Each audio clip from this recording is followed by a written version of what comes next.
wonderful electronic invention I want you to see.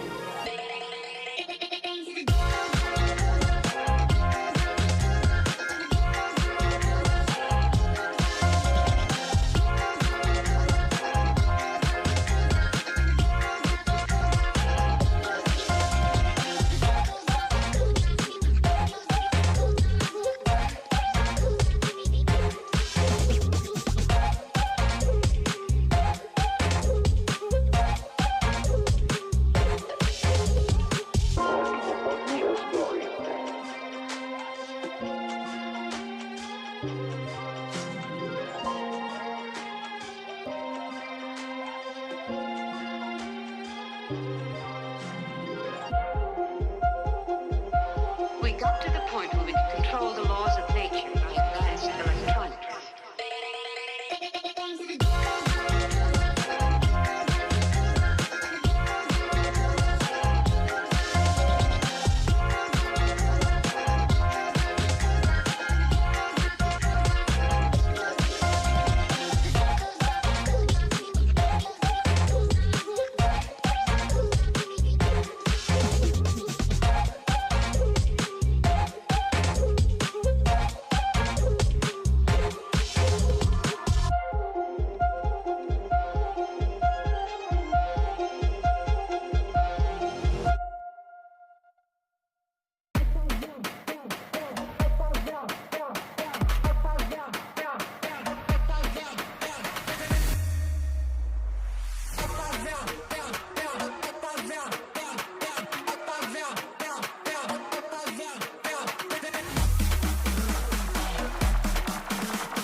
Dando fuga, vai!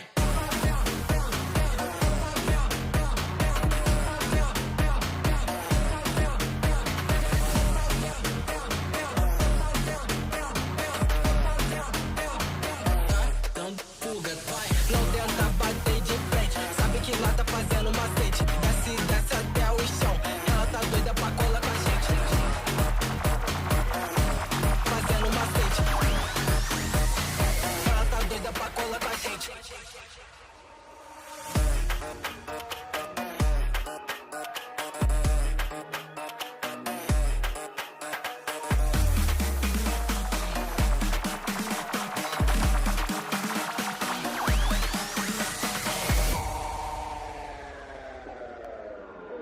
Tá dando fuga, vai!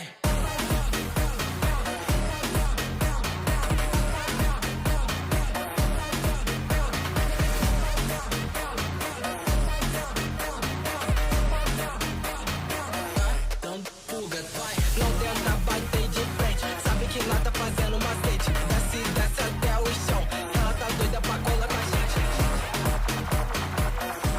Fazendo macete. Ela tá doida pra colar com a gente. Philips Norelco One Blade presents Shave All Things.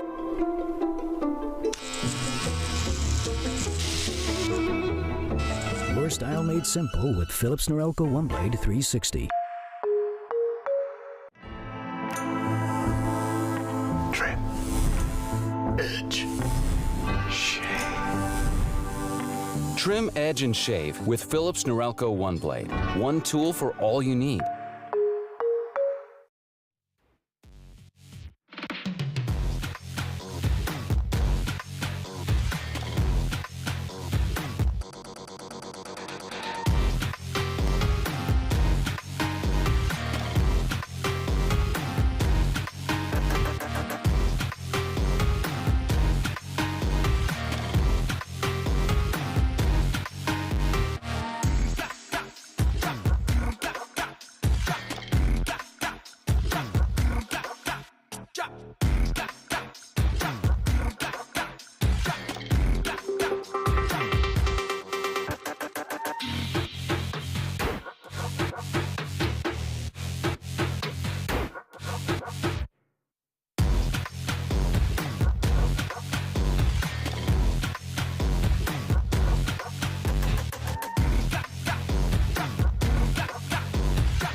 Philips Norelco One Blade presents Shave All Things.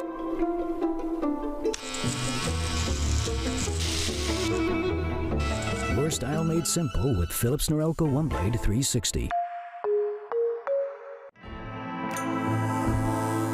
Trim. Edge. Shave. Trim, edge, and shave with Philips Norelco One Blade. One tool for all you need.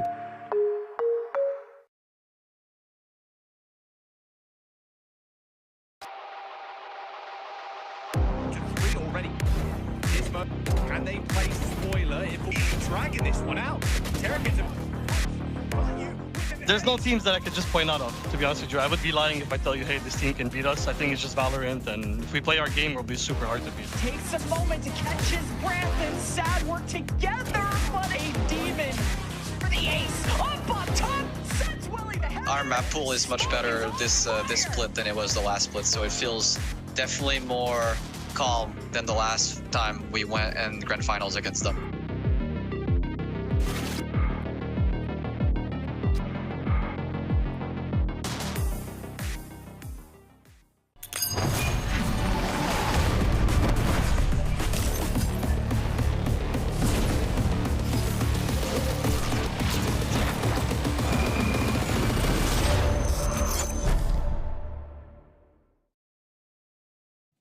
Last 4 years, Valorant Challengers has been a place for players to prove what they are made of, whether it's a rookie trying to find their place or a veteran trying to make their way back to the main stage. And we picked the best of the best every year to go on and prove it. And today, we'll do it for the final time. Welcome, everyone, to the grand finals of Valorant Challengers in North America. Sierra Dawn, Roy, and Ash. Roy, it all comes down to this one more day, a grand finals with two very, very worthy teams. I can't wait.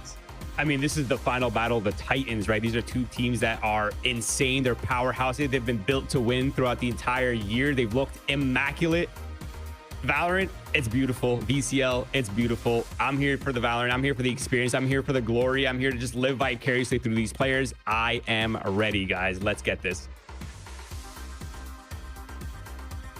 Between M80 and SRB, but not just them, but for tier 2 within Valorant in general. It's crazy that this is our final grand finals now of VCL here in NA, Sierra, and I'm so excited to be here with you guys.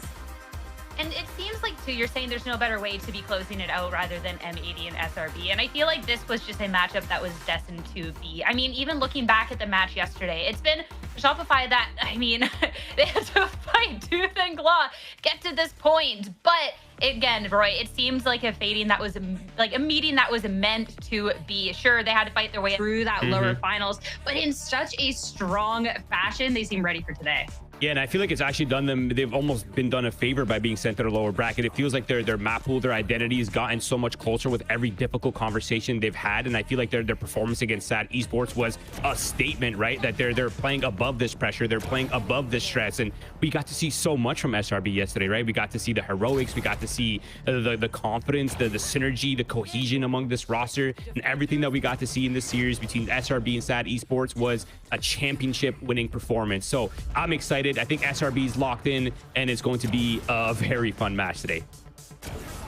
It really, really will be. As well, of course, we're talking about what's at stake for these teams. It's not just for that stage 3 championship you're at, but of course, the opportunity, whoever wins this, to go to play-ins. The loser goes to LCQ instead.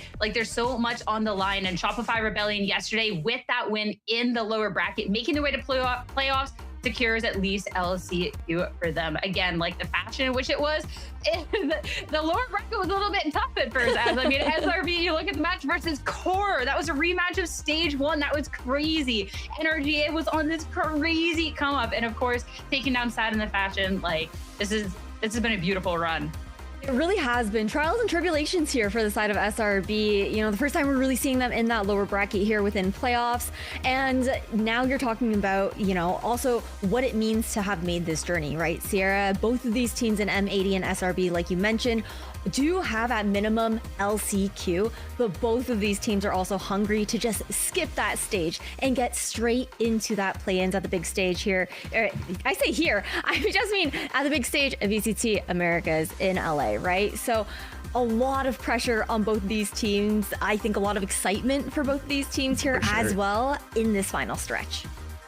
And for anyone that's sitting there like, wait, what do you mean whoever loses this is secured for LCQ? A reminder that there is 2 different ways for this to work. Whoever wins stage 3 gets that play-in spot. Whoever has the most circuit points goes to an LCQ to then try and fight for their way to also get into play-ins. And I mean, Shopify, Rebellion Black, and M80, neither of which have gotten their points from their circuit yet, will respectively be first and second place no matter how this series goes. And of course, if you have first and have the most amount of circuit points, we're just going to send you to play-ins. We won't make you do the LCQ. So the other team will get it. So of course, skipping that LCQ would be so impactful. So that, again, is the stakes going on into today. But we keep talking about a matchup that seemed meant to be, fated, right? And going up, like this match, M80 versus Shopify Rebellion Black, isn't one that we've only seen once or twice. This has been a matchup, not one, but 2 splits in the making here, Roy. Even looking back, this was our stage 2 grand finals, a best of 5 banger that went the distance. Yeah, I mean, these teams are not only intimately familiar with each other at this point, but some of them are former teammates. They've been competing against each other for what feels like years now. I think the familiarity, the exposure that these teams have had to each other and to the VCL experience is the highest that we've seen ever, question mark. I think the overall readiness and I think the levels of mind games that we're going to be seeing is going to be extremely elevated. And I know we say this a lot, okay? I know we say this a lot, but I think this is going to be one of the best matches we've ever seen in VCL history. I think the level of that these teams are playing at, I think the familiarity, the meta gaming that's going to happen between them, the coaching staff, the players, the IGLs, the experience between these 2 teams, it's going to make for some of the most exciting and some of the best Valorant that we've ever seen in VCL history. I absolutely could not agree with you more, Roy. It's just the way that we've also talked about how throughout their journeys as well, since the last time they even faced off in that grand finals last stage, they've had so much growth. It's something that we've talked about, I think, continuously, both these teams being very like structured in style and whatnot, but regardless of the growth, it has also been an M80 who's been able to take the win every single time. They have, for the side of SRB, they have yet to find that edge up against M80. The wins have been consistent this entire year thus far, and both these teams have continued to level up, and it's a big question for SRB if they're going to be able to be the ones to make that upset and get their revenge today. I mean, the level up is the important part of it. We've seen so much roster mania. We've seen teams losing a member, switching things up. But the fact that we get to see the same for these 2 teams since that stage 2, they've only had time to really be able to build upon what they've known, which is already a really, really strong showing the last time around. But I mean, we talked about the fact that M80 has won the last 3 times these 2 teams have matched up.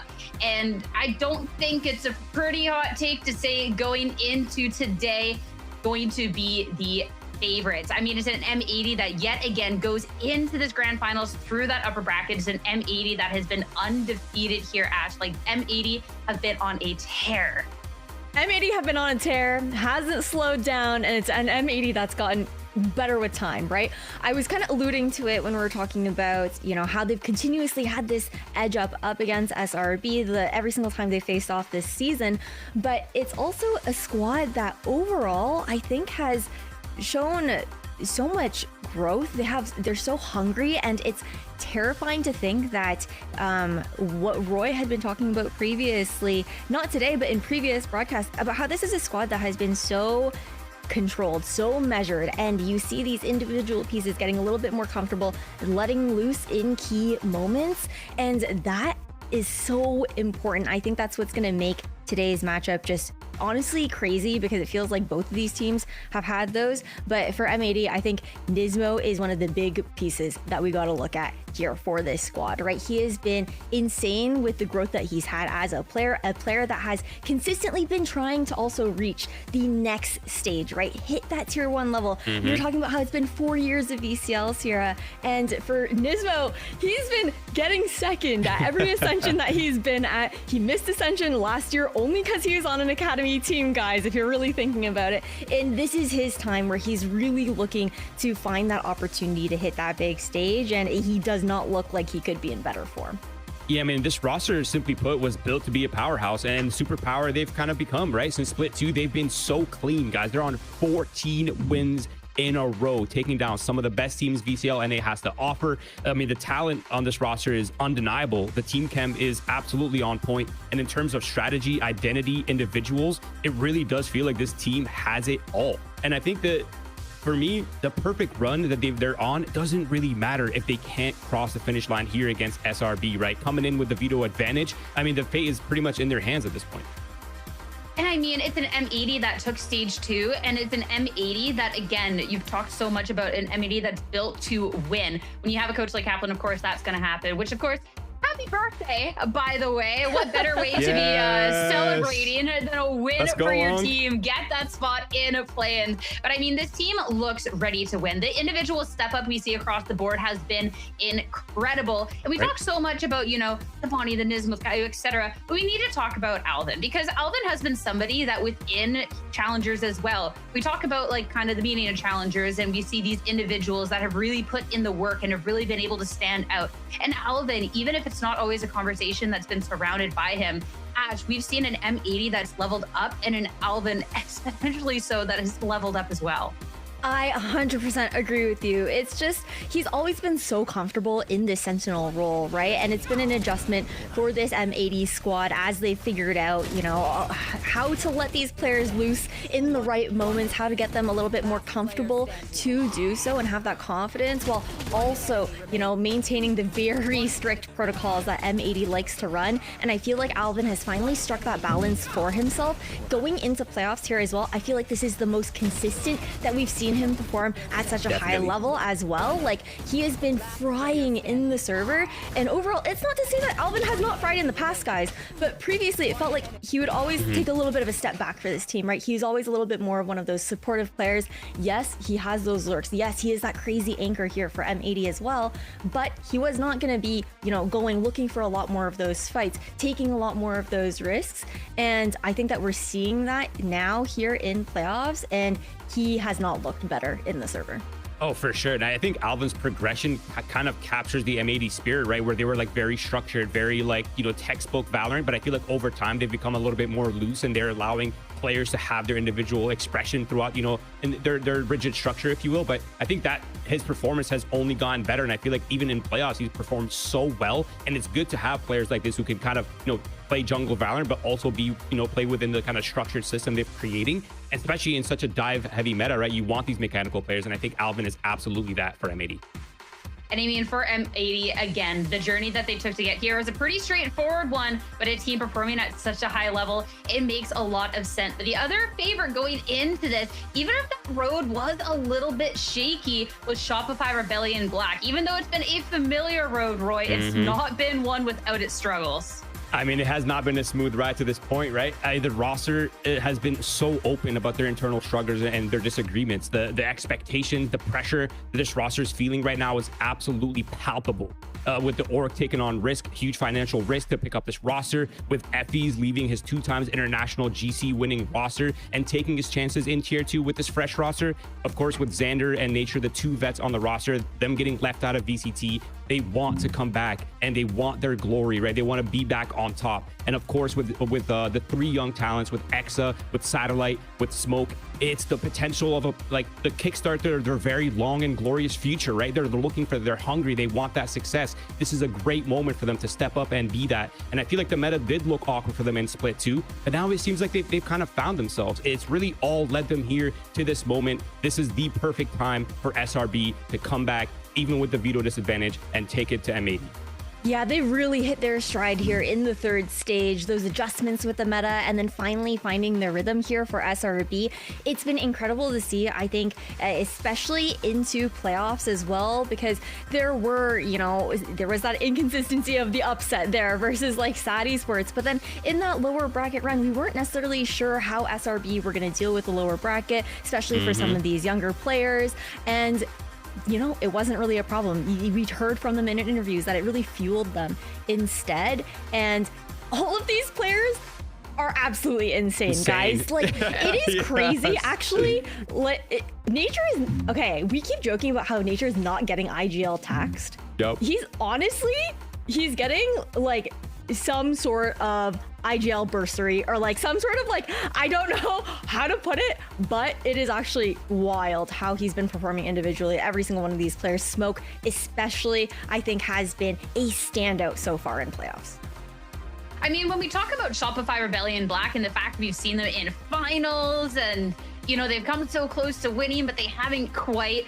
There's a little asterisk next to that, because the one change going into stage 2 and 3 was the addition of Smoke. Smoke, who was on that roster that 3-0'd them the first finals around. It was Smoke. Smoke has won stage 1 with Core. This is a player that, I mean, he's felt what it has to win, but also it's a player that we have not seen him look better since he joined into this team here, Ash. I mean, it has been incredible what he's been able to accomplish, especially too when the meta and the team and the work they're putting around him.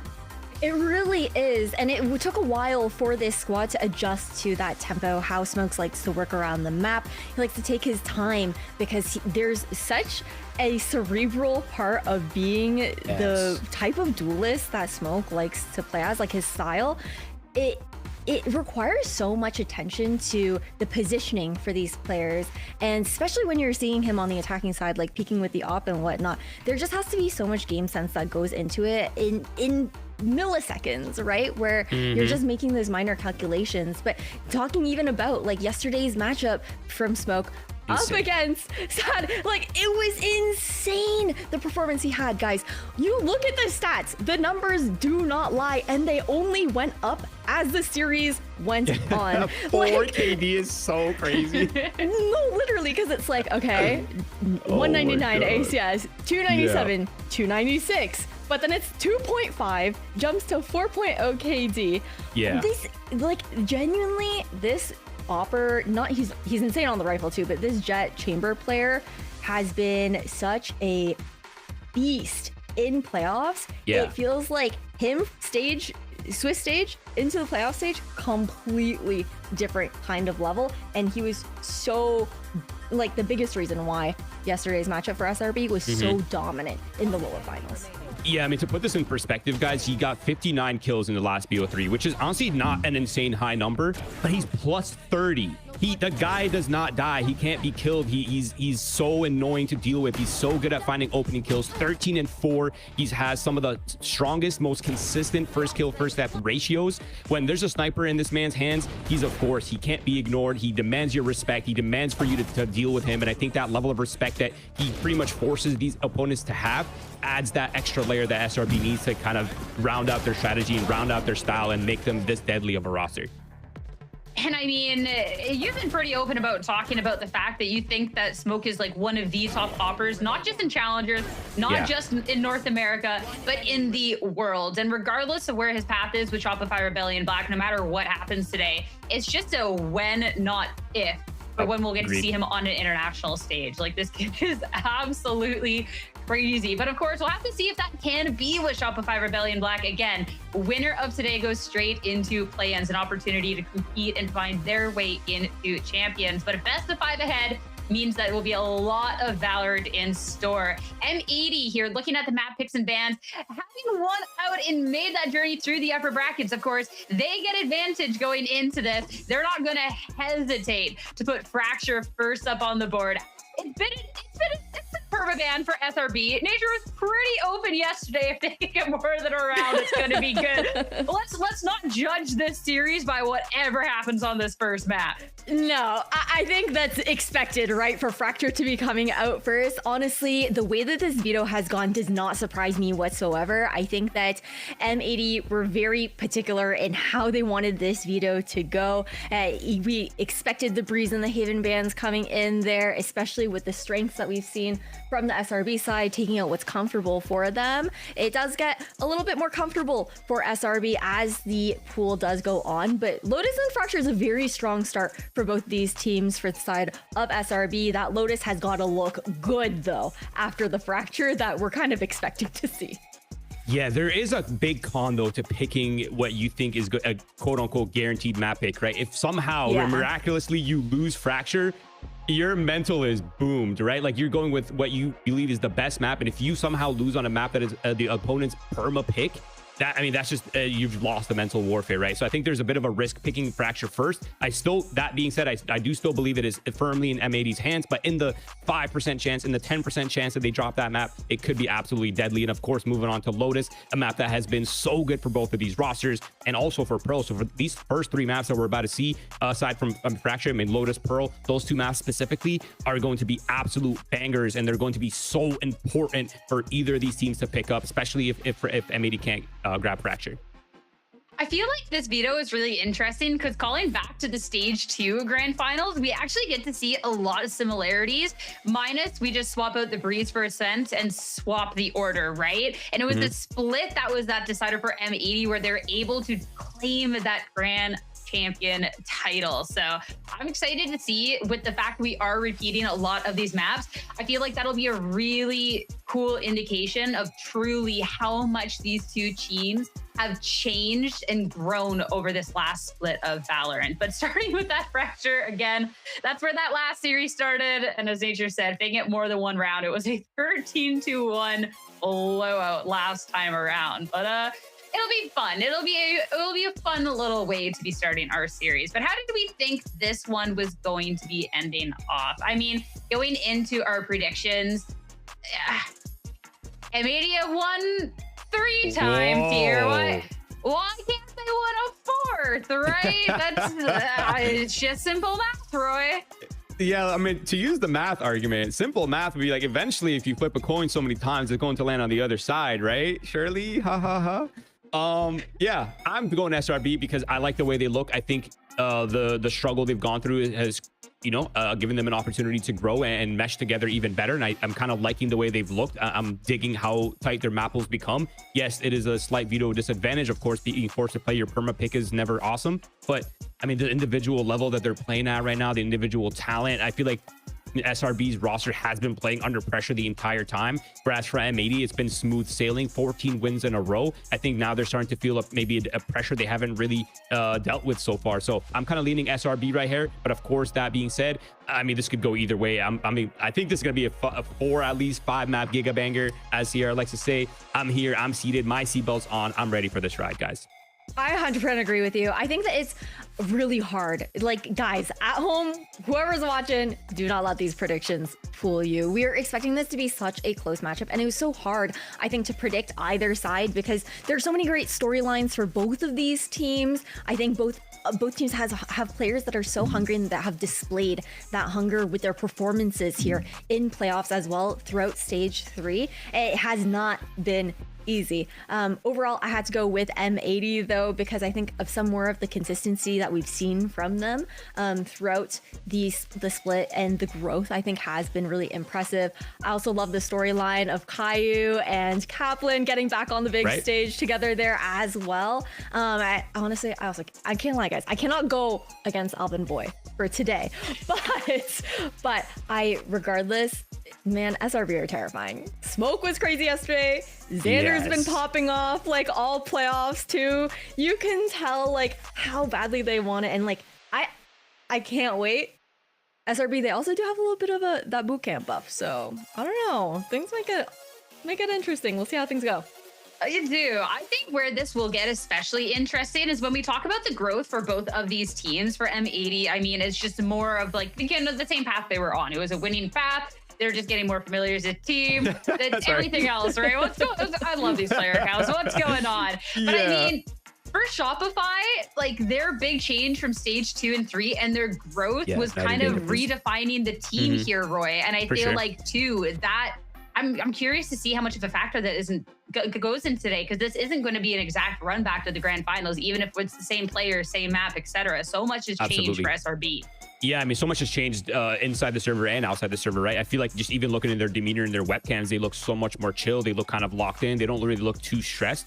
And Oh yeah, in terms of strategy, in terms of meta, yeah, I think the Neon meta just never really worked for SRB, right? They never really had that strong Neon, and they were awkward trying to build around that idea. So I think this Jet meta, this Chamber meta, is significantly more advantageous for them, and I think it's quite fallen into their lap, to be honest. But yeah, I mean, to kind of take a step back, I think both of these rosters are so wholesome in their stories, and all these players are so easy to root for. It's really hard to have a favorite coming into this one. So I'm excited. I think this is about to be absolutely insane. It's either way this goes, I think I'm going to be happy regardless. But yeah, this is about to be an absolute banger. So woo. I'm so excited. And of course, whoever loses out, I mean, it's LCQ. They have their opportunity to play and compete and win to get their spot in play-ins. And I'm really hoping at the end of the day, super biased here, that we'll get to see both of those teams. But talking about the series ahead, we have highlighted how difficult this beginning of the Best of 5 is going to be for Shopify Rebellion Black. They only got one round last time, Ash. What type of copium can we look at for SRB and the SRB fans out there as we gear up for Agents? Like for M80, there is a lot of tape here. For SRB, we never see this, only last time when they lost, right? Listen, I'm coping at least with the fact that SRB, they pick on to attack first. You know, where M80 was really shining, I think, in that SAD Esports matchup just a couple days ago was that attacking side, those set plays that you have to watch out on. So forcing them on a defense where things are getting weird. You know what? I like it though. I like it. I think we're gonna have a little bit of fun in this matchup. SRB, I think it does say a lot as to like what stakes they've put into this map. We're starting off on the right foot, but honestly, if they can get a couple rounds with this, I think they would obviously be more than happy from what they said in the interview. Overall though, I don't know, things are gonna get funky. I don't think we've ever seen Xander on the Harbor, have we? I'm not even sure. It just looks so unnatural to my eyes. But yeah, I mean, I'm always a little nervous to see the Harbor solo pick, but eyeing out Smoke on the Jet, eyeing out Satellite on the Phoenix, I think those are absolutely great picks. And of course, Exa on the Cypher is always a factor for them. But I feel like for SRB, the game plan is simple: try to get as many rounds as possible in this attack half. On the defense, they'll have a lot to work with. They can just kind of leave it up to mechanics. But for M80, this is their map. The pressure's on them to secure this one. Of course, with the no info initiators, with just purely the breach, the KO, it's very brawly on the defensive side. So expect a lot of aggression to come out from M80 on that defensive side. And when it comes down to that attack, expect those set pieces, expect those wombo combos, and for Bonnie to receive a lot of support as he opens up these sites for his team. The first map of our grand finals here, Shopify Rebellion Black. It's all going to be about keeping those vibes high and all the pressure on M80 to have a good showing, a strong start on one of their strongest maps. It's time to get to it and find out how this good series is going to start with your casters. Let's send it over to Van Silly and Lemon Kiwi. One stage ago, these teams stood here with everything on the line. Now history circles back. M80 haven't lost a game in playoffs, and they look to defend their throne, while Shopify Rebellion have not just survived that lower bracket, but have emerged as the biggest threat M80 will ever face. And for the final time, these rivals will clash starting on Fracture.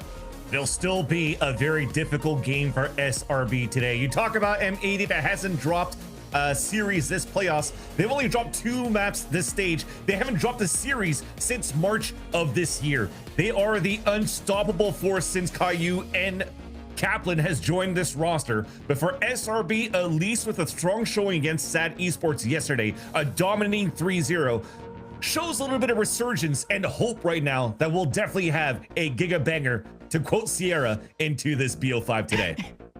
Absolute cinema in this best of 5, and it's that big difference of identities, and you definitely don't want to revisit the past when it comes to the scoreline on Fracture. Those differences of identities. Bonnie, how comfortable he is going fast on the Neon, and of course the comfort pick of the Jet. Xander even likes the Harbor initially on Breeze, and good information as SRB are not going to waste any time utilizing the Harbor to set up the stage, the plant.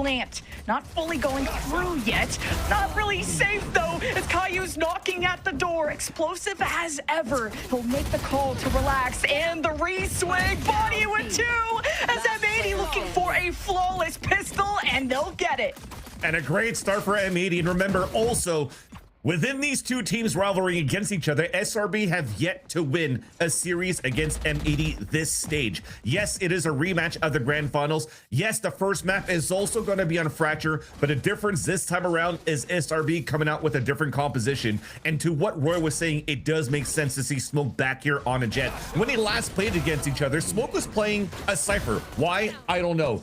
Color me flabbergasted into why that agent was in there in the first smoke, but this time around it fits well. My only question mark is to look into Xander as his Harbor. Yes, an interesting pick, but I think it's also a tremendous value in terms of adding the extra slice when you're not going to have Exa playing a Neon anymore, and also having his smoke being 20 seconds just like a Brimstone, and also adding a Cove onto it. It will add and help SRB into strong explosive attack sides and getting value out of Satellite, now playing as a Phoenix as well. I had to expect that Fracture was going to be here when M80 had the map veto advantage. This is where all your weaknesses are exposed. You're going up against a team that look like they don't have any. Bonnie with a Marshall, Stingers to Brawl, Guardians at range. SRB are going to take a detour. Not liking what the setup here is at B. And it's tough. They're going to be walking into that #1 and that #2 rated players of the current stage of the VCL, and Bonnie and Nismo. They already did an incredible job in that piss around by getting their early info and also removing all of that util from the KO knife, but also just Bonnie doing Bonnie things, sliding in for kills. But looks like actually for this round, SRB are just going back and forth to build up the ult orbs for Satellite to build into the running back in the next round. This is actually a great map for a Phoenix as well when you're going into, you know, fast tempo hits that you're trying to go into your rifle round, especially when you couldn't get the pistol.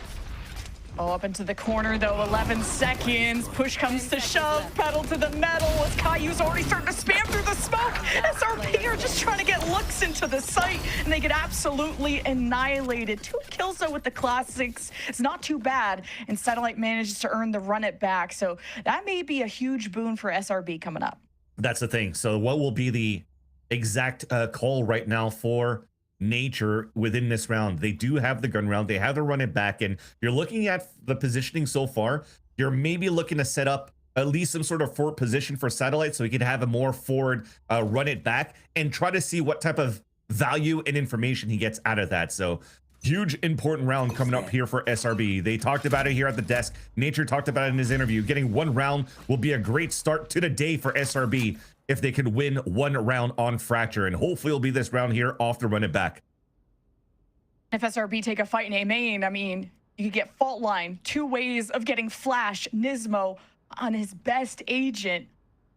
It's going to be really scary, but this is still pawns that have to be put in position. SRB have a 2-3 split. They are going to slice up the site. SRB, though, still have to play this from front to back. They try to do so just throwing a molly in. Flash from Satellite being proactive, but Nismo resets the run it back, and Nature can't layer up. The bait and switch requires some reinforcements. Here comes SRB from the flank. Does manage to remove M80. Some damage being done. You lose an initiator, but SRB haven't lost hope. They get a plat too. This is looking actually very good for a great start of the day for SRB. A 4 versus 2 and a bonus round for M80 only has Spaz and Alvin Boy with a Sheriff and Stinger specifically trying to re-clear towards the A main, but they're gonna get sandwiched here. Alvin stuck, and really well coordinated for SRB to put up that initial resistance. Of course, Satellite to throw out the first flash. You kind of knew there was going to be something suspicious from M80, and you wait for Smoke and the rest of the stack of SRB to come in and sandwich what was left of M80. So really good coordinated round for SRB. What I like from SRB too is that they played kind of like a bait and switch. It felt like they knew that there was going to be a trap play and reaction right away into getting A main control. So you Prowler, it initially pulls out the fault line from Caillou, and then to run it back also from Satellite, he just stays towards that spawn. He never tries to swing out until there's only a few seconds left, so that the rest of the team following behind from Dish could actually pinch from the other side and make sure that they take full control of the A holes into the A site. So a great way to do it, as I mentioned before, just trying to get value off the run it back, because you can build that up ASAP. He's already 2 orbs up here for Satellite, and now they have an opportunity here to make it 2 rounds in a row, string it into a strong rifle round as they attempt another A site hit. SRB are already starting to take note of those trends of where Nismo's throwing this knife, because that really caught SRB off guard in that first pistol. They managed to avoid it being in dish. Nismo's a little suspicious. He heard the orb get tapped. SRB will regroup as 5. There is a Bonnie op, a round 4 defensive Bonnie op that you have to worry about. He is deadly with that and can basically solo hold this lane, but he has to stay far away enough from any utility. He's gonna even disrespect this harbor, try to get that one pick, but now that his vision is obscured, he's gonna play off the team. As you see, walls after walls, smoke after smoke, so you're really blocking the line for Bonnie. Here's the exit kit to the site, though the knife is huge from Nismo. That removes a lot of that util again. Oh, SRB were just so stuck. They were flashed with nowhere to go, and they try to find alternate paths. They had set up their harbor walls. Now it's just satellite in nature against the world. And with 12 seconds left, they really hit a brick wall thinking they could out macro M80. And there's still an op, and you heard it. The threat remains, and it will continue in the future rounds. SRB happy to just keep what they have left. It's a great stall. Again, the KO knife from Nismo is huge. Yes, initially here was your blocking off all the lanes from a fast lane to a cove to also the high tide to cover up the lanes, not allowing Bonnie to get any value off the operator. Bonnie already identifies that and falls all the way back. But when you throw the KO knife, there's no extra second layer of util to storm the A site. So that gives actually an opening for Bonnie to get an easy pick all the way turtled up on the A site. Even had a high-low setup with his teammate, and there was no way for SRB to really turn into a hit towards A. So now finally, looks like we're going to try to explore maybe a little bit towards this B site. They've only tested it once so far and see how Alvin Boy kind of approaches the defensive side of the Cypher on B of Fracture. They're also going to make sure here that going to keep looking for the orb control for satellite.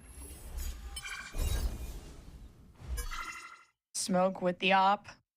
It's been such a huge strength of SRB, thinking about the way he even brings it out on split.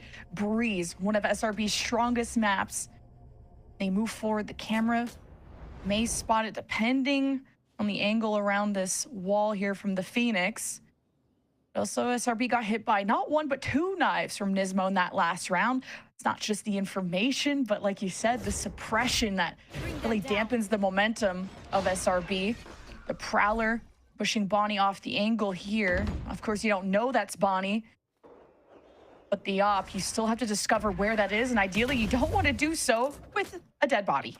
Yeah, but SRB has to pick up the pace here. There's only 30 seconds left, and look at where Caillou's currently playing inside the spawn. So wherever the hit's coming, there's going to be a rolling thunder that's going to slow things down. It's going to slow down the plant as well.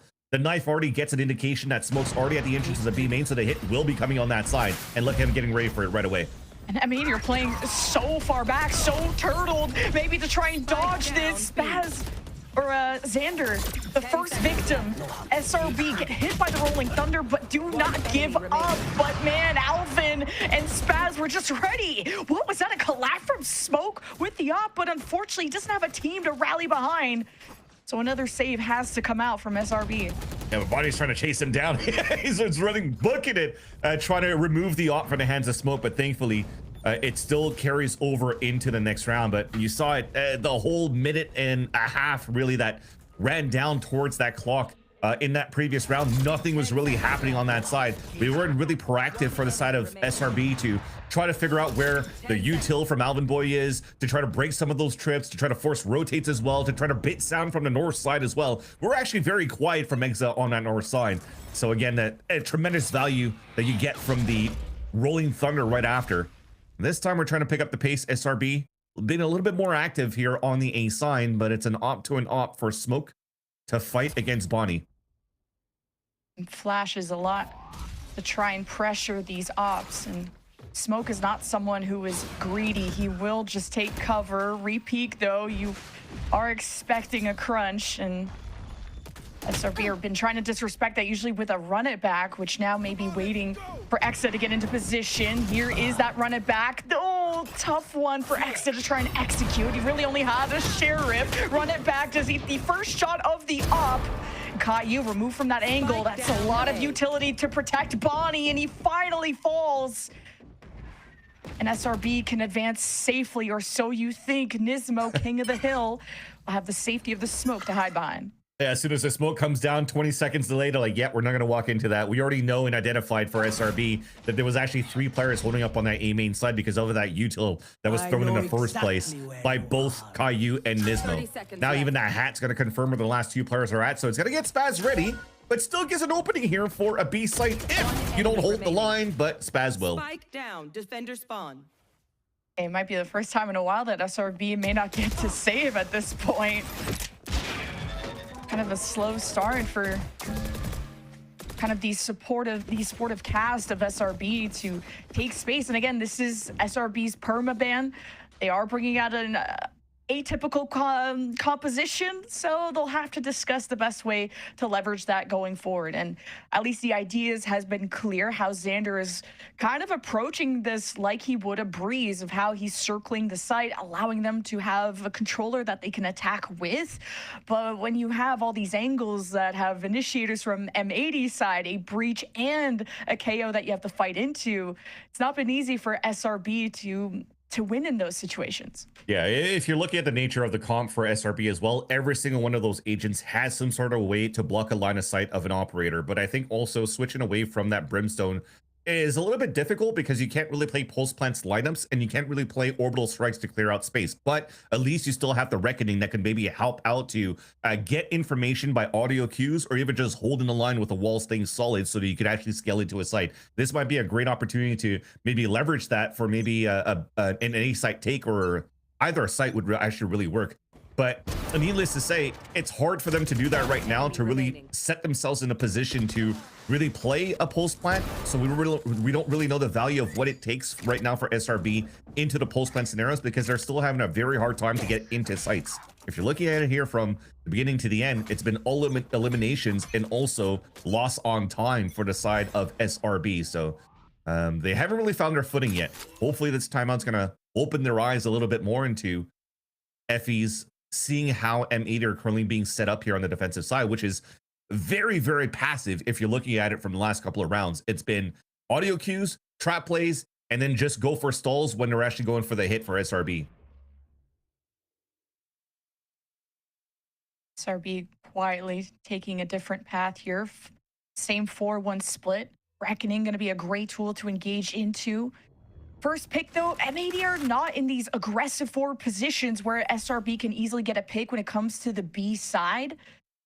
And just look how Bonnie and Alvin are just nowhere to be found, and they just are relying on the camera and the trips for SRB to be caught off guard. There is the Reckoning to rain down on the M80's parade. Alvin's gonna find a way around it. The one-way cage is pretty nasty, but Smoke will address the elephant in the room and kill him as well. Great start for SRB. Play off the ult, and they have the neural theft to confirm where this retake is coming from. Big one is going to be the flank here from Spaz. So once they realize that there's nobody really playing off-site for the side of SRB, he can actually have a timing by crunching up here on the top of the staircase. It's going to be either Xander or Exa that can spot that flank, as Nature's at 5 HP. Does that get M80 hungry for those kills? See that flank start to get activated, and yes, Xander watches carefully, not 1, but 2 and 3. Clutch as ever is the controller here for SRB. Remember, Xander has always been the key player for SRB throughout these whole playoffs. Maybe against Sad, you didn't see the pop-off numbers as he usually has had in the past couple of series, but that's because everybody else was just out fragging Sad anyways, and he was doing his job as the Astra support utility, getting a lot of assists across the board. But when this guy needs to pull out the big boy pants and then put everybody in the backpack, he'll definitely do it, and that was a huge 3-piece for him to get, because Alvin Boy looked like he was going to be in an easy position to avoid the Reckoning, but also get a free kill from his one-way cage. But thankfully, SRB had a lot of players to be able to trade out instantly and didn't really give a chance for M80 to flood back. You also see the value of that harbor actually right away, Lemon Kiwi. As soon as they went for the first orb to break the trip at the front of the B site, once they actually got the plant within B, his smoke was already up. Remember, it's only a 20-second cooldown versus every other smokes that you currently have here 30 instead of 40 for every other smoke. So it's still quite quick for the side here for M80 to refresh these smokes and make it very hard for M80 to really get back into the retake from spawn. kind of surprised to see an M80 timeout because, yeah, SRB took a round after their timeout, but they invested 2 ults and were very good at, like you said, breaking the Sentinel setup of Alvin. Maybe it's to coordinate the perfect plan around Bonnie, who's going to be picking up the op if he wants to go for the overdrive. Is there a play for Spaz to go for an orb? I think for now, M80 are definitely doing well for kills, so not really needing to farm orbs whatsoever. Same conservative positions over at B, but Bonnie is watching that line with the op and not towards the site, but rather by the side of his brimstone. So that's really interesting. M80 doesn't really need to be forced to look for early information with the KO knife, because the way that they're currently setting up early in a round, Bonnie's already watching the line. You have a camera watching the backside too. The dish, they kind of want to leave that open. They don't mind fighting it back from like a high-low from Sands anyways. So then you could actually just hold your knife for the actual denial of the hits on that side. And it seems as though after this timeout, M80 knows all the timings. Yeah, and I mean, SRB were trying to condition them that nature would always be with the attacking squad, but now the jig is up. The group spotted from Nismo's knife and the molly just to stall out SRB, allowing reinforcements to get in position. You really need Exa to shine on the flank if you want to try and dislodge this structured unit. And trade after trade, Exa will get into the back line in that power position to watch over Satellite. It's a 2 versus 2. Bonnie on the flank with an op. He activates the overdrive. Satellite has to put him in submission. Bonnie forces him out of cover, was so tunneled on that 1v1 that X and Satellite bail each other out. Wow, it's looking very good for SRB to just go with the steamroll, making sure that you're just playing off each other to trade, because you saw what just happened there. M80 finds the timing by walking outside the A-holes and already spots Nature playing that solo, instantly picks him. The knife spots 3 out of the 4 players down towards the front staircase, so technically from that knife, that should stall out the high tide being thrown by Xander, and then the double flash should be good enough for you to hold. But SRB made sure that a couple of players are playing antis around the flashes so that they could trade off against Nismo instantly, and then also a little bit more patience coming out from Exa, finding his timing going on the top of the B heaven to actually get the kill on to Alvin, which was huge. It allowed for them here to get the round for SRB, and it doesn't really matter right now if M80 knows like the last second hits on this side when it comes down to denying the utility with the KO knife. But when the guns are shooting and you're trading off each other here and the protocols are out there for SRB, it's going to be a brawl that so far turns out in their favor. SRB are trying to mark that kind of aggression because, I mean, Bonnie just poked out of a smoke with an op and got a pick on Nature. So SRB are really not sure just how much M80 are going to blossom with confidence and actually want to attack that spawn. Knives are out from smoke. You got the Nightfall to rain onto A. Exa will be self-sufficient. How about against a 1v3 off the cage? He tried to isolate the 1v1. This opens up the site, relieves that space, but M80 will be quick to take it back and evict them. There's a flash out from the Phoenix. Nature watches every flank as well. I like that SRB have their bases covered. Now it's up to only 2, Caillou and Bonnie, who got upgrades of their own. I believe they started with Sheriffs, and after taking down Exa, they got a gun. Getting through A main, got them more upgrades. I look towards Nature to have a good cutoff opportunity to maybe come up from behind at the very least. And right now, there is no way to get through as SRB can, like, they've really started to cement themselves on this map. With, again, probably another one of those days where Xander's is going to get talked about a lot, because this util is actually very good from what I'm observing so far. His storm surges, aka the blinds, have been hitting pretty much at a 100% success rate. But also on top of that, when you're seeing here Satellite being stuck in a corner, what comes down right away? A cove in the front so that he could actually escape. It gets popped up as well so he could rejoin with his team, so he could fight off the pulse plat with a team. The nature right now for SRB, as I was mentioned before, not having a brimstone, you don't really need to play off-site anymore. And it looked like they really want to play on the area and fight against M80's flood retake attempts here with the comp that they have, because with a breach KO, it's pretty much that, right? Fault line, try to get in, try to pop flash, and try to rush through. But SRB are looking primed up right now, and it's looking to be a very good series to kick things off. Not a 13-1 at the start. It wasn't a 5-1. It was a 5-1 scoreline. At least we're heading towards that. But SRB are definitely fighting a fight now. or prio for SRB. It's been an early goal for them, for Satellite to work towards his third run it back as the reckoning downtown, narrowly missing M80. Yup, though, oh, a small gap that SRB will not have to work around, but through. This is where the jet dashes will be big, or throw a bomb on top if that's what it takes.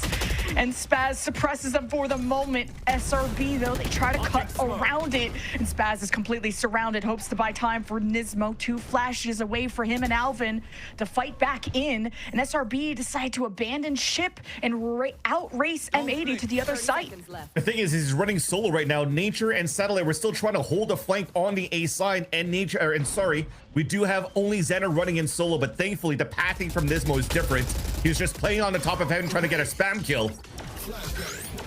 Just that kill trip. Okay, no kills yet until now. Make it the third for Spaz to stay alive for as long as he did at A, to maybe turn the odds around. Right here, oh, Nature, what a reaction, but now no time. There we go. Wow, M80 by the skin of their teeth, though. Exactly. had to win that round. And it was a great call at the end of the day here for Nismo to path along the B heaven side. I thought he should have gone down to fight the 1v1. They would have dropped the spike already, and then he plays the time and runs the timer down because the other two are so far behind Xander on the side of SRB. What does he do instead? Utilize his full KO kit just to delay as much as he could and gets extreme value out of his 2 flashes to allow his teammates to even rotate from the A side and take the spike carrier down, not giving a chance here for SRB to plant. So yeah, we're in for a treat of a matchup today because they are making sure that they're utilizing every inch of space to try to win these rounds for both of these teams. Oh, Bonnie gonna do it again. Oh, with the double swing. I mean, No SRB way. are sensing trouble at every step. Tried to synchronize. Bonnie still gets a double from that. Talk about handling the heat. Now SRB, the Prowler, leads the way. No information as Nismo creates a threat, a reposition. Try to play off of Caillou and maybe a Rolling Thunder. It's SRB. Have ground underneath their feet. Try to spread out where they can. Play into cover to buy time. The Rolling Thunder will hit smoke as he tries to get behind a wall and depend on his teammates in main. Here's the cross from M80, maybe doing so. No, nothing to cover that. A smoke covers for himself, and SRB are close to tying things up. Huge. The 2 players moving back towards the A main from SRB was perfect right now for Smoke to just eat the Rolling Thunder and just stay in there because they have no smokes to hold towards that front side. You see here the Xander's already down, so there's a huge gap right now for the 2 players that are not going to get hit by the Rolling Thunder, which are both Exa in nature. So as they spam and create a diversion, Smoke just comes out and picks up the last 2 kills. So a nice little back and forth, but I do like what happened at the beginning of the round though. You had, I think, a 3-person check inside the cove while 2 players on the side of M80 are in there, and it still ended up being a 2-for-2 trade. I just love how people are very reactionary and locked into this matchup between these 2 teams. That last grand final started on Fracture and ended 13-1. What a turnaround of SRB honing in on their identity. Smoke hones in on Nismo, who escapes, and not the first time Nismo has been hard to lock down, but him surviving deep into the round gives them so much important fighting util. SRB now have to make a decision. Where do they go next? Exa's just trying to anchor the spawn right now, and there could be 2 duos heading his way, and he has the knife out. And unfortunately for Exa, he's a victim, but he will maybe call that a site has been weakened due to his sacrifice. Still very huge from M80 because you look at the buy, it is non-existent until they finally take down Exa. That's in their weapon upgrade, so they have 2 rifles to play the retake. Even the run it back will get 0 value for Satellite, but at least he's got to be able to watch flank and be the one baiting the team here to try to save it for SRB. Ooh, and the lower buy from M80 could do some serious damage, but how about Xander? He's always so impactful. Nightfall will mark some of M80, get them weakened as Nature is getting tagged up, relying on Satellite, now exposed. As they're on the curveball, last second, no, Spaz is quicker to the trigger. Nature just has to survive, not just that, he's thriving. Spaz is half HP. Nature had a quiet start, but now it's time to be loud. It's the IGL of SRB to clutch and give us a tie first half. A huge clutch by Nature because, yes, Again, Satellite was going to be the one that should have sealed the deal for SRB, but he drops out and misses the timing on the brim smoke, dissipating, and then he throws it, gets caught with util in his hands, and then it gets picked off. But Nature staying stoic so far in these clutch scenarios for the IGL of SRB. He's able to tie this series moving into the second half. Beautiful plays, beautiful repositioning as you just saw here. Now it comes down to M80 on the attack side with still a great composition that allows M80 to be very active and aggressive on their attack side. And hopefully here at SRB, I think that's the nature now of the composition that they have with the amount of smokes and stalls with Xander's util and Satellite as well.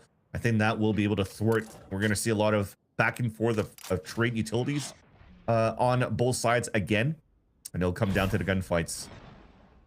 Smoke hoping to get his one and done. Maybe go back through the door, and the headshots light up just like that. Kind of desynced from the fault line. That maybe should have come out earlier. And SRB usually don't do as well on pistols. And they really hit M80 where it hurts. And this is, like you said, going to be a different defense that M80 are used to playing against compositionally. You would think things would be a lot more open, but this is certainly a team that is making M80 sweat early. Caillou, 17 HP, tagged through the wall there by Nature. He's hoping to do what he can with the time that he has left. Okay. Fortune won't be able to, and you see how SRB are staying quite stoic as well, making sure that the protocols are there. They don't want to give their bodies away, and making sure that Exa has his time to be able to flank and cover the cross over onto the A side. But these are two huge shots cut out from smoke before the fault line even came through. Kind of makes sense though. You're hoping here from the first pick that Smoke's already going to run away, and the fault line should hit him towards Sands so that Bonnie could actually storm in and get the kill onto Sands. But you're playing against Smoke, man. He's as much as I talked about Bonnie and Nismo being the #1 and #2 currently for the VCL, Smoke is just under there with the one carrying SRB with the amount of frags that he's getting to. And from a 5-1 start for M80, the lead has just swung in SRB's favor on one of their worst maps. Talk about a glow up, but will it remain? I mean, Bonnie has been dimmed, and you're doing what you can with classics as SRB will keep their distance. The judge, though, will mark someone in tower. This is Caillou, not even gonna get to see the enemy at this point. Nexa has been such a huge defensive anchor for SRB throughout the maps that he gets to play Cypher on. And the judge definitely hurts. Yeah, just chasing his kills as well and making sure that Caillou stays down after the first shot, dropping down into Arcade. But also Satellite picking up a kill is super important. You're getting a cycle to vaults as soon as possible. And the fastest one that you could bring it up is, again, that run it back here from the Phoenix side. So we try to get him activated, especially in the next round is going, or this next round coming up is going to be super important as well. I don't think it's one of those rounds on the CT side where you need to really play anchored up. But as I look at it, it seems, okay, there we go. I think they're looking for this trap play over into the arcade and at least section out one of the quadrants of this map. Even the Prowler gets information on the bottom right side from Nature, as you see the knife, and also a second shot coming through. They should know right now that a hit is coming very soon towards the A side. The chase is on. Nature tucks away, hoping to limit them. Exa will be on the front lines, the tip of the spear. One marked by that haunt is M80. Wait for SRB to get greedy, to get eager. SRB now is really slowing it down. That tempo change catching SRB off guard, and that sense of safety gone. First pick from Nismo. The smokes are gone. The duelist from SRB can step into the arena. Plant going down, plenty of safety. But now Caillou gets to unleash his breach util that could suppress SRB on the approach. And 3 on the other side! It's all lined up for Spaz! And he's done enough. The advantage here for M80.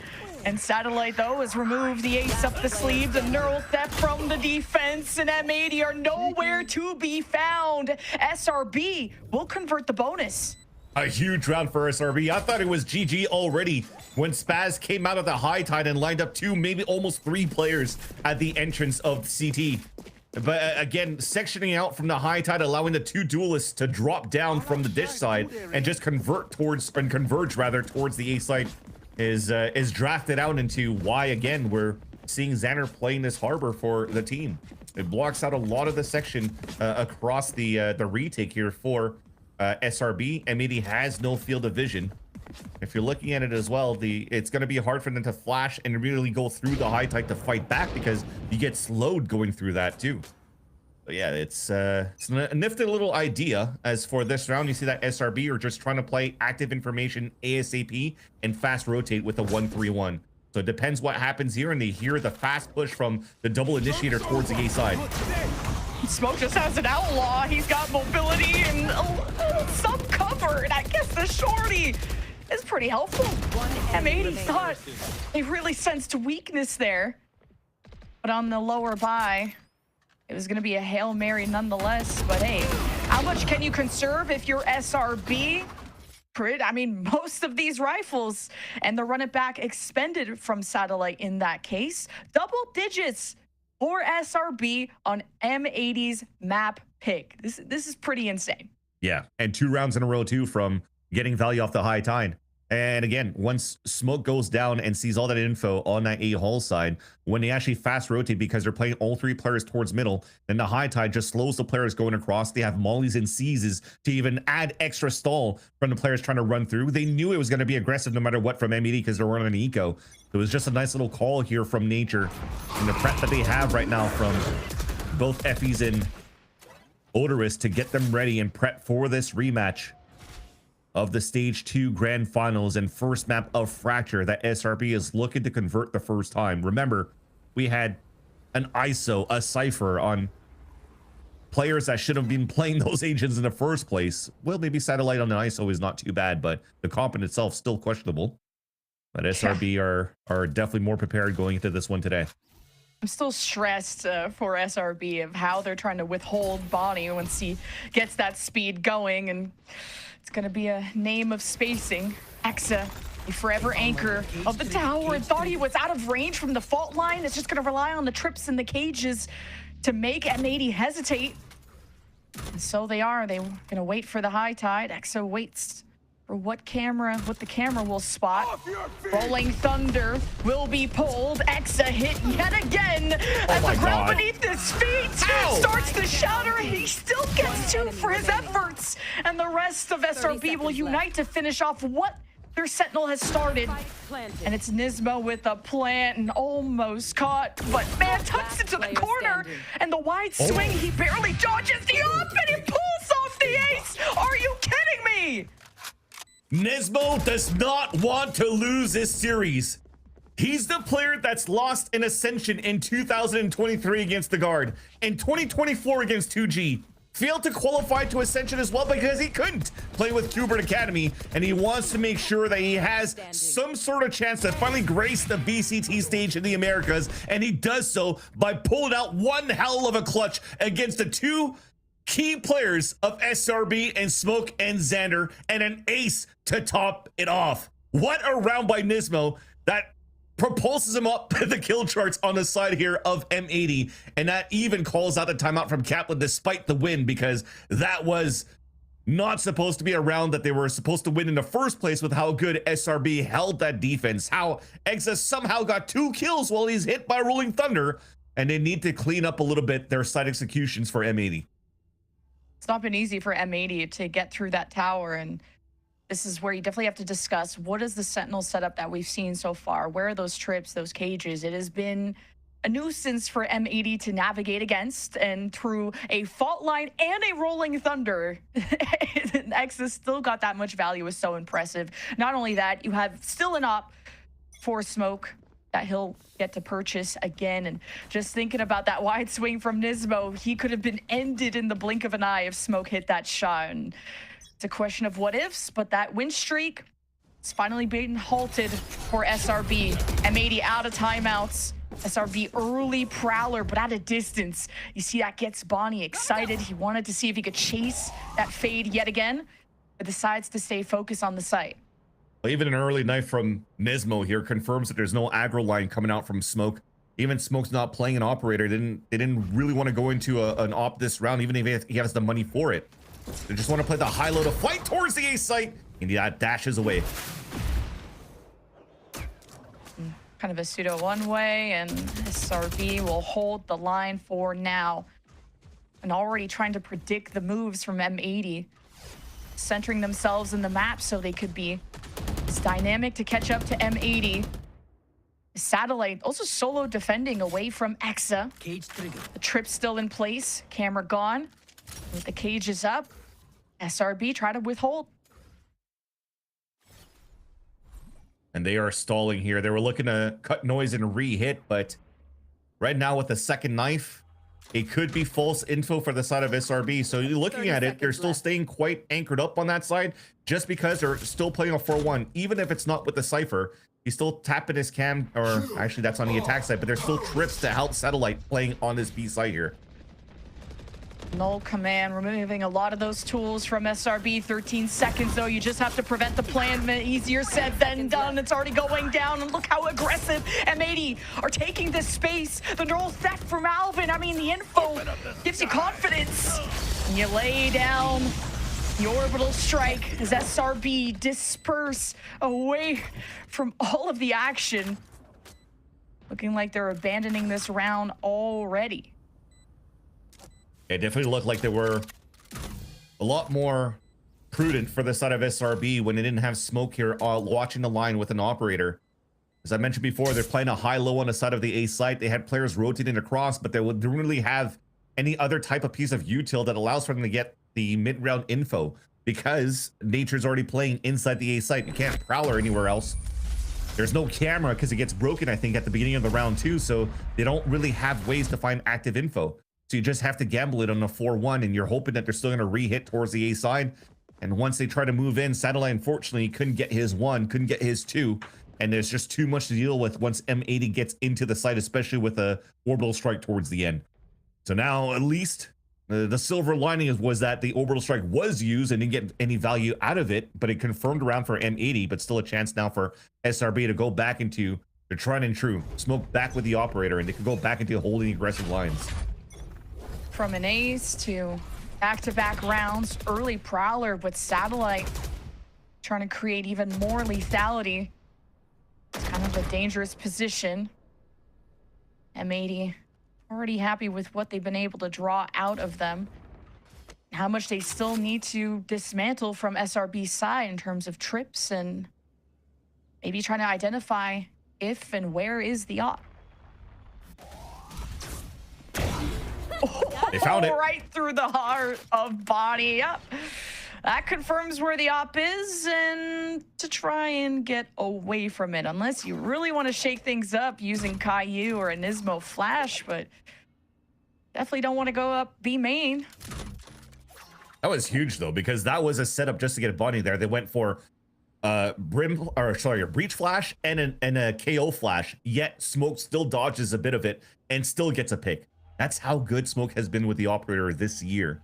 If you haven't been watching VCL, you haven't been watching Smoke since the beginning, since he's played outside of the SRB roster. He's one player to look out for here in the future. Oh, Smoke was ready to brawl, but he got completely surrounded. Alvin made his way through the front with Nismo, and the sandwich, like how M80 are able to adapt the situation that looked against them. As the reckoning comes crashing in, 13 seconds. Crazy. Spaz and Caillou have the power position. Their backs against the wall. They kick back against SRB to keep themselves within 1. And that is crazy, but impressive by M80. Seeing that a reckoning is coming forward and they don't really have too much time left remaining in that round, you still decide to come off the plant for Caillou and then flood back into fight. Because you know SRB are going to try to run behind that reckoning, and yet you get immense value. I think Spaz even got a blinded kill through the players running back here from SRB, which allowed the Nismo and Caillou to set up and making sure that the 3 players that were left alive on the side of M80 could also confirm the round and convert the round for M80 as well. Now here's the last timeout of this first map, as FEC is calling it for SRB, because M80 are starting to find their footing on the attack side. This is basically what we've expected going into these two teams with these two comps, that it should be more easy for them to attack because of the way that the map is designed, right? There's 4 quadrants that you work with. You kind of gamble on the CT side, on the defensive side, to figure out where your first picks could be. But that means that you have to forfeit the other 2 quadrants across the map, which gives more space for the attackers to play around with. So M80 are able right now to really force SRB to guess and second guess themselves off these rotates. The op from Smoke has been a great way to thwart this death ball that has come their way, but the double initiators, there's so much to catch him. He's forced to use that mobility, forced to get out, and it's such a huge investment for SRB's economy, which now on mostly pistols and 2 stingers, at least they've gambled the right site. Now quietly trying to escape and play for that retake. Yeah, the KO knife is too good, because right now every time it doesn't get broken, even if you're trying to throw the cove right now and make them think that you're stacking a lot of players towards the entrances of the A site, well, the knife covers all of that. Little do they know though right now for M80 is that it's actually 3 players playing on the top of Dish, getting ready to jump back into fight. They're ready for it though. At the top, yeah. Nature is trying to get information. He still has 2 prowlers if they're able to slow down the game enough. In safety is Nismo with Spike down. Now watching overhead, this is such a good position for Bonnie. See all the entryways. SRB don't have the best tools to fight, nor the weapons. Bonnie's shot is clean. The Prowler, the dashes. SRB takes space while they did get a blind going. But all comes crashing down. The house of cards remains still for M80. Yeah, I guess they were trying to find some sort of opportunity to again, drop and come in for a fight into aiming, speaking of SRB. But because, again, of the KO knife and understanding that there's no trap plays really being attempted at the beginning of the round, M80 could just move up, take up all that space, and then just explode as a team. And then you have better weapons going into the pistols on the Flood retake, and it's just too good. So an easy round converted by M80. We now have a tied game, 10-10. What a way to start now the grand finals of this final VCL stage. Really Prowler from SRB and multiple shots to respond. Still valuable information, and if SRB want to take the risk, there's a run it back, there's Smoke with an op. But you really want to be sure that M80 haven't left. They've been able to work the map, but now M80 get to execute their game plan. Even the harbor wall is kind of giving some cover for the plan to go through. The run it back has been reset. Nightfall is being thought about here for Nature. He wants the pieces to be ready. M80 have not been waiting for you to be ready. They've been fighting on their own terms as the Nightfall right through A main. Not a single step has been taken for M80. They just hold the line, but a great first shot as an opener for SRB to break apart M80's structure. And it's just up to Bonnie.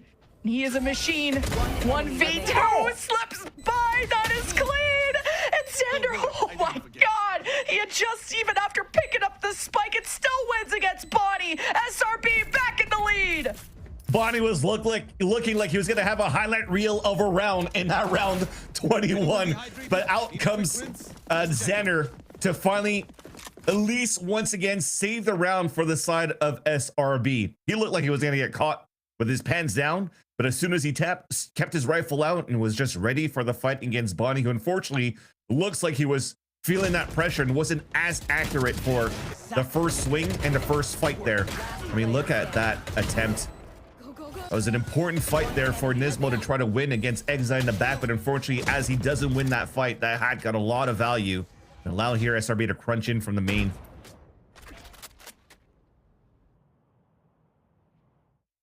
All right, 2 more rounds if you want to end it in regulation. Even yesterday, SRB started off one of their strongest maps going into overtime. Early Prowler M80, though, biting more than they can chew, but they're quick to activate the Rolling Thunder through the top side, really realizing the setup of SRB and just absolutely cause carnage in the SRB camp, knowing that they would repeat what worked for this defense before. And man, M80, they adapt and they overcome. They're about to tie things up yet again. Huge crunch as well off the Rolling Thunder. I even think Bonnie slid through his teammate's molly, and that wasn't a hot hands left on the ground there towards sand. So it never had satellite ready for it. I think they were still looking back towards that main side to say, oh, well, if they're gonna molly that, they shouldn't push that, right? And you know, you're not gonna get too much damage here from your teammates by sliding through your teammates' utility. So you're able to get the surprise factor and drop the defensive line over on the A side. If they could actually find these last 2 kills, though, this would put them in a comfortable position, and at least they're spotted now at the bottom of sewers for SRB. Oh, you heard those steps. Oh, oh God, Smoke's at 0 credits.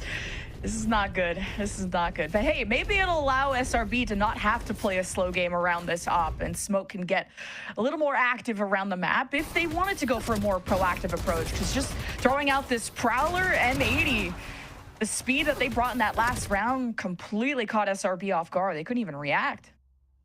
This is a huge round that was just won by M80, especially to take away the 2 weapons. As you've mentioned here, no op, no rifle. They're going to have to play aggressive. They should, because it's an eco round for SRB. So a prime spot now for M80 to be at map point, and the green is good for SRB. Oh, the info's there, but the stinger from Smoke is even better. And on top of it, swapping to the bandit last second. Trying to bring the cage up. They kind of throw out the white flag. 2 rifles down and no upgrades for SRB to benefit in that moment. Exa just had to escape, and now the jig is up. Your position has been revealed, and the fault line almost at his footsteps. But hey, there's a lot of walls separating Exa and the stomping army of M80 who are about to plant. And Alvin saw everything from the neural theft to a trip to a camera, gets information on both 2 players, on the last 2 players, sorry, consistently for SRB. So this should be a guaranteed round for M80, unless now as you're moving back towards that spawn, there could be some weapon upgrades. They could actually make it expensive, at least against M80. Especially now that Nature picked up a Phantom. Time is limited, and Exa didn't manage to get that upgrade, so yeah, we'll see how much damage you can end up doing. There's a lot of low HP members on the M80 side, and Exa says the classic also does the job. He'll just go down with the spike at this point, leaving M80 to go to match point. Still a very good economy and some very good ultimates coming up. I mean, 1 away from Orbital Strike, Overdrive. You already have Null Command. M80's attack has been really relentless as we've scaled through the second half. I'm worried that SRB have made this close, but that M80 are about to close it out. Yes, this should do. Yeah, this Null Command is going to be important right now for M80. I think right now, if you want to keep it simple and being good for M80 and how good they're trading off each other as well, you could Null Command into the B site, just have Spaz plant, and then you play the delay when the Reckoning is going to come back. Very similar pastures is what they did previously when they had the Orbital Strike available for them over on that B site. But they're going to slow things down a bit for the last round of regulation, trying to insert some players on different sides on the bottom quadrant of the map, so that Bonnie could at least see if there's going to be any aggression, any information that's looking to get grabbed by SRB at the very beginning. Satellite already trying to delay so he can split his job to go and watch Arcade. Tell the tension is there for SRB. Keep their head on a swivel. As M80 are drawing out every second, and no moves are being made from Alvin really towards the top side. So Null Command will take over the entirety of A and limit Nature's ability to stop this. You even see Spaz actually grabbed an orb instead towards tree, so they'll use a Null Command to get sight, and they should be playing or trying to play off-site with delays with Spaz utility. Oh, even through the harbor wall, M80 will advance and take what's theirs and rain down on SRB with an Orbital Strike, and only 4 remain. A Reckoning still in hand. SRB put their pawns in position, try to force that overtime. M80, they just played the perimeter. SRB, walk it down. Didn't look both ways. Xander's already a victim, and it doesn't get any better for SRB. It'll come down to the hero of Smoke. Spike gets tapped. M80, they just try to spam it. Satellite is going crazy, and so is Smoke. The duelist will do the job. And Alvin will try to do his best to turn it all around. It's Clutch v Clutch, the X Factor. Alvin versus Satellite. Who will do it all? The headshot spotted. Alvin just has to play time, and he does it for M80. 13-11 on What a clutch by Alvin Boy to secure the round for M80. What a nail biter of the first map in this series between both M80 and SRB. That retake was looking to be primed to push us into overtime until Alvin Boy, the silent killer, comes in and assassinates from the back lines and actually gets the craziest transfer to clutch that for M80. A great start into the series, but it's still M80 that locks down their map pick. Wow. And for SRB to make it that close against all the ults that M80 had, against the firepower that they've demonstrated, and on a pretty atypical composition. But the clutch factor for SRB is what's gotten them to this point. But the game-winning play on your screen, Alvin, the consistent anchor, even being patient in crucial moments like this.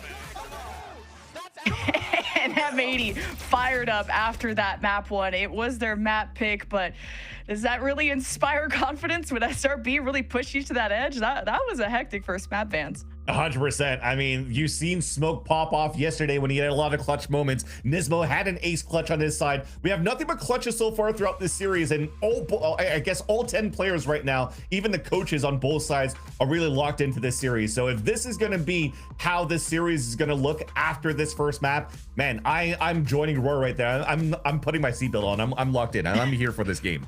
This has got to be the best series of playoffs thus far, and we're only one map in of this best of 5. Up next, the SRB Playground Lotus. What was it, 13-3 yesterday that they won? 13-1 against NRG. NRG. So SRB looking like beasts on that map. We'll see if they can deliver after this. Philips Norelco OneBlade presents Shave All Things.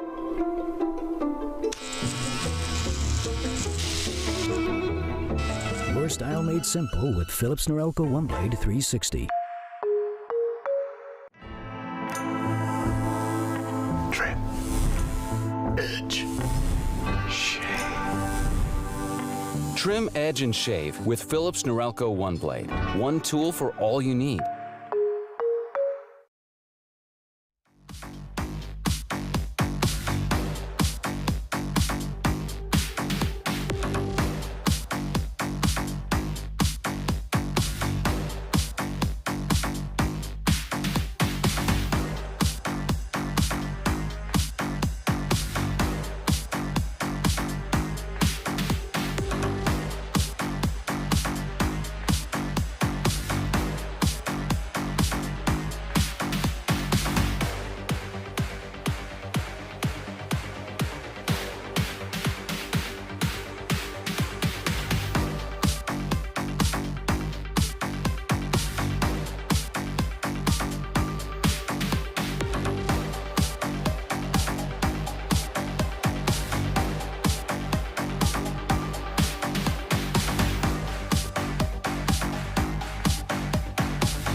to 3 already. Nismo, can they play spoiler? It will be dragging this one out. Terra gets him. Takes a moment to catch his breath, and Sad work together, but a demon for the ace up on top. Sad's willing to have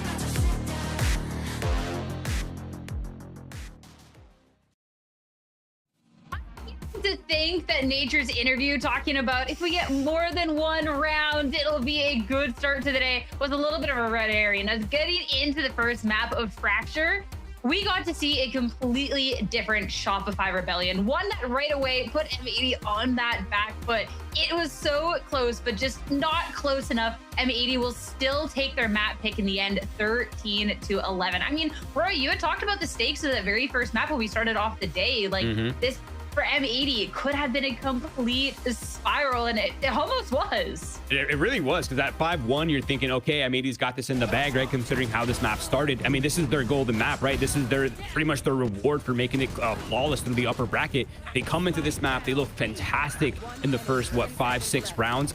And then they're up 5-1, and then things start slowly shifting, right? We see SRB starting to claw away rounds, and suddenly just like they're racking up more, and they're racking up more, and the half finishes at 6-6, guys, like as close as they could possibly get. And then we go into the second half as well. Immediately, SRB's on a round streak. They get the pistol, they get the bonus, and just it really started. That's when at that point I was like, okay, wait a second, this is completely disastrous territory, because again, losing your own golden map when you have the veto advantage is actually a mental destruction. It's a mental boom. So it was definitely a crisis averted here for M80.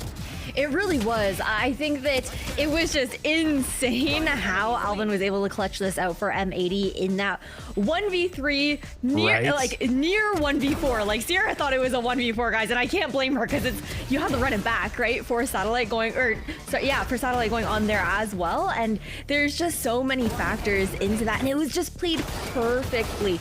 But it is crazy to see, you know, like the push and pull that we saw on this map, how close it was overall. Really, we expected, you know, a close matchup. Did not necessarily come into it for Fracture for the exact reasons that Sierra had been stating previously.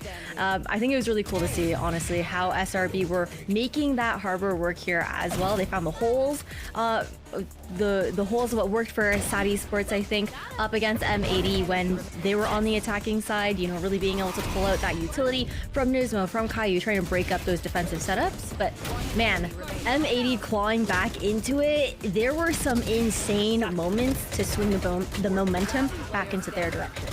And I think for me, what kind of, I don't know how I'm feeling about it, but it's just a fact. Okay, there's a lot of these rounds that came down to just heroics, and it's a lot more than I would have expected coming into this map, right? Because we talk so heavily about how structured M80 is and how good they are as a team, and this is, you know, this is their home turf, and I feel like they actually, it was their game to lose. Like there were so many rounds that SRB could have closed out, and they were comfortable to close, but it was just heroics coming out from someone on M80 to put them back in the map, whether it was Spaz running through smokes, getting kills, whether it's Alvin clutching or Nismo's ace clutch as well, that I'm sure we'll be revisiting. But yeah, there's so many rounds that came down to individual play and just kind of X factor heroics from M80.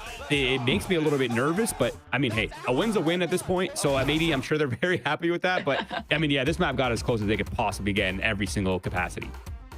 I mean, heroics from the side of Shopify Rebellion, I think, was to be expected if we were going to see any sort of showing on here. Heroics needed for M80, though, is a very, very scary prospect. Yes. I mean, this was just a crazy map through and through. Being able to see this string of rounds again that SRB was able to go on before M80 could kind of start to shut them down just that little bit more was insane. And like, in looking across the board too, we had talked about like the agents and stuff here, Ash, going into it, looking at the player performances, and we're like, oh, SRB, like this composition, etc. as well. But it was something that just worked so well for them. Like the team, again, we compliment this team on the coordination, but even with this composition on Fracture was awesome.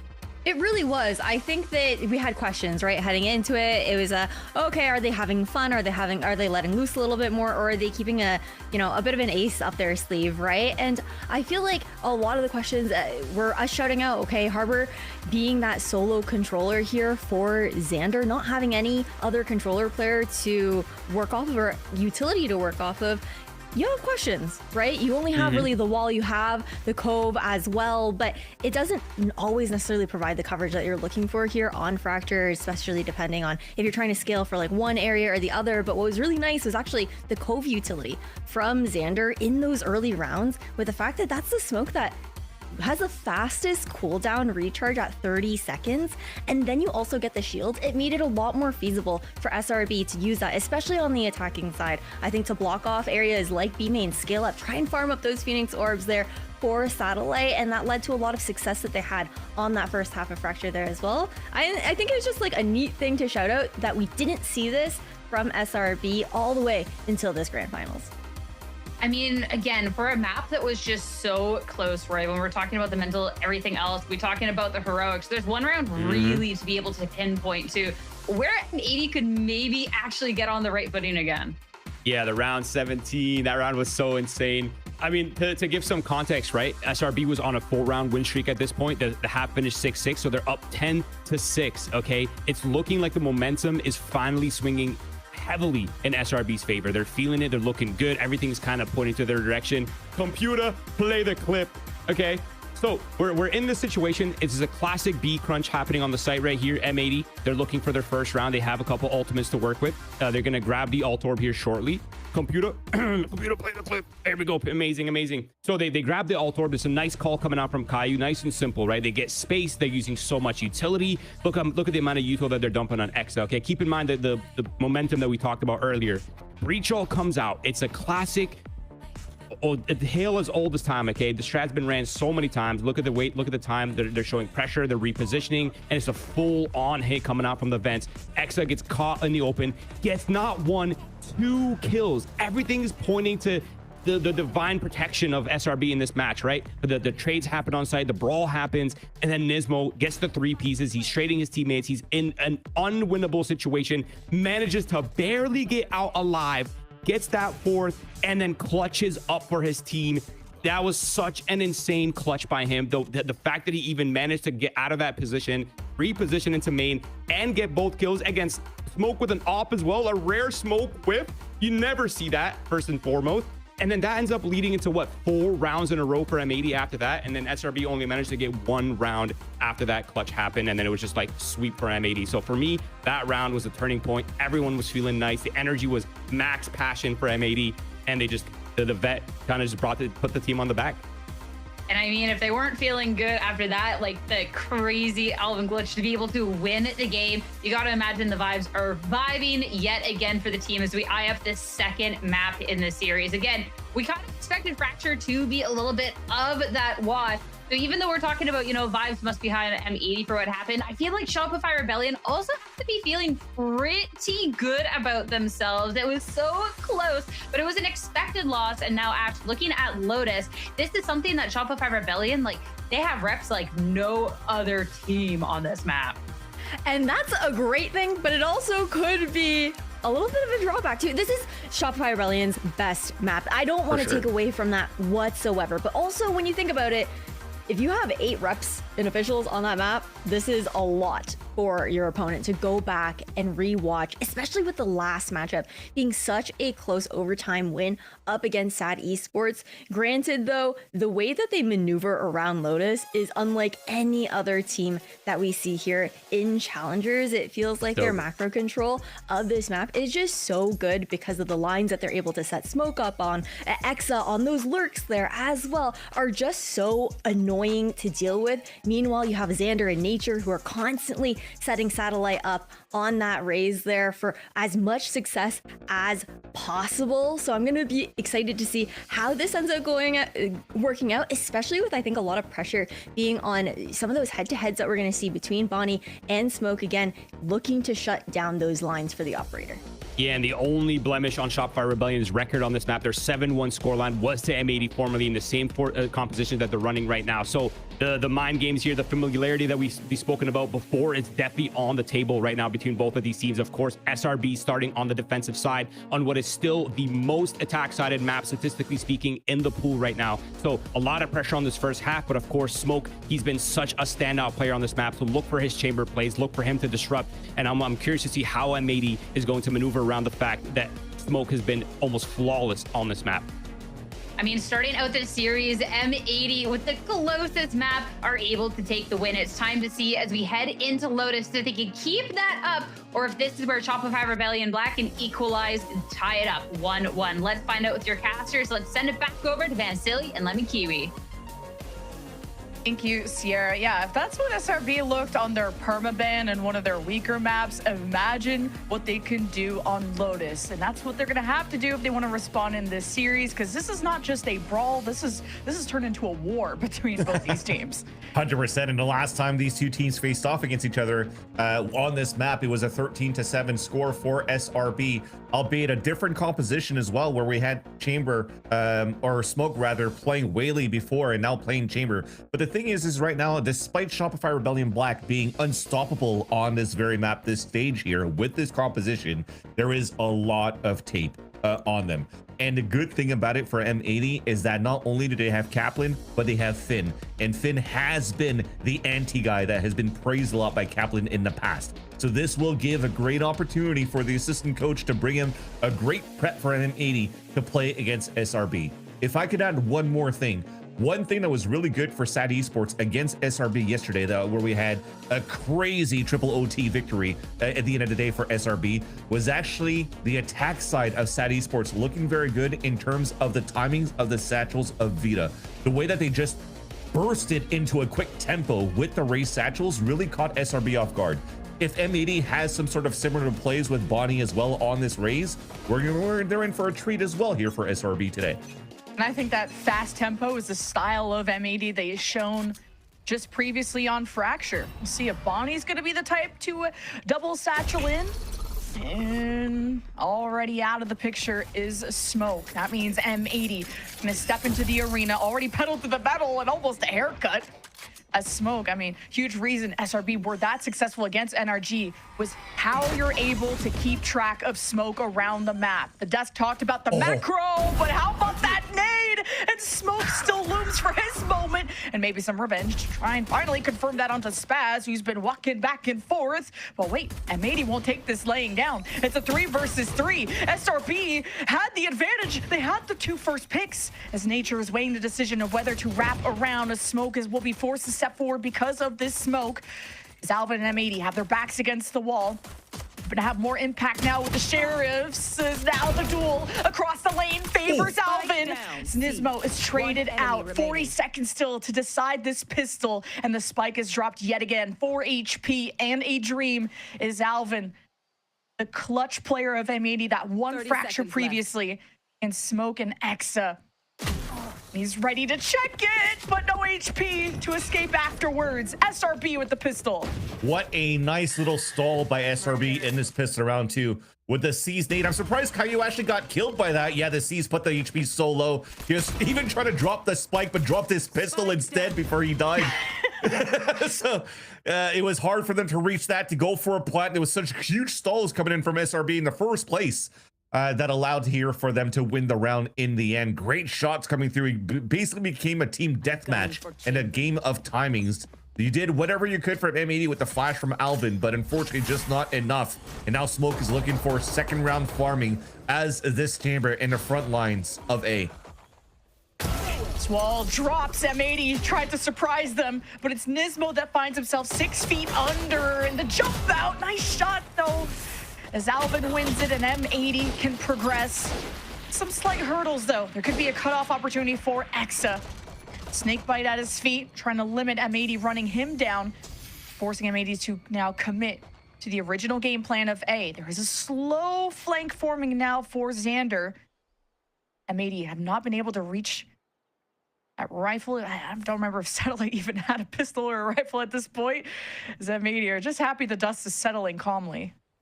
About to say the biggest thing is potentially the flank from Xander is pushed all the way from the C line, because right now M80 are just cutting noise, hoping that somebody's going to re-aggress and re-peek. But because of that push from Xander, you know right now that M80 are pinned and still looking to re-hit towards the A site, so they could just be ready on the A site from there.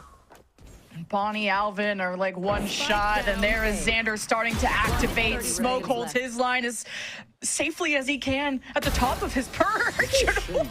What a flick! And a 30K with the Marshall. Very nice stuff out of SRB. Yeah, you're starting to see a smoke warmed up and a smoke that's going to start. I mean, those type of blinking you miss it type of shots, because the first one that he got on the rock jump up on Nismo was huge. And then that quick one to deflect onto Exa. And that's only going to be literally the appetizer into the series once you're going to start seeing him warmed up with the operator throughout the rest of this game. But it was a nice attempt for M80. I loved how he played a little bit of a Counter-Strike style by having the first person jump out with the pistol and 2 players to swing through to actually get that kill onto Satellite. But at least SRB is able to stop the bleeding. And the smoke, the teleport into it, rubble control as SRB have repositioned Exa away from breakable door to support the other lanes of smoke. And now he has to cover his own tracks because M80 wastes no time taking the space. His body with the opener traded as M80 couldn't follow through in the footsteps of their duelists. Now have really slowed down to a crawling pace, and Caillou is going to engage against a Guardian. It's not going to be good for him, and if they open the door, they will be exposed, and they'll still find their way around, if not through. And that delayed swing gives a chance for Caillou to play off of Alvin in that moment. Smoke will cover for now, and there is a flank that M80 were so worried about. Xander is up to no good, 1 versus 3. I don't know how much more good he can do. And there it is, M80 with the first rifle round. And that was the prime example of what we were talking about, or at least what I was trying to point out in terms of what really stumped SRB on the defensive side is look at how they open things up. They go with the Prowler or Seize, but at the same time having the satchels coming in just behind from Bonnie. So as Smoke is still potentially trying to aim into the Prowler or trying to flick onto Bonnie, the Prowler's going to hit him. So there's great ways to trade out bodies and util to still make sure that you're able to take down the snipe lines here from Smoke. And ideally, M80 was able to do that without taking any damage as well and overtake that site. So it ended up being a good way to win their rifle round against the bonus of SRB. But already, because of how much damage Smoke has already put in the first couple of rounds, he's already coming out here with an operator in round number 4, and even adding armor on top of that. I think he did that on Fracture as well. It's risking it for the biscuit. And how dynamic this chamber has been around the map is very difficult for most teams to keep track of. And what is Xander doing looking at this statue? Is he playing Mecha Chameleon, trying to find a little guy hidden in there?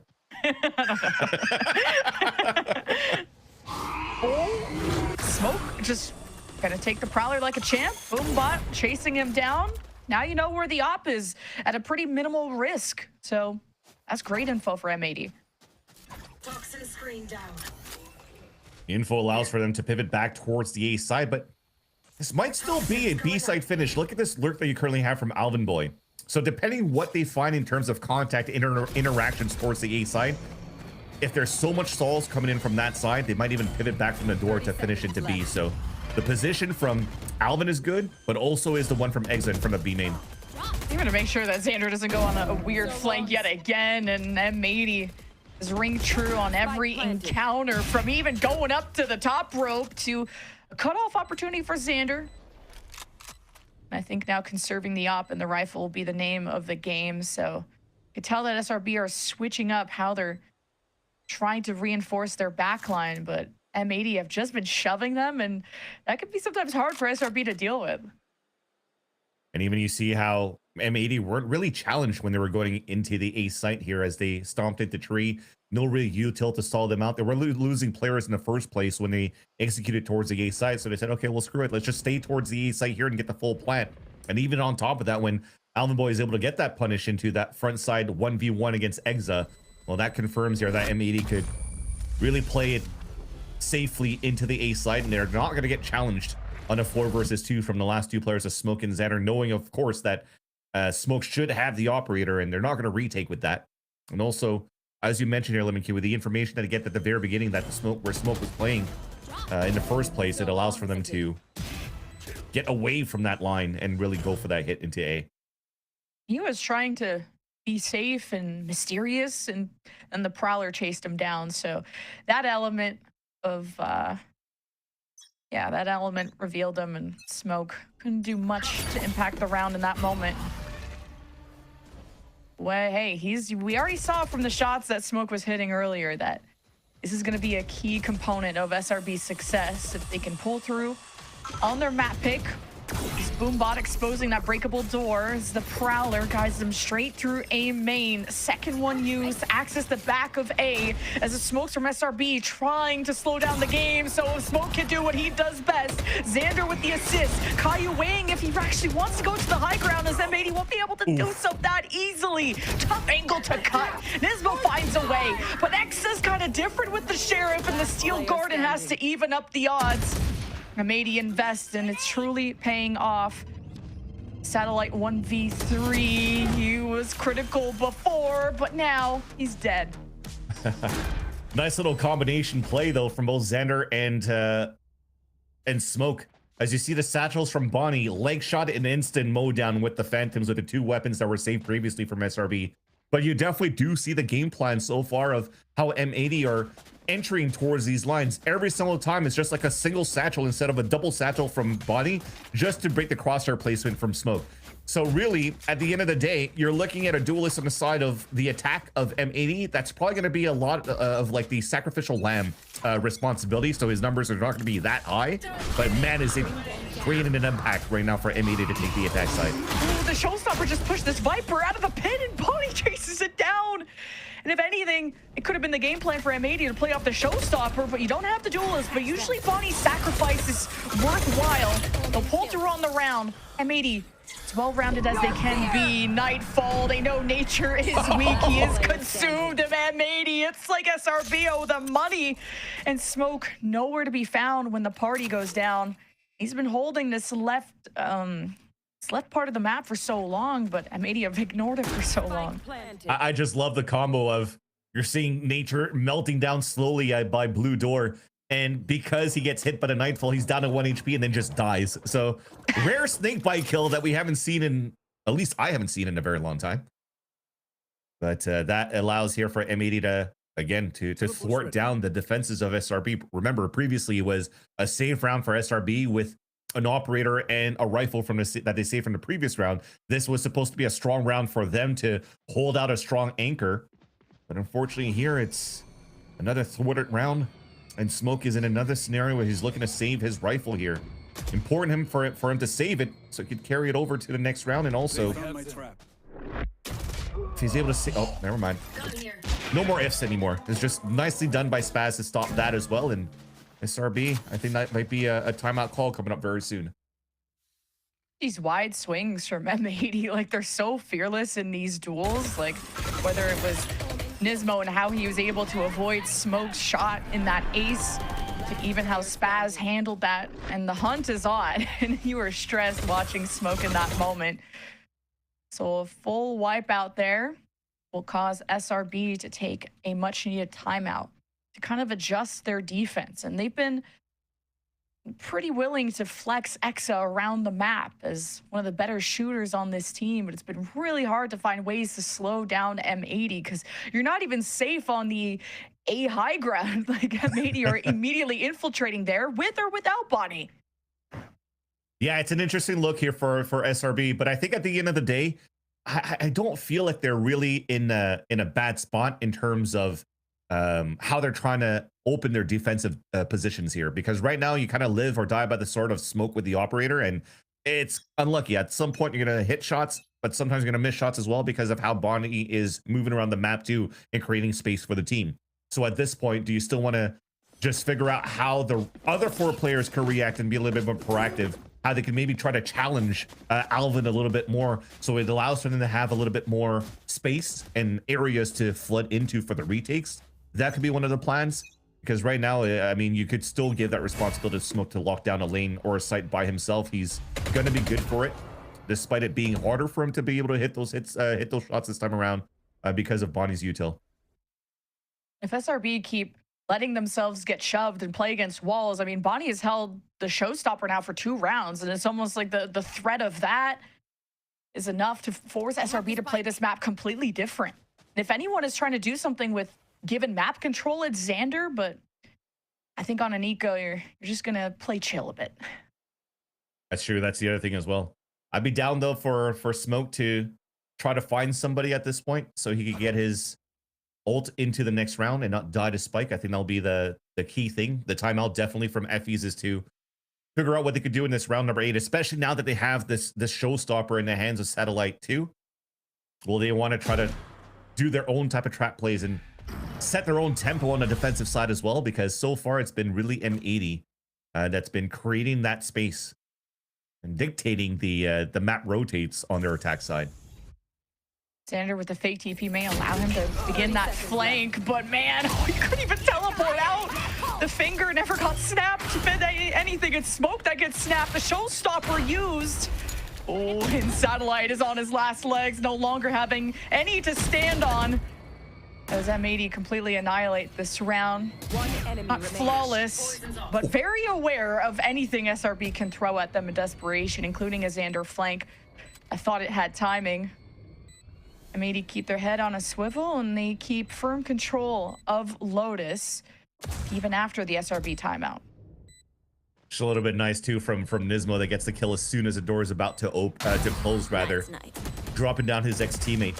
I do respect though the showstopper from Satellite. I was going to talk about the timeout potentially to utilize the showstopper in the next, but as Satellite gets to pick and has a great spot in tree to potentially do some more damage, because M80 have played a very slow round. In that previous round, it was potentially a chance here to get some value. I mean, look at it through the X-ray. It was a potential to get 2 kills with the showstopper, yet unfortunately it doesn't hit. And also the showstopper was baited out on the attack side from M80. That also doesn't hit from Bonnie, so you'll trade that out. At least it brings down the tempo a little bit here in terms of the aggro hits from the side of M80 by nullifying the showstopper. And once you also have ult on your side here from SRB, outside of just the showstopper that you've utilized here, you're still in a pretty decent spot this round. At least Smoke got his ult in this round. Nature's going to be in the middle of the map to maybe help a retake with the Nightfall. Very dangerous for Xander. Oh, the timing of the smoke, it drops to Nismo with the opener. Seaside feels like it's M80s, they know it. And that boombot didn't get within the site, so SRB almost try to maybe prevent M80 from getting in here. M80 looking like they were expecting a bigger fight there as they're kind of all stacked up on Mound. And it's a stalemate. We're waiting for the re-peek right now from SRB. I think as soon as you see a Prowler or a jump spot or something, they could start punishing it right away. But as the clock dwindles down, actually the positioning, the off angle from both players could be huge here. They also have seize nades available for it. Oh, good opener there from Nature, but Spaz stops Nature from ever pulling out the Nightfall as Exa steps into the picture, coming in from B, and he's just tapped by Bonnie. He's absolutely overwhelmed with util. As Smoke, unfortunately, the last one left, hasn't been the first encounter for M80 in quite a while, but could at least be the last thing that they see. 1v3. Probably not a question of actually winning the round, but trying to take a hit at M80's bank. Bonnie's not flustered at all. Oh, no way, Smoke! He had something else up his sleeve, and you do not want to give him a chance to adjust his aim. Zalvin had to get groovy with it to get away from Smoke's crosshair. Got the leg shot, instant headhunter kill as well onto Bonnie. That was kind of slick by Smoke, yeah. But a lot on this plate to try to clutch that one. But we've seen some crazy clutches coming in throughout this series so far on the first map alone of Fracture from a lot of these players in the server right now. But I like it from SRB, despite them losing that fight towards Mount at the very beginning. We did talk about them needing to be a little bit more proactive on the defensive side when you have just Smoke covering one lane. So they are trying to double up towards Mount and fight on that side to lock that out. But unfortunately, Xander lost that fight. So they'll try it again. And this time there's no contest coming in from M80. So it allows for them to get good information very early in the round to get those players kind of ready to fight towards the BA lane. Funny enough, despite how good Smoke and SRB are in total, the defense has been their weaker side. I mean, they only took 2 rounds on defense against SAD, and hence why that 10-2 lead that SRB had turned into an overtime skirmish. So just trying to stem the bleeding here would be ideal. You invest into the op, but the economy is suffering, and being forced on these ecos is how a bleed turns into that hemorrhage. As Exa adjusts, and he has the Challenge and M80 keep their distance. Exa goes for the better opportunity. Not gonna spam right away. Here's the boom bot, gonna take a second. Nightfall's gonna really pressure as M80 are evacuated. And Smoke hoped to leg them, but Spaz had a better reaction. Still, M80's HP weakened in the moment as they escape away to another site. A huge responsibility to put Spaz on the outlaw to fight against the op, and he takes him down. And yeah, already wasted out the Nightfall, so they don't have too much for the retake on the side of SRB. So it's Satellite that's going to have to use his gun. Forced back by the snake bite. I think he should wait it out here. Oh my god! Bonnie is so gross. Swings in just a casual 1v2. Gets the third with help, of course. But Satellite satcheled over. He thought he could have had the timing, but tell us so much on SRB's shoulders to not let M80's momentum get too out of hand.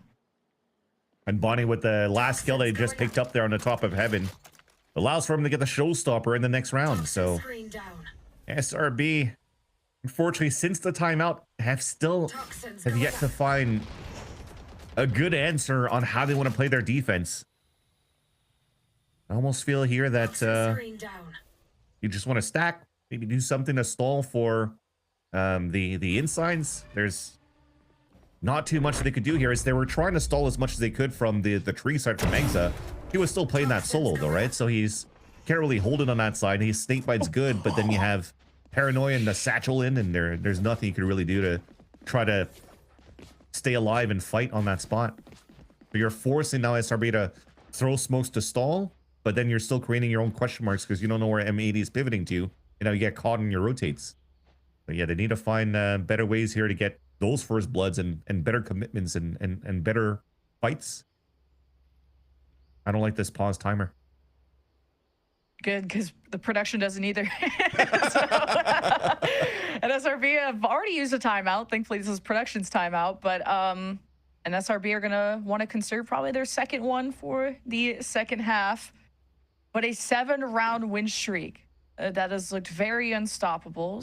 And I feel like a lot of these rounds have come down to 3v1s. Like it's not looking too close. M80 have been really good at identifying where that op is, and speaking of that op, Exa was able to recover it, just barely as the round moved over. He lived on, and that's something he'll hand over to Smoke. But an uphill battle has turned into Mount Everest.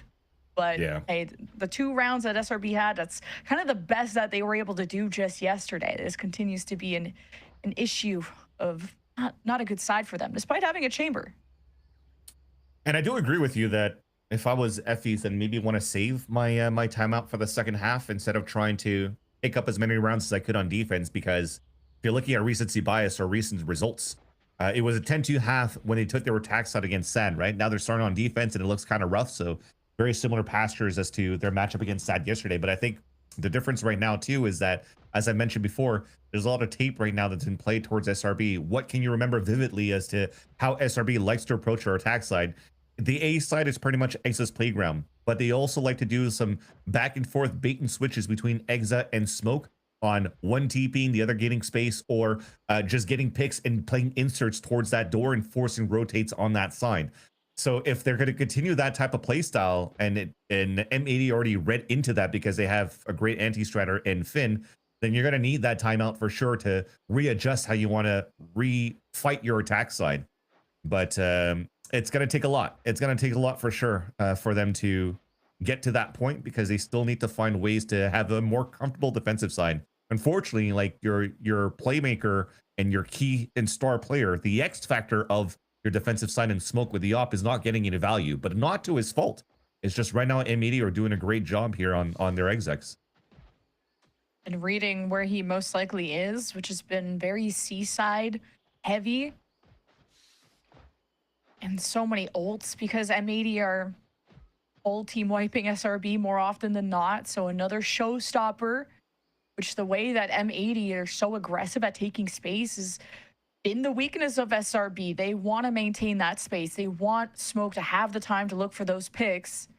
M80 are not giving them any windows of opportunity to kind of see what the protocol is from M80 before it's been executed. And just looking at it so far as well, as I'm just looking at the minimap, the one that's been played or stayed pretty static so far in this minimap has been Smoke. So I'm assuming it's a small DC issue that we have with Smoke. So hopefully you'll be able to come back soon. But this is the other thing too. If you're new into watching Valorant or watching the VCL or just watching the professional side of Valorant, when you do have a tech pause, unfortunately the teams cannot talk to each other. So this still has to be like a type of focus on yourself and give yourself a way to refocus once we get back into the game. And I think this is going to be more important for the individual players around SRB more than everybody else right now, because again, it looks like there is no mistakes being shown by M80 so far on their attack side, and this might be good. This is very needed right now for SRB side, because you need Xander and Satellite really to step up to the plate right now, to be honest with you. Because Xander and Satellite have been like key components as well to SRB successes from their lower bracket runs throughout their playoffs this time around. And the only thing I feel that could be slowing down M80 has been Exa, and this is not as good of a tool as compared to a Vise, where there's razor vines, there's a literal wall, like there's something physical that is stopping M80, while as you kind of saw how M80 approach Fracture. They'll step into your harbor wall and walk through the cove. They don't care what kind of smoke utility you use. But Exa, you know, he's been very proficient at this before. Even his Viper's Pit was disrespected before it even got fully put up. He got killed within 2 seconds of using the Viper's Pit. And, you know, you don't even have time to play off of a snake bite. I think the last time I felt like Exa was putting up a better resistance was at A tree, putting up orbs and snake bites. And then M80 spammed through it. So there was so much threat and so much stress being caused by M80 that it's been so hard for SRB to fight back until it's too little too late. And sometimes it is just a clutcher kick. There's only so much utility can do for you. And I agree with you that it's up to Satellite to clutch or kick at times. Yeah, and hopefully it'll be there. But right now we're still waiting for the pause to resume, unfortunately. So please be patient. We're going to be patient as well as we're waiting here. I mean, we had a banger of a start in this BO5 so far. It really went down to the last round of regulation, and again, to the nature of how SRB has been playing towards this map, I wouldn't be surprised to see another very close matchup once we switch sides between these two teams again. But like I said, we need to go back into even looking at the players inside the server too. This series means a lot for both of these teams. Just to reiterate what's at stake right now is that already at least these two teams rather are confirmed into the LCQ just by the nature of having the most points across all of the challengers in North America this stage, or even this year. So whoever loses this is guaranteed still to a second chance to fight in the LCQ against the #2 seed of the LATAM versus LATAM North versus LATAM South matchup, and the #2 seed from Brazil to go into a BO3 or a group stage knockout round between those three teams. That'll be the 4-team moving in. Winner of this goes straight into the play-ins of the VCTs, and that's going to mean a lot here for players like Nismo, who has yet again to play on this stage at the VCT since he first started Valorant in 2020, where he's had the most value and on a radar for a lot of players or a lot of fans in my eyes has been his stint with Ghost Gaming when he was actually being coached by Kaplan in the first place. It was like a Nismo, John Cutie roster that was Brock that was in there as well. I think there was even a Proto that was in that roster too. It was a fire roster that we actually had with Koala Noob back in the day. So they almost had a chance to really move into that gauntlet in 2021, then almost had a chance to qualify Nismo, that is, with M80 in 2 separate occasions, but couldn't make it through. So if they're able to win this one here to finally play in LA in the play-ins, I think it'll mean the world for Nismo. But a lot as well for Caillou and Kaplan, because they unfortunately just got recently dropped this year by Sentinels. It'll be nice to see them back onto the stage and maybe somehow play into a matchup, depending how the series or the season's going to go during the stage 2. If we actually see an M80 against Sentinels, man, I'm here for it, because it's basically a Hubert Academy reunion as well. Yeah, and you saw how loud these players get whenever they win a round. Like from SRB yesterday, like Smoke went absolutely nuclear, like turned into the Hulk. To M80, the way they closed out 13-11 Fracture, my eardrums almost burst. Imagine doing that on the stage. You're just gonna play so much better in an environment like that because there's a lot of vets here that thrive in that kind of energy. And one person I'd like to see thrive in a match like this is Xander. I feel like a huge part of the defensive rounds that SRB made close yesterday when they did struggle on that defense was Xander being able to flank. And he's been kind of toying with that map control, but I think he's been shut down 2 or 3 times on those attempts to now completely abandoning that because the retakes are so important with him in the picture, whether it's a fighting paranoia or just any angle that he can help. He's a shooter for that team, and you need Xander deep into the round. So SRB have had to make adjustments to M80's game plan, but to also no avail. And hoping that whatever tech issue is happening on SRB's side, it looks like everyone's moving now, so this is a good sign. That it's not flustering them, and it's hopefully allowing them to lock in and to calm down a little bit. If anything, for Xander as well, I think what really defines him too on the defensive side is how good he is at anchoring, which is also very surprising that we're not trying to avoid Xander or Smoke. We're just fighting wherever we need to fight. And they're okay to do that for M80, but looks like we're gonna need a little bit of a longer pause, unfortunately, even though we see all 10 players moving around. So we're gonna go ahead and call a little break. Please be patient. We are as well. We'll be back with more of the grand finals for our final North American Challenger stage between SRB and M80. I mean, honestly, it's simple. Look at me. You know, I've been in this league for what now, 3-4 years. I won Challengers twice in North America. Unfortunately, fell short in grand finals, but never give up, you know? If you like what you're doing, if you believe in yourself, I believe in myself, and that's why I keep pushing myself to do it, you know? So if you ever lose in the past, guy, or in the future, sorry, keep your heads up, you know? It's not done. You still have a lot to prove yourself, especially these young guys out there. You have a lot of time ahead.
All right, welcome back, everybody. Everything's all good. There's no Warren Bossing say, and the score is still 7-2.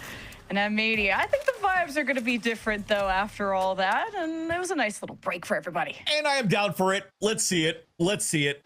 Smoke is about to get ready to get contacted right in front of the C-site, too.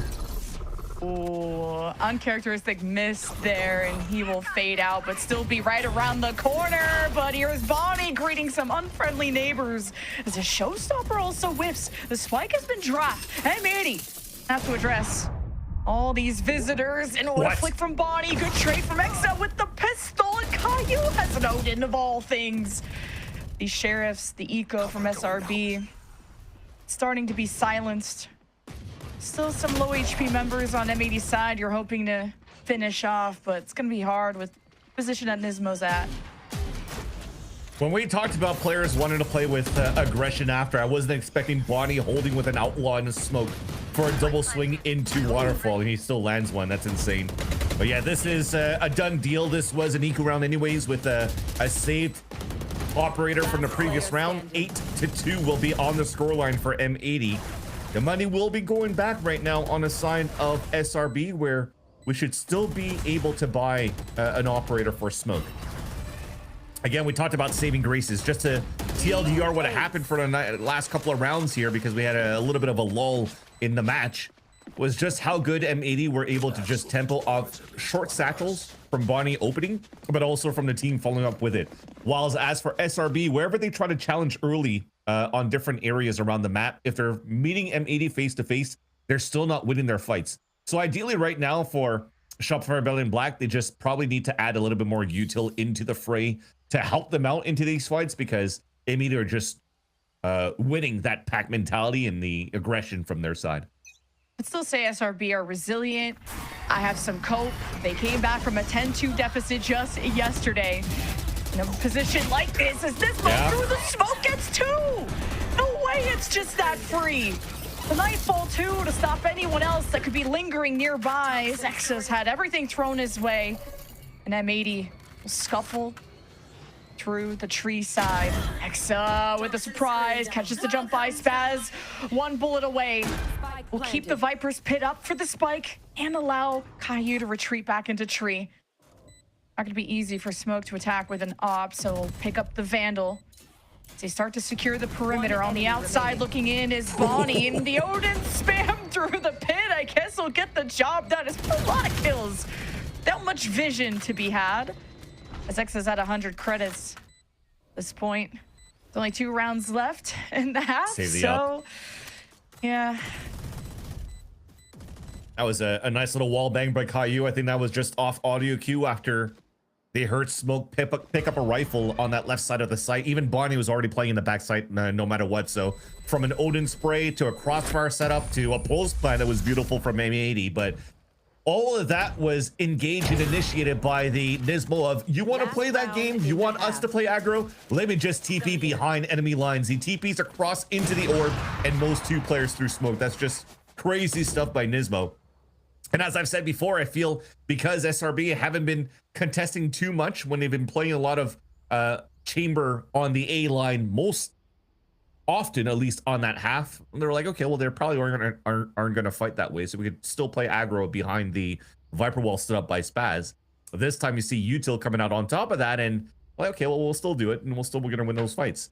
And we talked about before the pause here, Lemon Kiwi, that if I were Effies, I'd probably save the timeout into the second half, because the tape of how they play and the approach to the attack side could be useful for them to readjust on the fly. But it seems as now you want to trust that you still have a strong attack side for SRB here on this very mat, and you want to try to salvage this last round.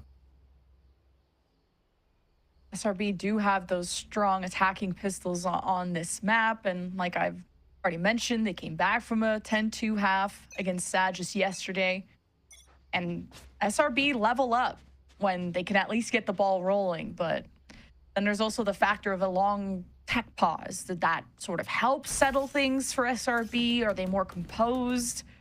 Smoke not hitting that shot does not look like a positive flag or a green flag to me. But the last timeout now for SRB expended just for the last round of the half. Interesting look. See if Smoke needs to hit this shot, but he's flashed out of that position. And that's already going to be an easy tempo in for M80 right after, right? Smoke misses a shot. Let's take that space because, again, SRB keeps playing Smoke solo on sites because they expect him to hit these type of shots. Yeah, just jumping on by. Gets what he wanted at the end of the day. Patience paying off. But Nismo with the Odin this time is not letting SRB stay in those positions along with the Steel Garden. Waterfall threat created there by nature. M80 will send Alvin to be the solution while the rest of M80 focus down the back of C. Satchel, everything close to range. Alvin at the ready. The jump out and the double. Beautiful from Alvin and Bonnie to secure the 10-2 half for M80. Wait, they mowed down all 5 players instantly as a dynamic duo. And the fact that he gets booped by a satchel from Satellite and still gets both kills is insane. How good Alvin has been in the last 2 maps. I think he's been riding that high since that clutch of Fracture to finish the first map in favor of M80. And he's like, yep, I am unstoppable right now. You heard it even in the replays. He's him. I am him. I'm Himothy.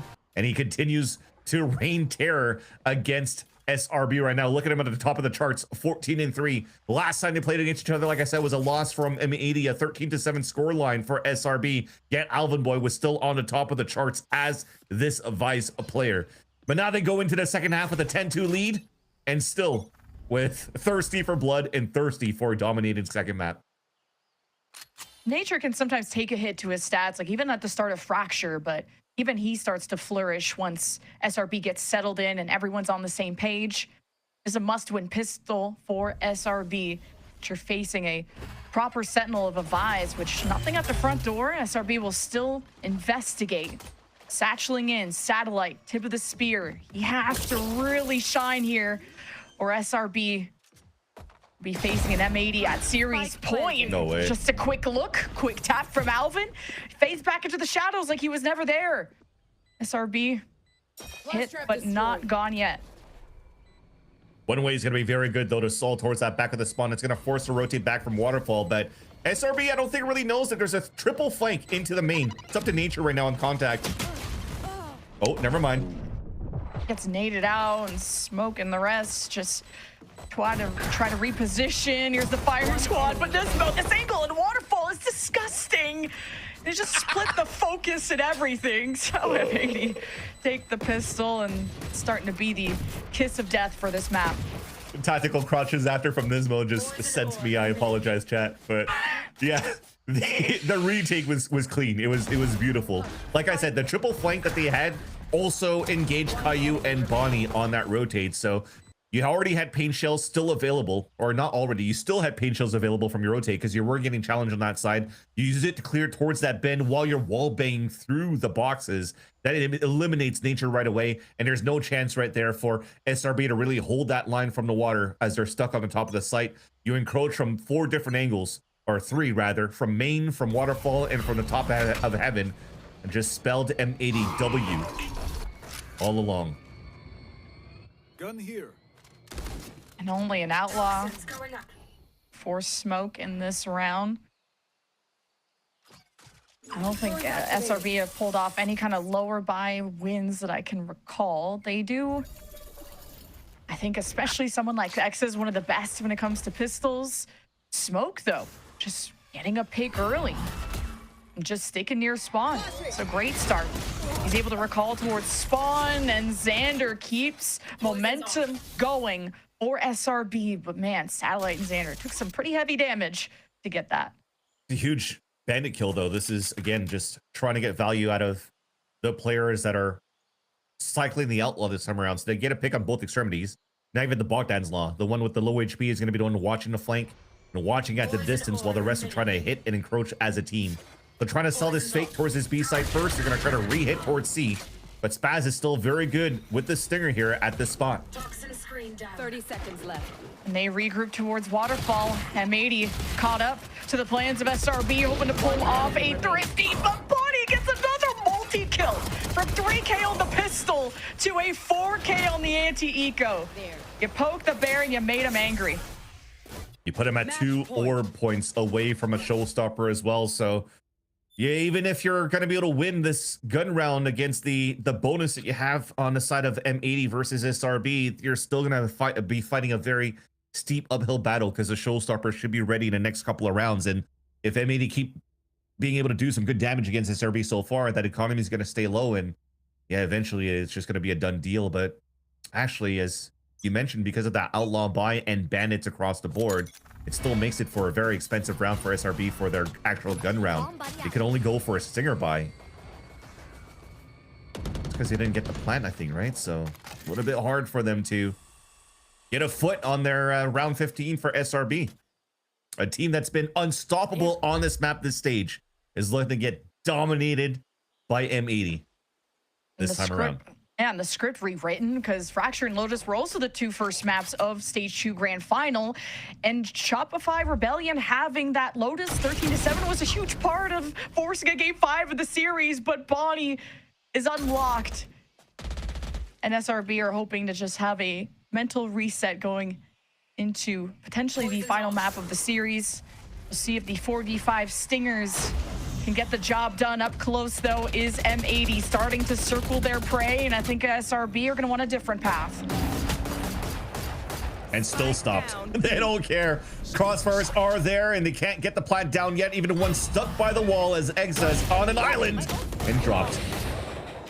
And drowned, man. What a commanding win on this map. 13-2. Talk about the improvements to Lotus that M80 did, and to take SRB's map pick may just spell the future of what to expect in this series. M80 have scaled, and they've reached a ceiling that I hope SRB could try to reach, but at this point, I'm not sure.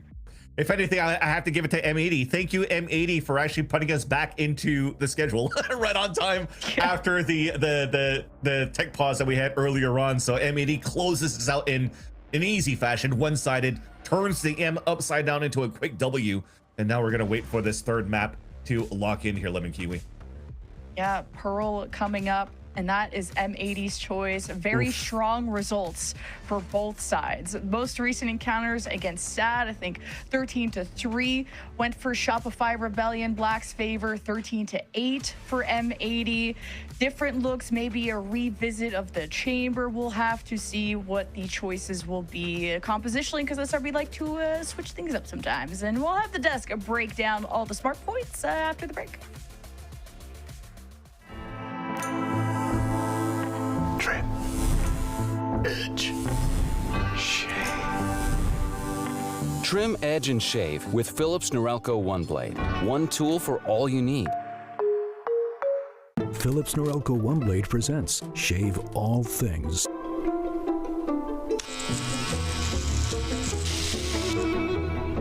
Your style made simple with Philips Norelco One Blade 360.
Already.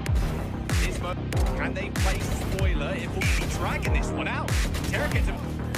Takes a moment to catch his breath and Sad work together, but a demon.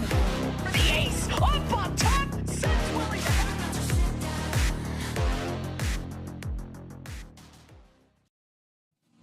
Going into the second map of this series, Shopify Rebellion Black's pick, this has been a Lotus that has been so practiced for them throughout their time here in Challengers, with only one mark on their blemish. A loss to M80 earlier on this stage, repeated on the day disastrously so. It's going to be a very commanding M80 victory to close out the map and be up 2 in this grand final series. I mean, Ash, when you look back at the fact that they've taken here down before, it gets to be a little scary. And of course, lots has changed since then, but for SRB, not in a good way, apparently.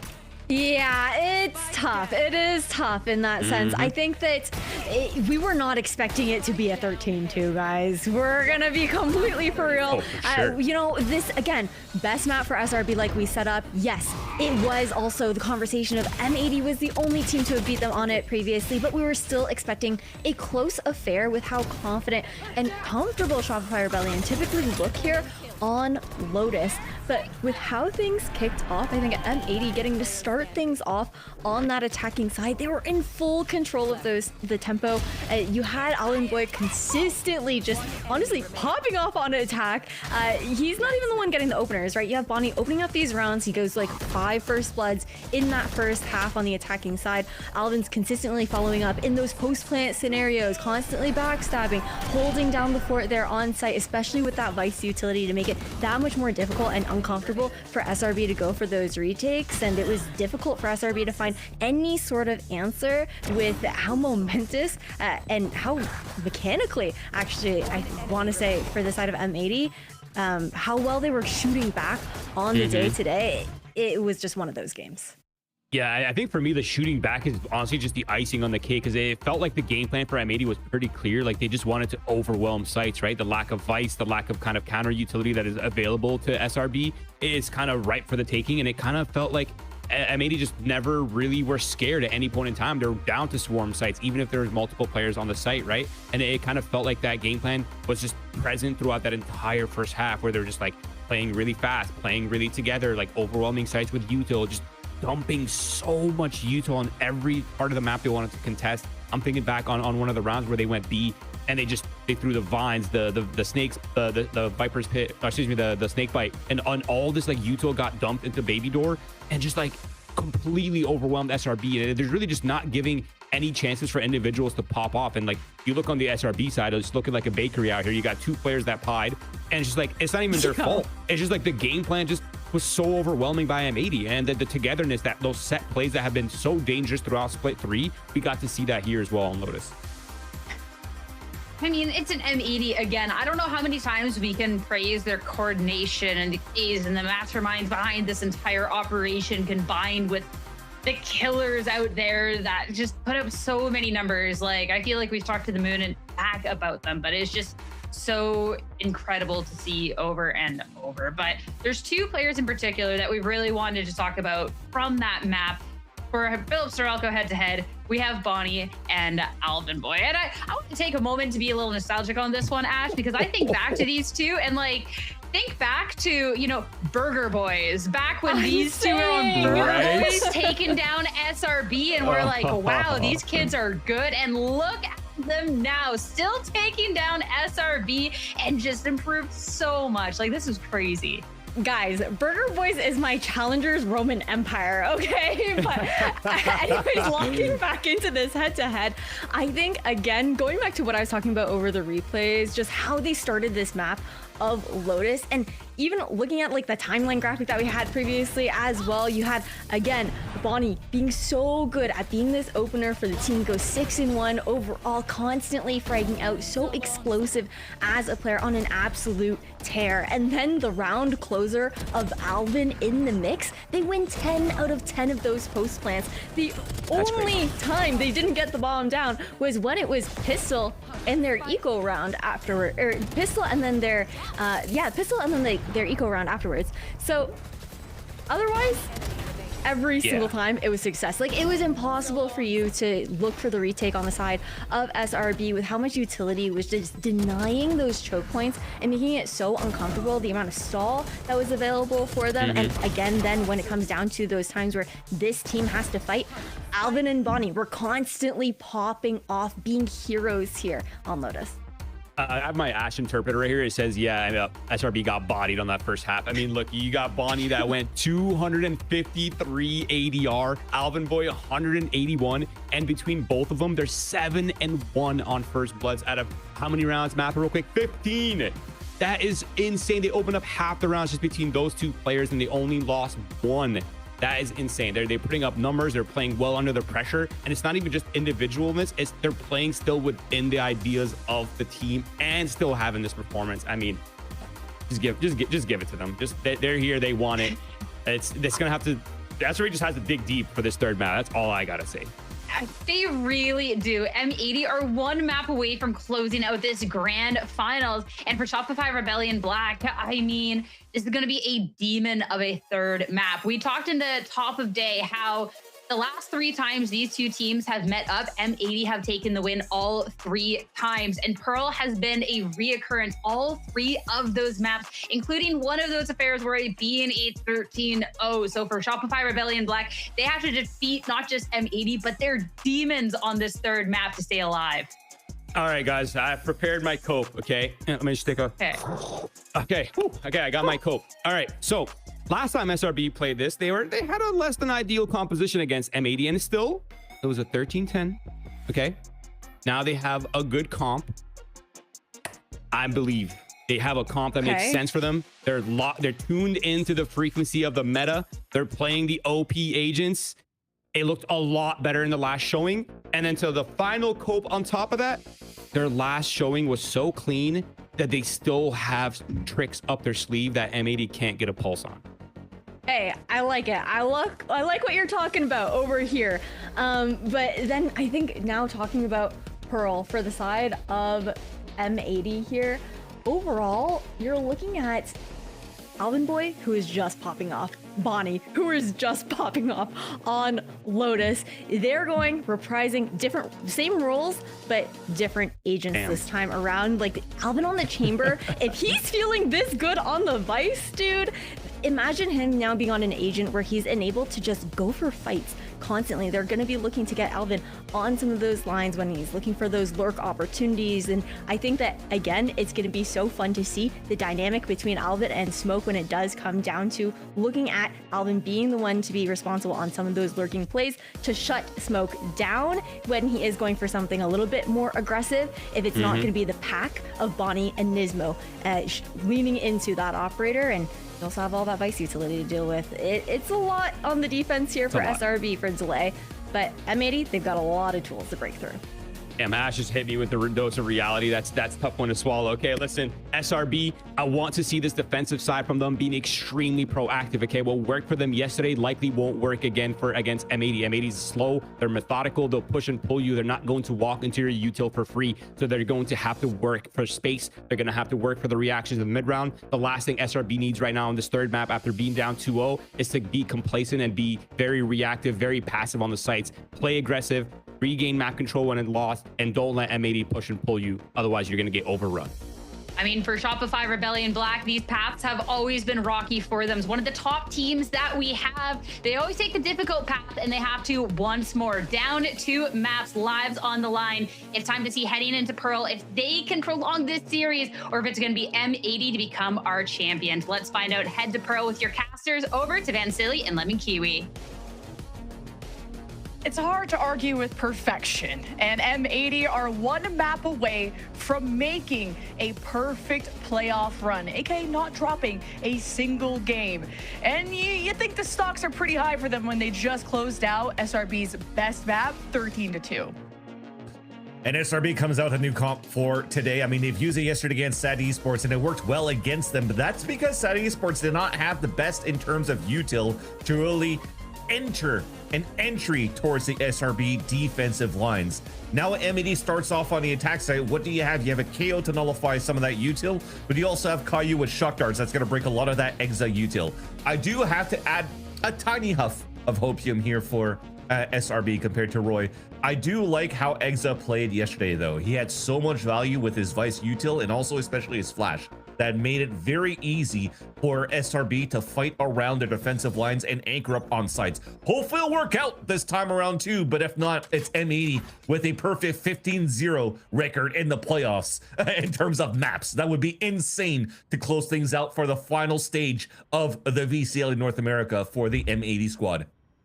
Yeah, that 13-3 victory that SRB had against SAD just yesterday, like, Smoke went quadruple positive, almost 19-5. But Alvin Boy, 20-12 against their SAD encounter. Ooh, it's gonna be an ultimate grudge match as M80. Be careful as the obstacles been put in their path. Has been a momentary delay, and ramping up is Bonnie. Like the 300 ACS guy is sliding your way. You better get out of his way. SRB, 1 victim down. Nice flash, but you just can't stop this guy. Back and forth he goes. The bait and switch with Alvin, and Smoke will take aim, and 2 fall in his vision. 70 HP, good enough amount to play with. But also the spike's been planted. 1v3. Gonna be impossible. Yeah.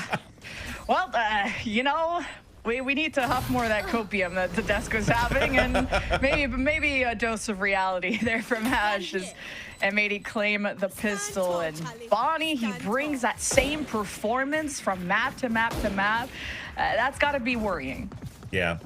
And I do like the pathing from SRB to try to go for the curveball fight retake into the pit. I felt like I've seen that before, but it's just the aggression coming out from M80 as well. It seems as though they were able to time that quite well for themselves with Nismo in terms of that util to have that assist as well. So a little bit difficult for SRB.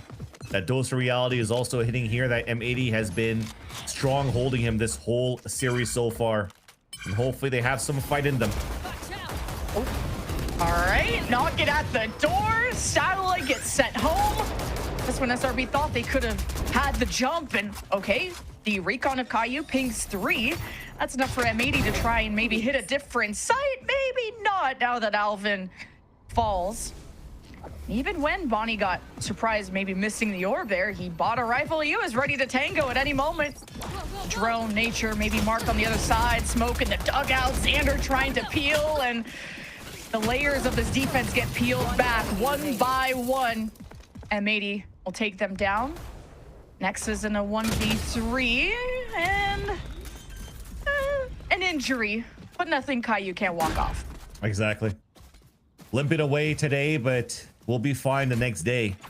It's just a little sprain that he had, but I gotta say, that little 1v1 from Exa, like I said, his flashes has been really good on his Vice to find his timings on that. To win that against Alvin Boy with just a classic is a nice little boost of confidence to know that he could solo anchor that B-side. As we talked about the responsibility of putting Smoke on a 4-1 setup a lot of these times when he's playing the chamber. This time you're potentially going to see that a lot by having Exa playing solo anchors instead.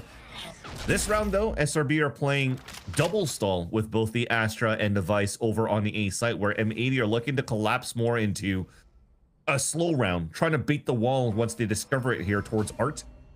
and force here SRB to be a little bit more proactive towards street.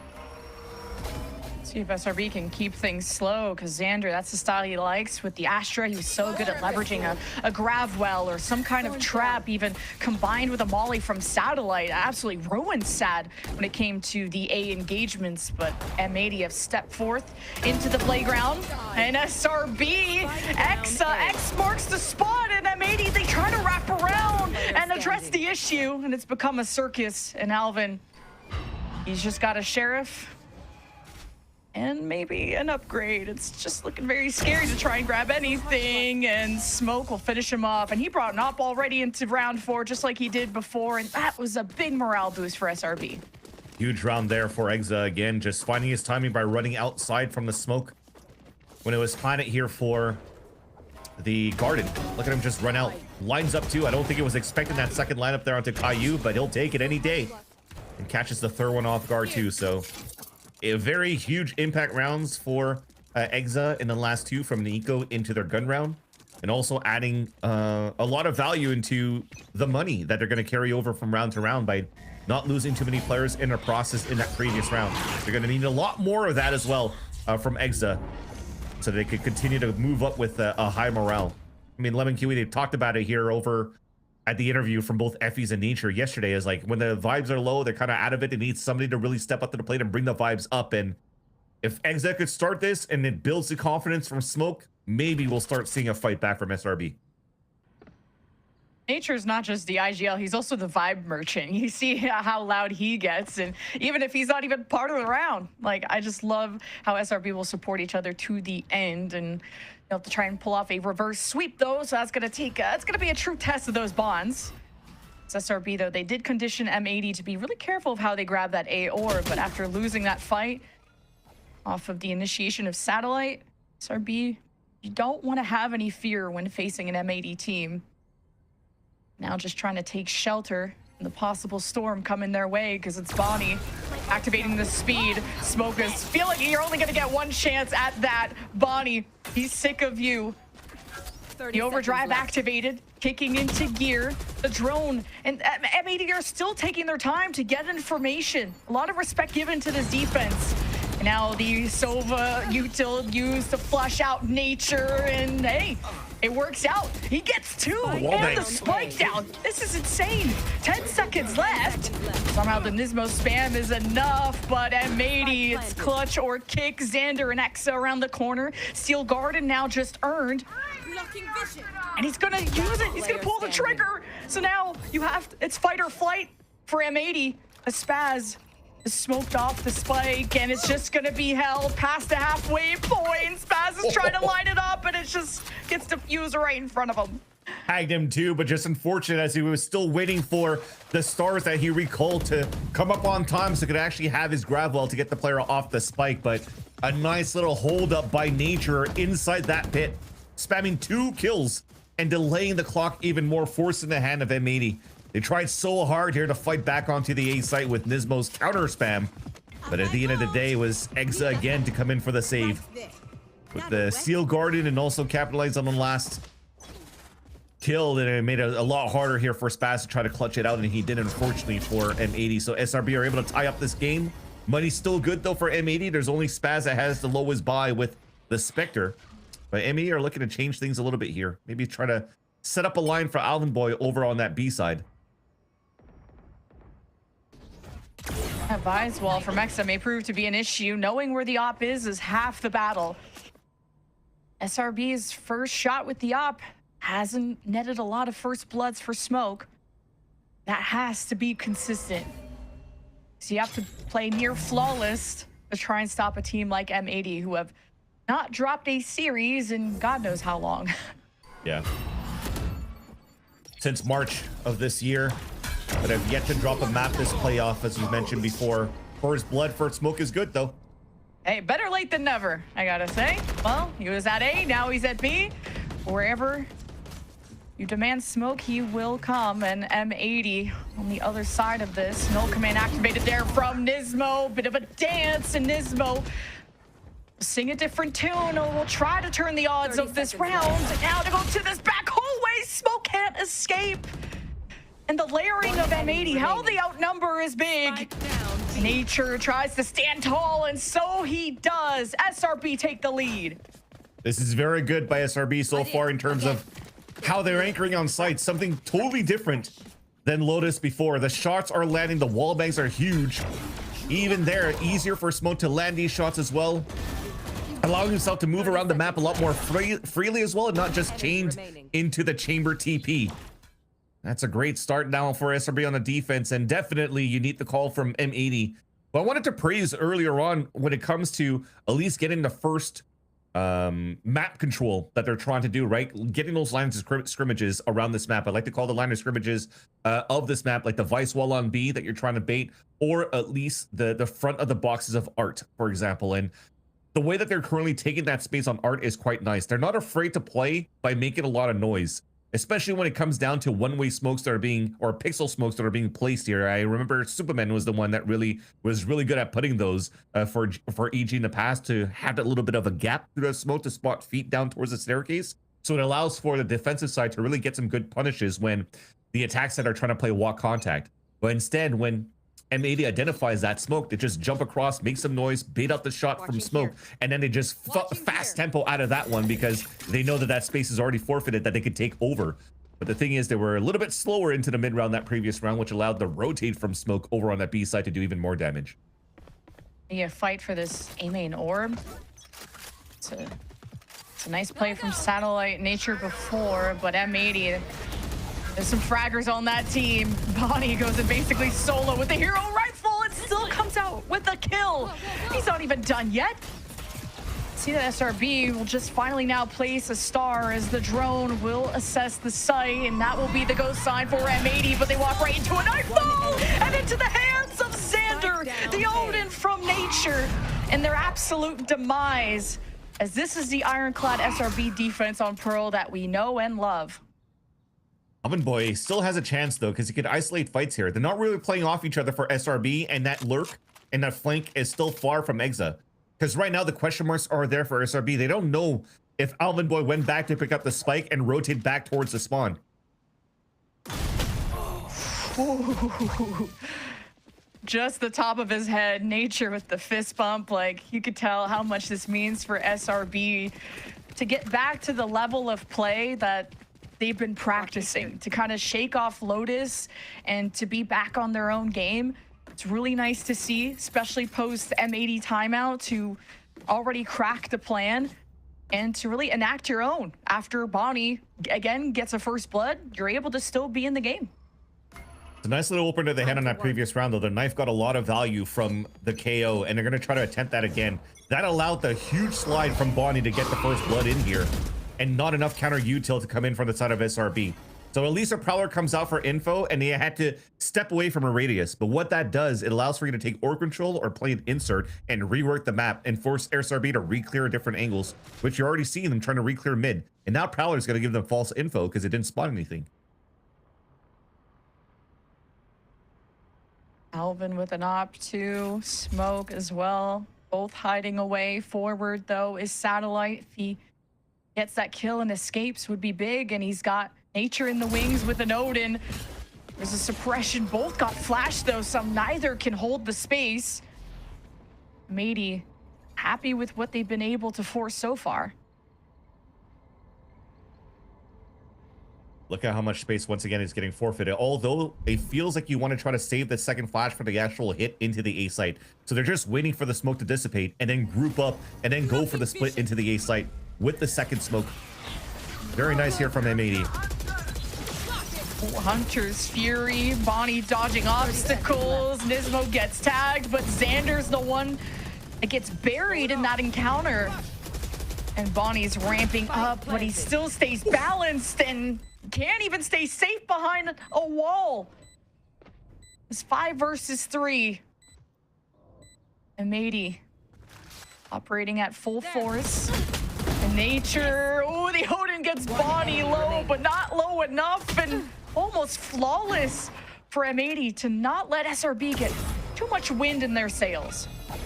Could still be a flawless right now as Smoke is still desperately trying to escape. He doesn't have to dash anymore. You see stores being placed behind as well, and he's able to avoid it all. But there's now 3 players coming down towards the streets. Maybe he'll get one, but he's about to get traded out. And that's no weapons moving into the next round. Well, actually, no op, but they still have money for the side of SRB. But let's just think about the scaling from M80 on that round once again. Just great utility usage on that side.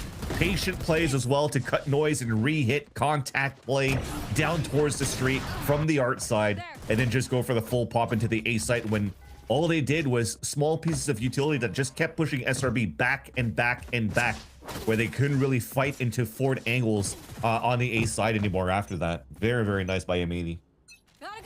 To find success after multiple failed attempts at winning rounds after A commits. Change-ups now as the Razor Vines will be at the front door of A. Another layer of resistance from SRB. And M80, we haven't seen a B visit in a little while. And see that Exa's kind of spread himself thin on having util across the map. And a flash that they could fight off of, but he's basically alone and in a spot where he could try to escape in, but all eyes will be on Xander with the judge, and you thought that was going to be enough. What is this? Plot armor on body. Traded out in the end as Exa still in the picture. Flashes in the smoke. Satellite is reset, and M80 can still progress. The rest of the squad have moved through B main. The spike is still in the hands of the attack. And I was down for the positioning for SRB. Exa putting that wall there towards street because only once have M80 really committed into fighting, baiting the wall, and getting to the B side. So he's like, okay, well, let me try to use that wall to get better information and help my teammates on different sides. But unfortunately, because of the slight whiff from the judge of Xander inside that smoke, it forced to run it back, and the wall was propped up, and then it devalues to run it back as well. Now you could just cut noise. You're forced to rotate. SRB has no choice but to guess the line that the hit's coming towards B, and now it's just a 4 versus 0 onto the A site because of the cosmic divide that doesn't allow smoke to get any value. Spike planted. Okay, yeah, the knives are out from smoke. Waits for everyone to get into position. Prowler is going to distract M80 for the moment. Is already stepping beyond the perimeter is smoke, and the dash right back to safety, right back to his team. As they cross the Great Divide, and M80 will hold true to the op, and Alvin doesn't like his chances. Falls back and tries to play headhunter here, and SRB, they've successfully retaken after the efforts of smoke, but the shock bolt does not negate the defuse for now. It's being held. Caillou taking everything down in his path, but the most important person, SRB defuse. Just unlucky there. M80 are going the old school style because they have Coach Kaplan play the pulse plant lineups just like it was Ghost Gaming days. So they tried to go for a Gravwell shock dart combination to try to take down the spike carrier, but you needed those 2 players on that site for both Alvin Boy and Nismo to maybe get one to give them a chance to get full value off that combination. And as you can tell, they still dropped everybody down, but unfortunately, because they have so many bodies to deal with, they couldn't really full swing in full force. And SRB is able to just diffuse that under their nose. He's been able to farm this A orb without much contest. Look at this win though. They're broke right now for SRB despite the win that they had. Yeah, M80 always keep it close. All right. And then amongst the smoke, the Stinger at close range is quite good. But it takes quite the arsenal to fully remove M80 at this point. No command is used. That's always a silver lining. Smoke with the Marshall. First shot misses. Is getting some vision here and lining up his body. Does get tagged. And oh man, how many chances is Smoke gonna get? He keeps repaking, and SRB, they bait and switch, but you just can't get past Caillou's awareness of this site. But Exa just got 2 with 1 shot of the Bucky, and they retake on a lower buy. Are you serious? You have to give it to Smoke there. The amount of pop damage that he's done with that Marshall. He got that dink out the body across the wall. He got another one onto the Odin at the front of the A side. I wouldn't be surprised if it actually hit Nismo on top of that as well. They had no HP to play into the last line of defense, which allows here Exa to get a double kill with 1 Bucky pump. That was a huge retake by SRB with a low buy. And yet you're going to pump the brakes for sure for the side of M80, already calling their second timeout in 1/2. The tides have turned around, and as we're hoping for an SRB comeback in terms of fights, we're definitely starting to see some sort of resurgence of it, some sort of a glimpse of hope for it for the side of SRB in this first half of Pearl. Yeah, SRB's retake are like the swarm of wasps. Like, they go in and out from cover, they re-peak at different times. It's hard to expect or predict how SRB are going to approach the fight. They just poke and prod, and M80 find themselves within the site with not much cover, and Bonnie was trying to use the dugout, and even he was shot by the Marshal down to half health. So, yeah, we have not seen M80 this flustered all series. Like you said, both timeouts gone, only 3 rounds left in the half. It's great to see SRB in a position where this is the biggest lead they've really had, maybe since yeah, basically that's the best lead they've had in a while. All game, yeah. It'll be nice too for SRB to continue this run currently on Pearl and just rewrite the whole story of the playoffs for M80 as well. This would be the first map that M80 loses here throughout this whole run of the playoffs. But yet again, also giving confidence for SRB to potentially push this into a 5th map, because Split would be the next map where, again, both teams very good on that map, but also SRB has been showing some really good results on it most recently. That said, though, let's focus on this round. You have a lot of sprays happening on the side of SRB, playing into the solo site anchor hold of Exa being pushed all the way back. Steel Garden versus Hunter's Fury. That'll be how SRB retake and how M80 refight if they need to escape. But if M80, are they going to be able to stop this? Oh my god, a double kill from Caillou! Holy! M80 didn't even have to leave the scene of the crime. They were the ones doing all the murdering. All 5 are still intact, by the way. Injuries done, but the round 1 from M80 just knowing exactly how to counter the SRB playbook. Oh, it almost got the punish there onto the Opper. Satellite almost lost it, but at the end of the day, it looks like both Xander and Satellite will be able to save their weapons into the next round. But that timeout, huge call by both Kaplan and Finn, and read like a book at the end of the day. It comes down to just, like I said, going full force into Exa, who's been solo holding it this whole half, and then leveraging that Hunter's Fury for the cancel and a retake. Beautifully drafted. So now M80 still has to fight, still has a way to come back in this game, and also trust in their defensive side, because if you're able to force out timeouts from the side of SRB in the second half, it gives another chance here for the coaching staff of currently M80 to talk to their team. I wonder what's going to be the best way to use someone like Satellite. SRB aren't going for early fights. It's the usual prowler to harass the A-orb grabber of M80. Now 2 prowlers gone. Nothing too aggressive comes out of SRB. They're very much a pick potential team. Oh, the drone just... Hey, what was that? Smoke dashes out of the angle, and M80 hoping to absorb that space. They're coming in through mid as well. Exa not able to hold them back. He watches with the Guardian, swings in, even with this bow. Util in hand. Bonnie stomps on Exa's body. And M80 infiltrating, Smoke with an op and more. He's still face to face, barrel in their face. Smoke gets some value out of it. And with the nightfall raining down, M80 a little flustered in this moment, but they flinch, but they still flourish. Nature 1v2, and there's a high-low. One of them has an Odin. Not easy. Nature, delayed approach. Re-peek. Not seeing M80 even check the other angle, and they're stoic. Got the dink at the end of the day, but just not enough when the other side also has an Odin to play against yours. Now, yeah, M80 closing it in. And again, another one of those, hey, we saw where Smoke at. What is that? Sorry, he dashed away. Let's just take that space instantly. Look how fast he went from middle into streets to just encroach into the B site. We got some nice flick shots coming in from Smoke, but at the end of the day, just too many bodies from M80 to fight with. Even nullifying the nightfall thrown by Nature. That actually hit 2 players on top of that, who were still too timid to continue the aggression when Satellite still had flashes to work with so that they could try to fight based off the tethers that they've gotten from the Nightfall. Now, SRB down to the last dimes to bring up the best buy as they can. Lots of half shields, a stinger for Exa as well, which allows now Alvin Boy to take control of the B side. Look at where Satellite is. This could be a nice flank opportunity. I mean, Xander has kind of learned his lesson the hard way of what he's been able to get away with. Now, not as much on an agent to do so.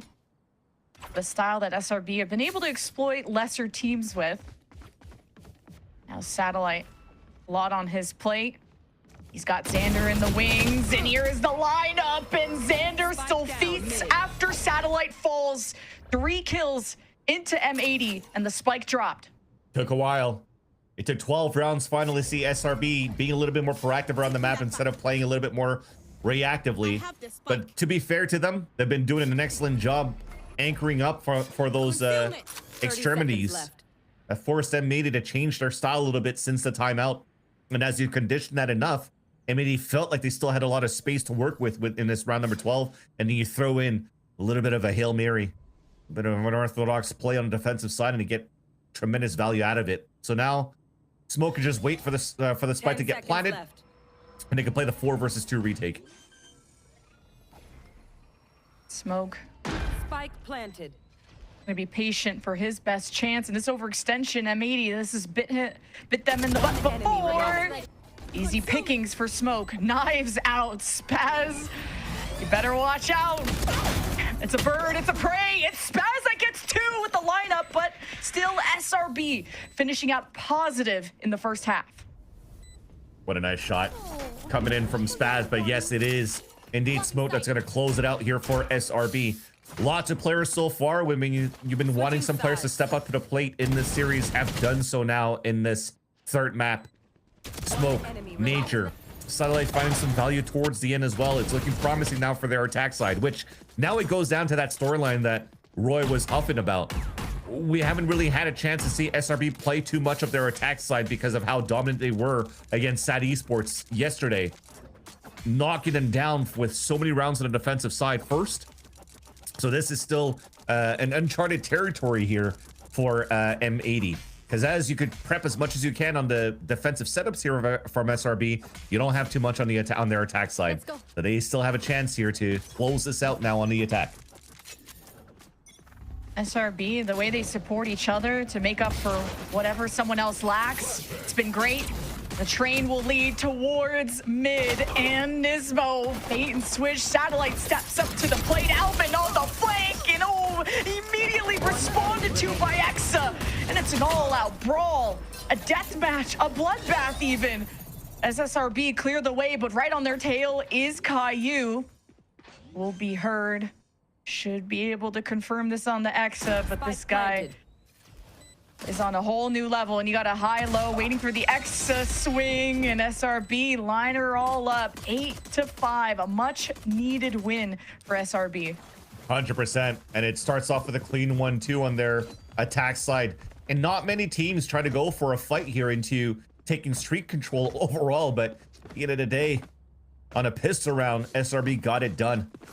Looking at it, it's been pretty back and forth in terms of who's winning pistol rounds in this series, so it's nice at least that SRB is able to win it at an opportune moment when they'd already had a lead going into the half. Chance for them to build up the economy going into the second round, but it seems as though we might have a decent read from M80. 4 players looking to get ready to fight on the A line into the A orb control of SRB. Now we change the tempo a little bit. The pivot goes back into Art, and they're looking to maybe go for a big flank. That hurt SRB a little bit, despite being able to 180 and shoot back. All right, just spamming through the smoke is enough, or no? Someone caught in mid, so SRB's lurk gets value. But look at this M80 push with classics. If they get close enough, this could be disastrous if SRB do not expect it, but they will have the Vise wall to watch their back, and a free plan awaits them, possibly. I think that's the main thing. If you hear the wall, don't bait it. Walk back into Art and try to maybe dodge a spike or look for exits. You could see them prodding around here, and does he see nothing? Actually, hold on. They're walking right back. Bonnie gets the dink. Is it good enough? Spaz will re-enter. Nismo with them. I hear the stomping, gonna choose their moment right at the front door. Caillou has to shut them up, and good for one. Make it expensive. Nismo is making it deadly. A 3K with the classic. This cannot be happening. A thrifty from M80, possibly, against Xander. His ex-teammate. Oh, Jesus, the script writes itself. 12 seconds. 10 seconds Nismo can left. just win off of that. Because, I mean, Xander can't play it. It's too far. What an insane round. What did I just witness there by M80? The overcook from SRB, because they had such a big question mark into the A site. They don't know where the stack is. They don't know where they're playing so far for M80. They have no vision on middle outside of that first kill that they initially had. No control towards the B line, so they don't know where the stacks are at. And yet somehow, even if Bonnie dies, as because of the position of Spazzy, here's the full rotate across, which gets Caillou ready for right-click classic kill, and then Nismo to do some crazy Nismo things in this series so far. An ace clutch going into a 4 versus 1 clutch with just a classic. Guy's 30, man. He's got 2 kids. He's got a restaurant. He's cooking you. Well, that's just Nismo aura for you. You can feel like smoke shot back in that moment. He's just like a deer in headlights. And the lights are shining pretty bright on SRB. Just when you thought momentum off the pistol would carry through, Nismo has a better gun and a better way to punch up against Exa. One of the better shooters though on that team, but he's got some angles to watch. And SRB will try to ignore him as much as possible. Nismo repositions, hope to refight, and where Bonnie is could be really interesting. And look how they're giving a rifle to Exa, but he just got dropped. He's the one that's been fragging so hard for SRB, and they wanted to give him the opportunity to open things up instead of giving it to Smoke, for example. And now that stops the bleeding. Yes, the rifle gets recycled, but it all comes down to see if they could open it up a little bit more for SRB to get value off the run it back from Satellite. It might be a gamble for them to just go straight out with it, just to try to get some space and try to get around, but... Oh my God, M80 are just fearless. I mean, Nismo engaged into the stack by himself. Got a pick, got out. SRB, I don't know if you could say the same. The hero rifle of Satellite is not in this fight yet, and maybe it could be too late. Satellite is gone, and M80 one round away from tying us up. I like how Alvin Boy was trying to shoot whatever he can to try to get his opponents down, but missing his shots. But thankfully Bonnie was there to just save him. Look at him with 3 HP remaining. He's probably like, guys, I'm not shooting, but it's okay.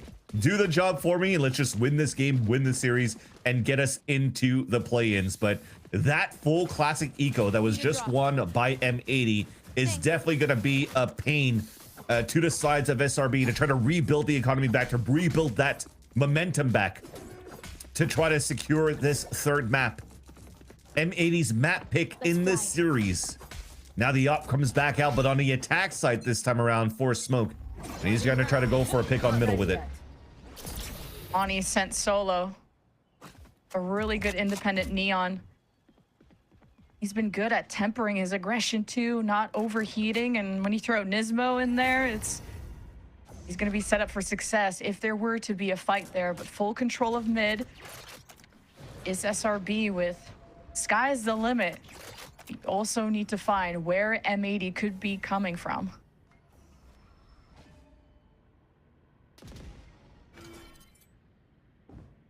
Very slow from SRB right now too, though. I think they're just trying to bait this, try to kill this trademark to force now the hand of M80 to try to get a little bit more active information around that map.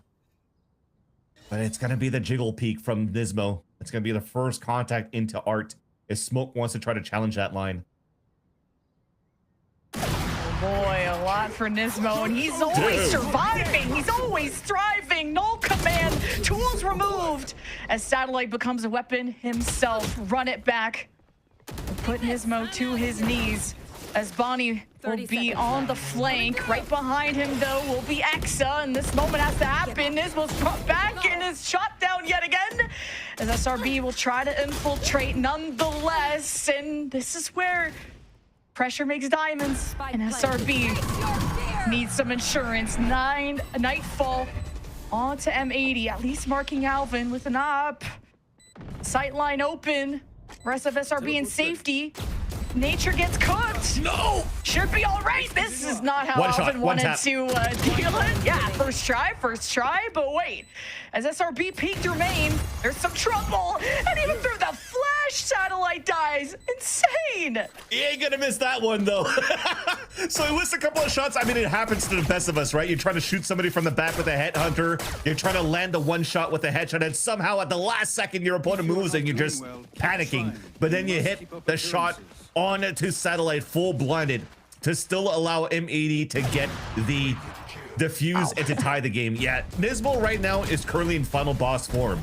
He does not want to face another scenario where he probably has to fight an LCQ and try to get into the play-ins, try to fight on the VCT stage. He wants to get there right now and also to skip that LCQ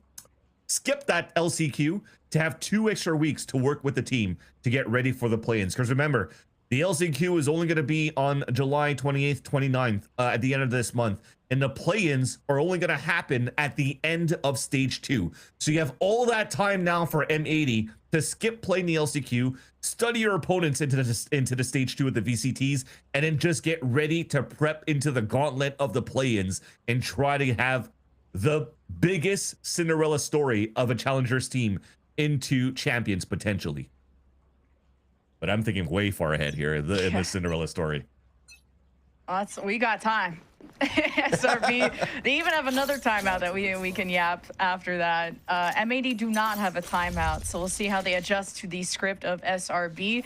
Biggest lead SRB had, I think, was a 10-6 back on Fracture, and that ended 13-11 for M80. So you do not want to underestimate how M80 can catch up to you when you least expect it. But look at this forward position from Bonnie.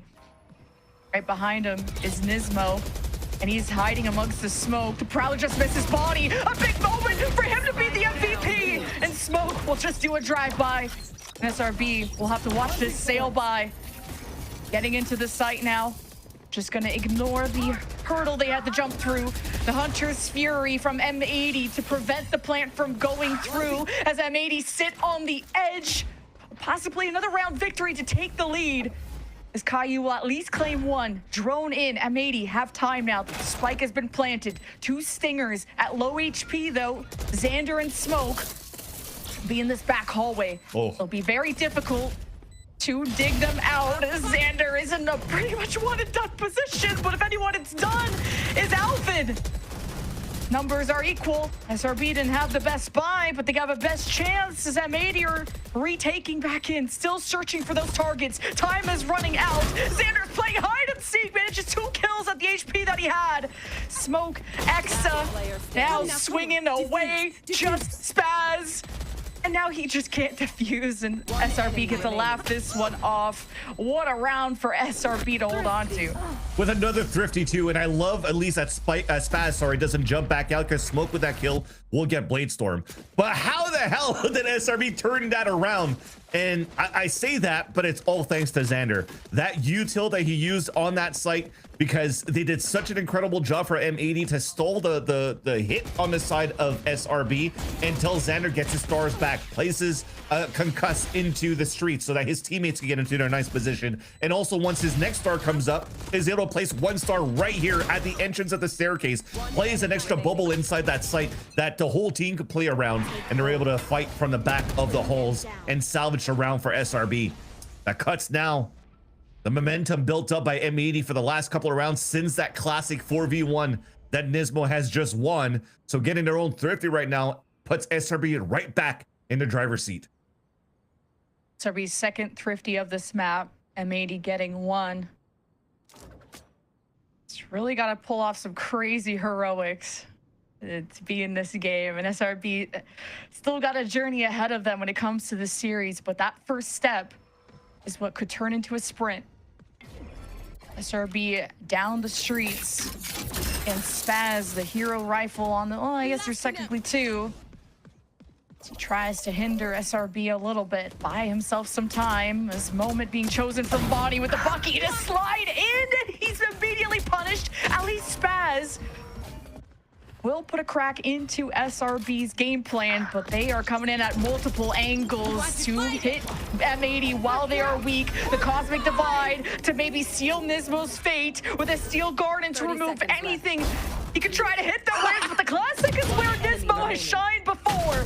As Caillou with the hail of bullets will end it, and M80 will tie. Dude, Nismo still gets another kill with the Classic. He doesn't freaking care. I almost swore, I thank God I held myself the last second, but that was so insane by Nismo. He is a different beast right now this game. Run into me against Exa, again, I feel like has been a huge impact player for the side of SRB and still wins that on a 1v1. But this fight on street was beautiful, I think, from both of the teams. There's so much good back and forth and trade of util that became just a stalemate, that they both teams kind of had to forfeit that lane and just focus on fighting onto the B site, where Nismo does an excellent job stalling, allowing the other teammates to backstab from the back and to get the kills. And now SRB are back into an eco, full Classics this time around with a Blade Storm in the hands of Smoke. Blade Storms are gone. And the knife hitting right into SRB, forcing them on the retreat. And against an Odin, you probably don't want to push into Stars and an Odin, but pushing up, I mean, Bonnie, he's going to go into the attacker spawn with an Outlaw. And no Guardian Angel is going to be saving SRB, but the Prowler only made Bonnie angry. The overdrive, the flick, the transfer. And Satellite, I don't know how much longer he will last. As all of M80 converge. SRB have not been able to, I mean, not that he would want to save, but he have not been able to survive even when they try to play a game of hide and seek. M80 have officially taken back the lead. Getting one for Satellite before dying to it allows for him at least to get the run it back into the next round, but I love that from Bonnie. I thought he was dead to rights. And if he was gone and leaving an Outlaw behind into the hands of SRB on the attack side, I think it would have been a crazy story to continue on the side of SRB, where maybe they could have had another Thrifty, but thankfully he pulls out the overdrive for those kills. Now with the run it back available though for SRB, it definitely looks like they're just trying to sell a fake maybe. Is this insert from Xander over on the A line?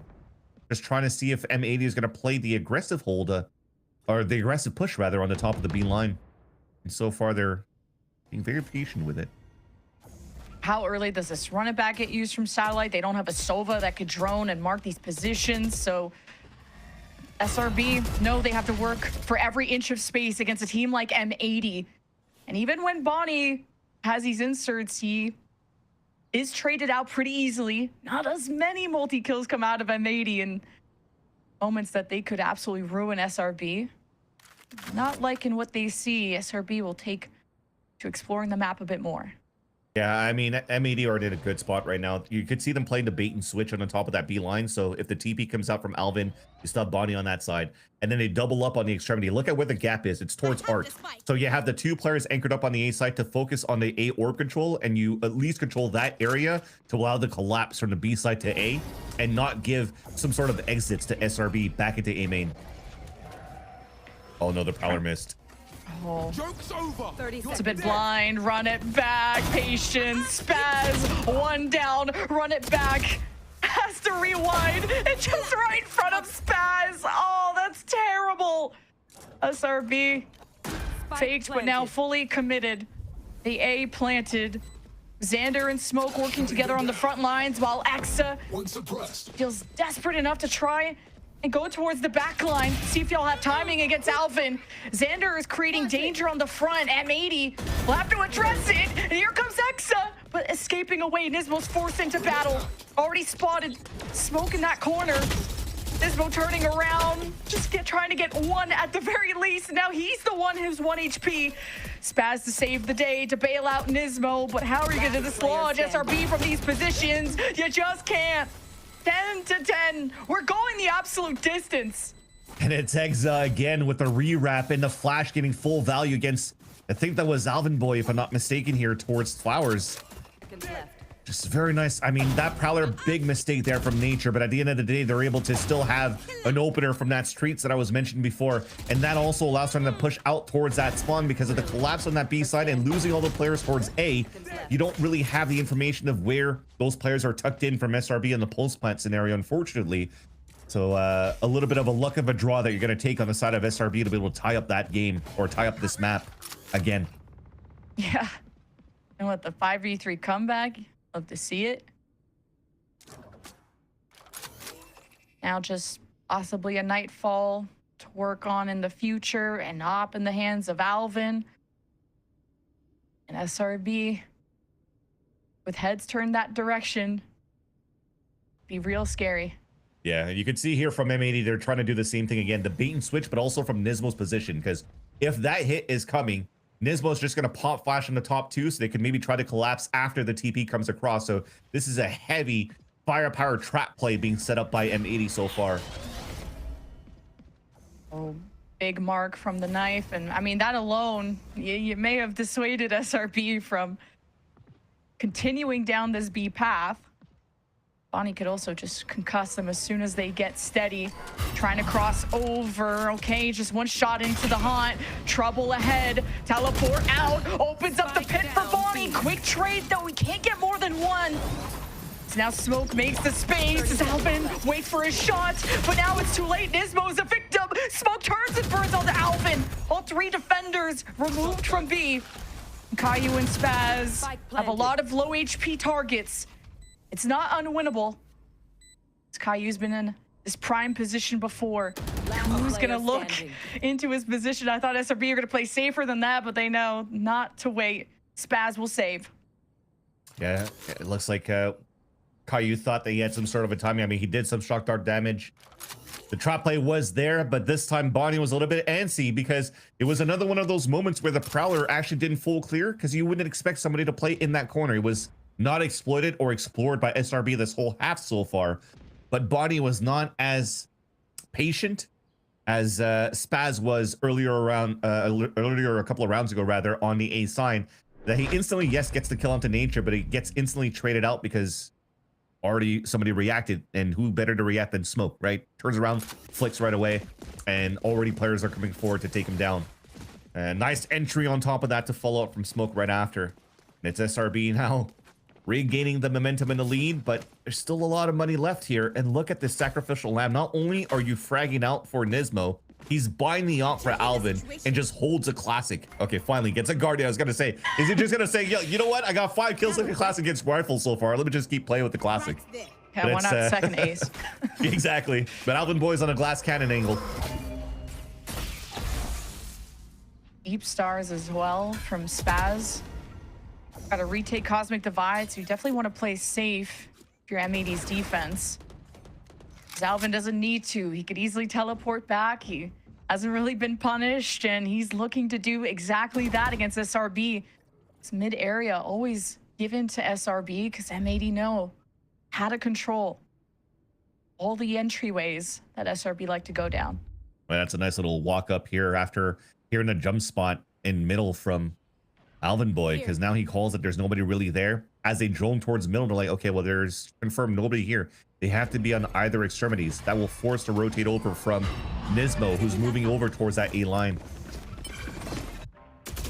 There is the surge. Alvin ready to poke out. The Nightfall may just get him to be silent for the moment. As the walls come down, Alvin looks for reinforcements. The barrel right to Exa. Equal trades. SRB head to the end, and it's Bonnie that looks to end it all. And 30 seconds with left. Nismo in the wings. Nature 1v2. Nismo 8 HP trying to bait. They're a little bit lined up. The high-low. Caillou, Recon, not going to tag Nature. Now with time and seconds gone by, Nature got to expect a reposition, but if anything, the ball is in Nature's court. To go for a plan. It's now or never. And really good spread there from M80 so that they don't get double killed. And another tie game here on Pearl. Yeah, and Nismo was going to be the bait too, just in case. That's why his back was fully exposed. So you focus on him first, and then you get the instant trade from Caillou. But instead, it's the reverse. Caillou gets instantly cleared, but Nismo still has a shot. If we have this in a replay from Nismo though, with this 2K, look at this. He's looking down to pick up a weapon. Xander comes out, he's like, screw it, looks back up, pops him in the head as well before he picks up a weapon, and then capitalizes on a 3K into the round to tie up the game one more time and force the second timeout from SRB. We talked about it going into the second half. M80 already used both of their timeouts on one single half on their attack side. And now because of how good Nismo has been playing, you're forcing both timeouts from Effie's and from Odorous. That gives a chance now for Caps and Finn to speak to M80 once again to hopefully close out this series for their side. But for SRB, the much more important timeout to try to clear out this map, to steal this map away from M80, and to hopefully try to have some sort of a redemption story on another of their strong maps to split.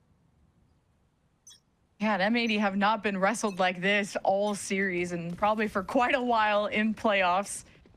And this is the M80 choice of map. So now that all timeouts have been expended, we'll see if we end this in regulation or in extra innings. Based on where Bonnie is sitting. Track them down. They're looking to maybe take a fight in mid. We'll see just how aggressive M80 want to be, because if anyone is trying to take a swing early on defense, it's M80. SRB is just wall contacting this time around too. No, they're gonna try to Prowler flash. I think you're trying to get the orb up for satellite as well. Trying to make sure here that you're using all the orbs and utility possible here to try to close out this map. Alvin's in a good spot though. But Alvin was not marked and just went for the safer play, but this opens up the space, the real estate for SRB, the Cosmic Divide to split up the M80. Now the trio reunites, but how will they stand when all of SRB are there? The hail of bullets from Caillou pierces through two, and Nismo picks up the pieces that were shattered. It's SRB that looks shattered, but oh my God, Exa will not be denied. And look at him staying calm as well. It's like, guys, we still have this. This is easy for me right now. Like I said, impact players, despite them not being on the top of the scoreboard so far, has been Exa and Nismo this very map. Exa on how good he's been playing on the defense, and now how well he's doing the the plays rather, from piss around into this round right here on the second half for SRB to put them at map point. Exa's just an animal. When push comes to shove, he's the one doing all the bullying. 12-11. Big fight in mid. Look at this walk up from M80. Usually they just play around that pillar, but it's the Hail Mary. But Biswell stands in their way, and did they go to trigger it? Last time it was Bonnie that kind of had to face the music there. Xander will go and check possibly, or be the one that has to face that. SRB head down the streets with Caillou that could take a step back in Hunter's Fury if he really wanted to, but maybe just gonna head down B main where his stack have already cleared. Here's a trip up and almost the stinger ending Xander. It wasn't for the Alvin trade. M80 playing in B main. Is SRB feeling a little bit stuck in streets and have to clear their way without a lurk. You're hoping at least here that somebody was covering Caillou's body, because that Hunter's Fury could have gotten so much value onto streets. But this time, an open door for SRB to overtake the A site. Oh, some room for M80 to be on the perimeter there, but Nismo flash closer than SRB expected. Two flashes, Nature still does it fully blinded. The double swing, Alvin, man, just annihilates everyone. Could be seeing overtime on a mostly stinger buy from M80. Exa, familiar spot, feeling like deja vu, wants to repeat that history. And the plant, oh, the shock bomb, this is not the fate. What is that cat is everything who? Exa 3K to clutch. We go to a fourth map. Exa with a clutch in the last two rounds. What was Caillou doing moving in with a shock dart instead of the sheriff to get the kill? That was unfortunately a huge mistake that is costly for the side of M80. And for the first time this playoffs, M80 drops a map, and Shopify Rebellion Black has a chance to rewrite the story of this grand finals by stealing this map away from M80. It's just the X factor. Yeah, I guess we gotta call it the Exa factor. Because, wow, that guy came alive in those last 2 rounds all on his own. And the spray trends were so disgusting. And you knew this guy had potential, and he is raising the bar every step of the way. The tie that officially got broken, SRB claimed Pearl. And if you thought that was chaotic, if you thought that was a fight, we have Split coming up. The double duelists will face off, but first we have to visit the desk, so we'll see you after the break. Philips Norelco OneBlade presents Shave All Things.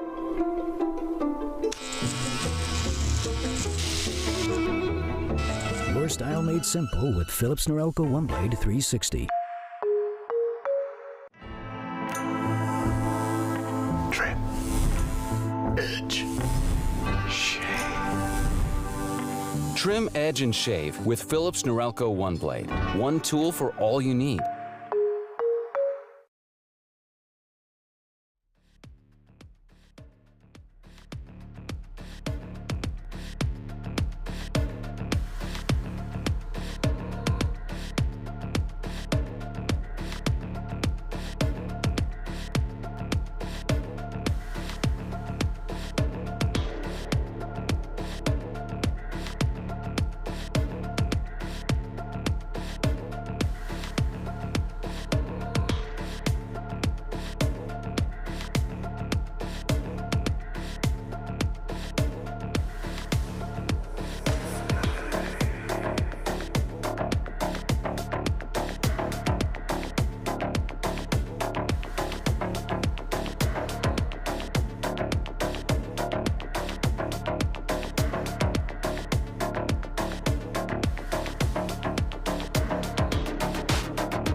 Me, Caillou, Kaplan, even Spaz, we have our assistant coach Finn. We have a lot of experience on the team, so keeping everyone happy, man. I think everyone having fun and keeping the vibes up. I could say this is the only team I've ever played on that the vibes are just perfect. I've never had this interaction in my life. There's always 1 or 2 players that are gonna like butt heads here and there, and I think with this team everyone gets along, and I think that's super special from us. So I think just keeping the vibes up, you know, and everyone playing good and playing together and having fun at the end of the day is super important. It's gonna be the key.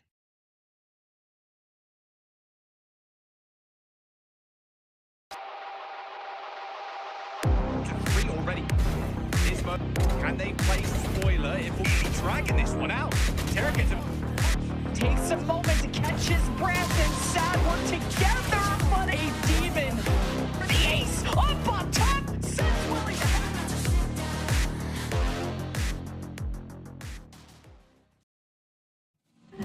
What an incredible way to be closing out the 3rd map of the series, heading into Pearl. I mean, the stakes were higher than ever for Shopify Rebellion Black. They're down 2 in the series. They're heading to a Pearl they have not beat M80 on, and things are looking tough. We get an incredibly close map, and we said they would have to defeat their demons, but it turns out they just needed one of their own in the name of Exa. I mean, incredible closeout to that map, 13-11. Roy, we go again. That was That was crazy. Yeah, that's what Vans would call a barn burner. I believe that's some language that Vans would use. I mean, this series was so close. I don't think at any point in time in this map on Pearl did we get more than like a 3-round deficit. I think 3 was the absolute highest, and then after that it was just back and forth. But I mean, whoa, this was such a crazy map because normally we see like one person like having a crazy pop-off game, you know, like there's always like either smoke popping off or like, you know, Bonnie, like just someone, Nismo, like there's no shortage of any of those players in the server, right? But in this specific map, it kind of just felt like everyone was locked in, like everyone was having these crazy moments, like the Nismo 3K with Classic, the Exa clutches back to back. Like there's just so many moments to pinpoint in this series where just the individuals were stepping up. Yes, there was a lot of strategy, but a lot of these scenarios were just less than ideal for both teams, and really just came down to the individual expression, and it came down to how people wanted to play these scenarios and who was hitting the shots. I mean, I'm just still help me out here. I'm still flabbergasted by those last 2 rounds. I'm gonna need a couple more minutes. Oh my god, that dude. one too. Oh my god. Why do you think I was so quiet, bro? I'm genuinely stun locked processing some of the moments that we had happen in this map. Like, we do have to give Nismo a lot of credit for that one clutch that he was able to pull off, because I feel like during the cast too, we're all like, yeah.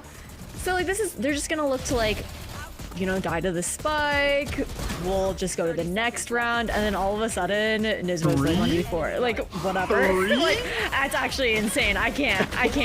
But regardless of the 1v4, SRB on this map were also just absolutely insane. I think especially it was really important for them to get that bit of an edge up to start things out on defense, to have that little more room to work with into that second half. Without that, would have been maybe a little bit of a different story with how comfortable M80 look on those retake scenarios.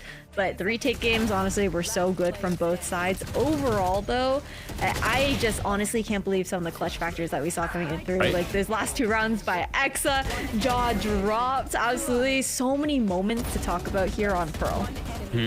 I think this might be the most 3Ks that I've ever seen in a single match. Like, I'm not even kidding. Like, I actually mean that. Like, I think, oh, this moment was so crazy. He doesn't believe it. He doesn't believe it. Oh my God. It's insane. Look at the first bloods, 15-9. I'm losing it. Clutches. Yeah, the oh my clutches, the thrifties.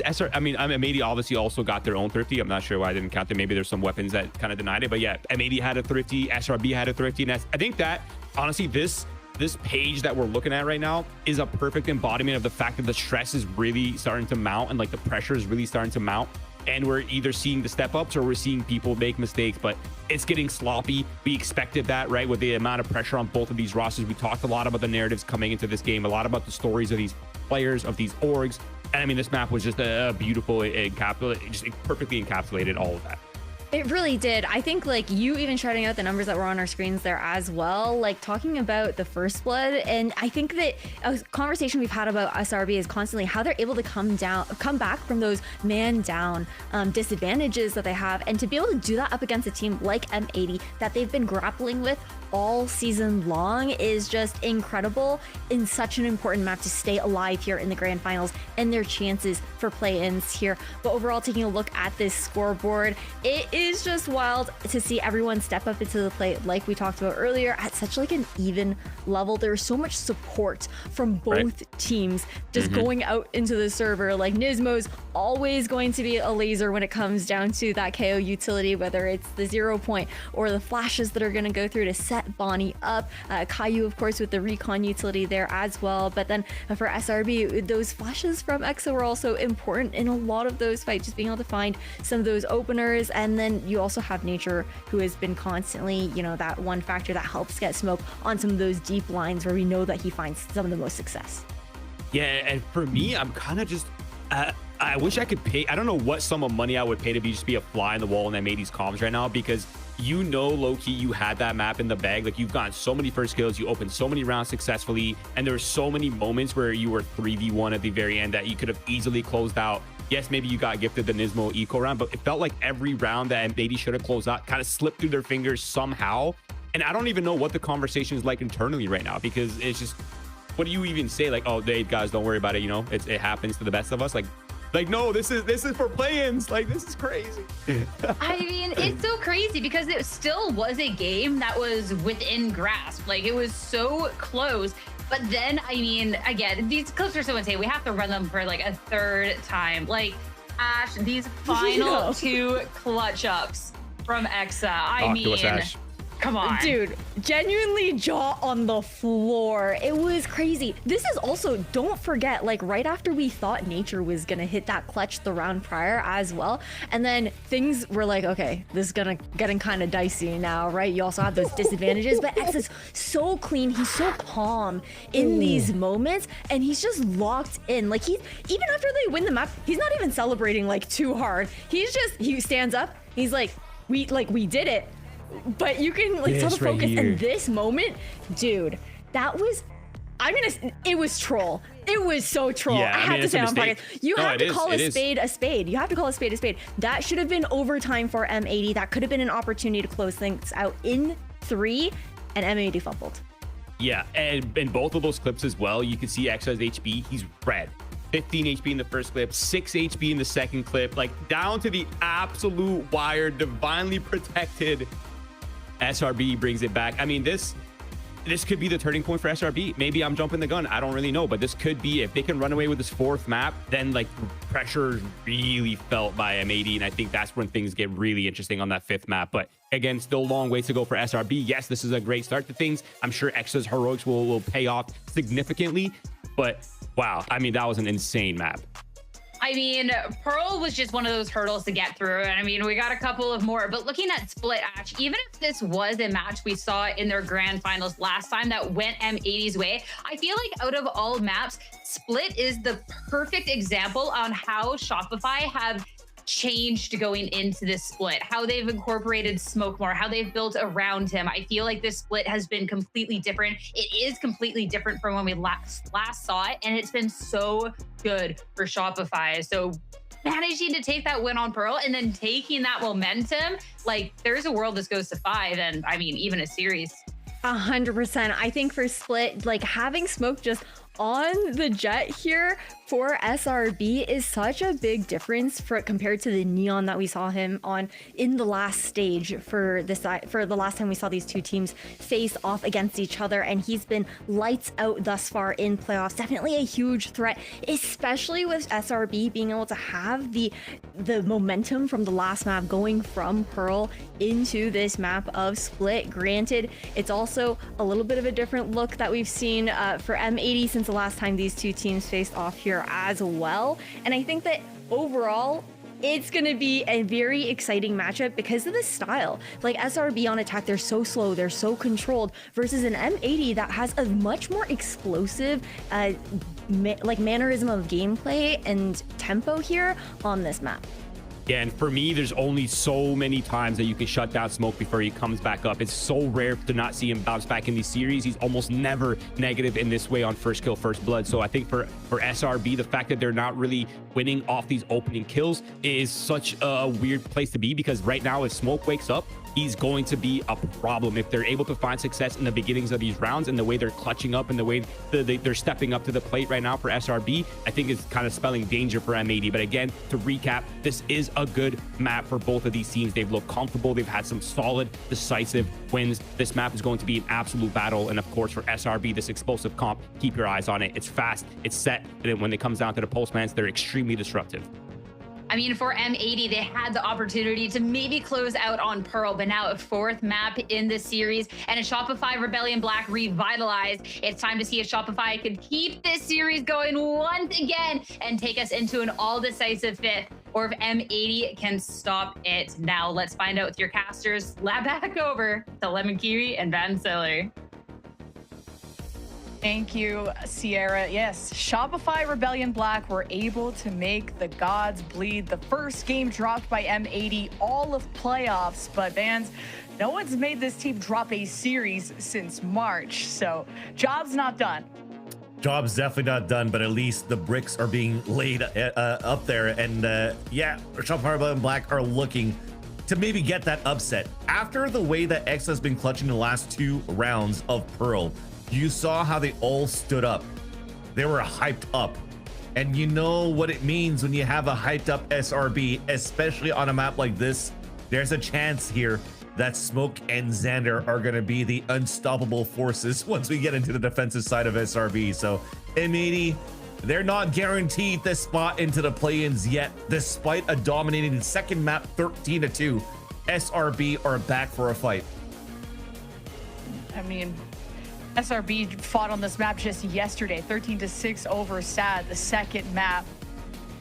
It was such a giga banger, and of course, M80 have had success here. They did this in the semifinal against NBG, 13-11, but SRB are not going to waste any time jumping into the action. They would like to see some Valorant be played against them, but M80 are currently smoked off from all the fun. On the other side, Bonnie looms. I'd like to see if Exa will be able to get this flank going before M80 have made moves. Alvin already on the backstab, and here comes the rest of M80 to retake as quick as lightning. As unfortunately for Exa, he's late to the party. Great fights coming in from M80, and I love the fact that we have split here for the side of M80. I just love to see Nismo back onto the Raze when it comes down to this map, but just overall, the execution of SRB, I felt like there was mismanagement for util there. I think the Viper Orb from Exa was supposed to hit on the top of B Heaven, and it missed. So it forced out another smoke to be thrown here by Xander. And then you have less util for Star to work with for potentially that triple push that they wanted to do towards that spawn. I'm assuming maybe another Star could be placed there so you could assist the push to fight against Nismo. But maybe that slight mistake allowed for M80 to reflood very quickly from two extremities. From the back of the spawn to the top of Heaven. And M80 back with a huge answer at the start by winning the pistol. Neither team has been able to take both pistols in a map. It's been pretty toe-to-toe. Smoke takes out Bonnie's toes there, and he's missing some limbs too. 10 HP for Smoke. Nature bring him back up with a good old band-aid. Now M80 trying to assess just how far down ramps SRB got as the walls come up. Haunt immediately destroyed there from Caillou, so they'll have to sit back and wait for SRB to make the next move. They love this type of buy for SRB as well. You've seen Smoke play the Outlaw for the second rounds. If they've gotten plants, they've gotten money. If he doesn't have money, he'll go with Marshall and still get good value with it as well. So a big win con right now to have this man right here just lurk up for the contact play. And while they do all of this, though, they could still continue to create diversions on that B site. You see them trying to throw some util on that side. I think Satellite had the boombot earlier on too. They're trying to force players to peek out into Smoke because you're playing a 4 versus 5. But M80, they're not biting to any of it. They're just making sure that they're turtled up so that the Stingers could really work close range for them, and the Spectres as well. Just the spam, the dog and the nades sent into screens, and Smoke's not going to be safe enough to stay over at the top of Heaven and takes a shot, but Caillou pierces through the barrier as SRB just continue to overwhelm M80, but they stand taller with the better weapons. This anti-eco falls, and SRB's force, it works out. Look at the HP remaining for Nature and Xander, though. Last minute coming out from the woodwork while they're being affected by utility, and still come out to be able to trade and at least protect their teammates. You'll see it very soon. Great satchels coming out from Nismo right here to get this pick, but that paranoia thrown by Spaz was by Alvin, sorry, was huge. Comes out, but then it was still Nature and Xander. They're able to play off each other and save each other there, and actually they force now the eco from the side of M80, because not necessarily thrifty, I'd like to say here for the side of SRB. They did buy an Outlaw going into the previous round, but they're able to convert that one, save the Outlaw into the next round here, and just still get their money right for round number 4.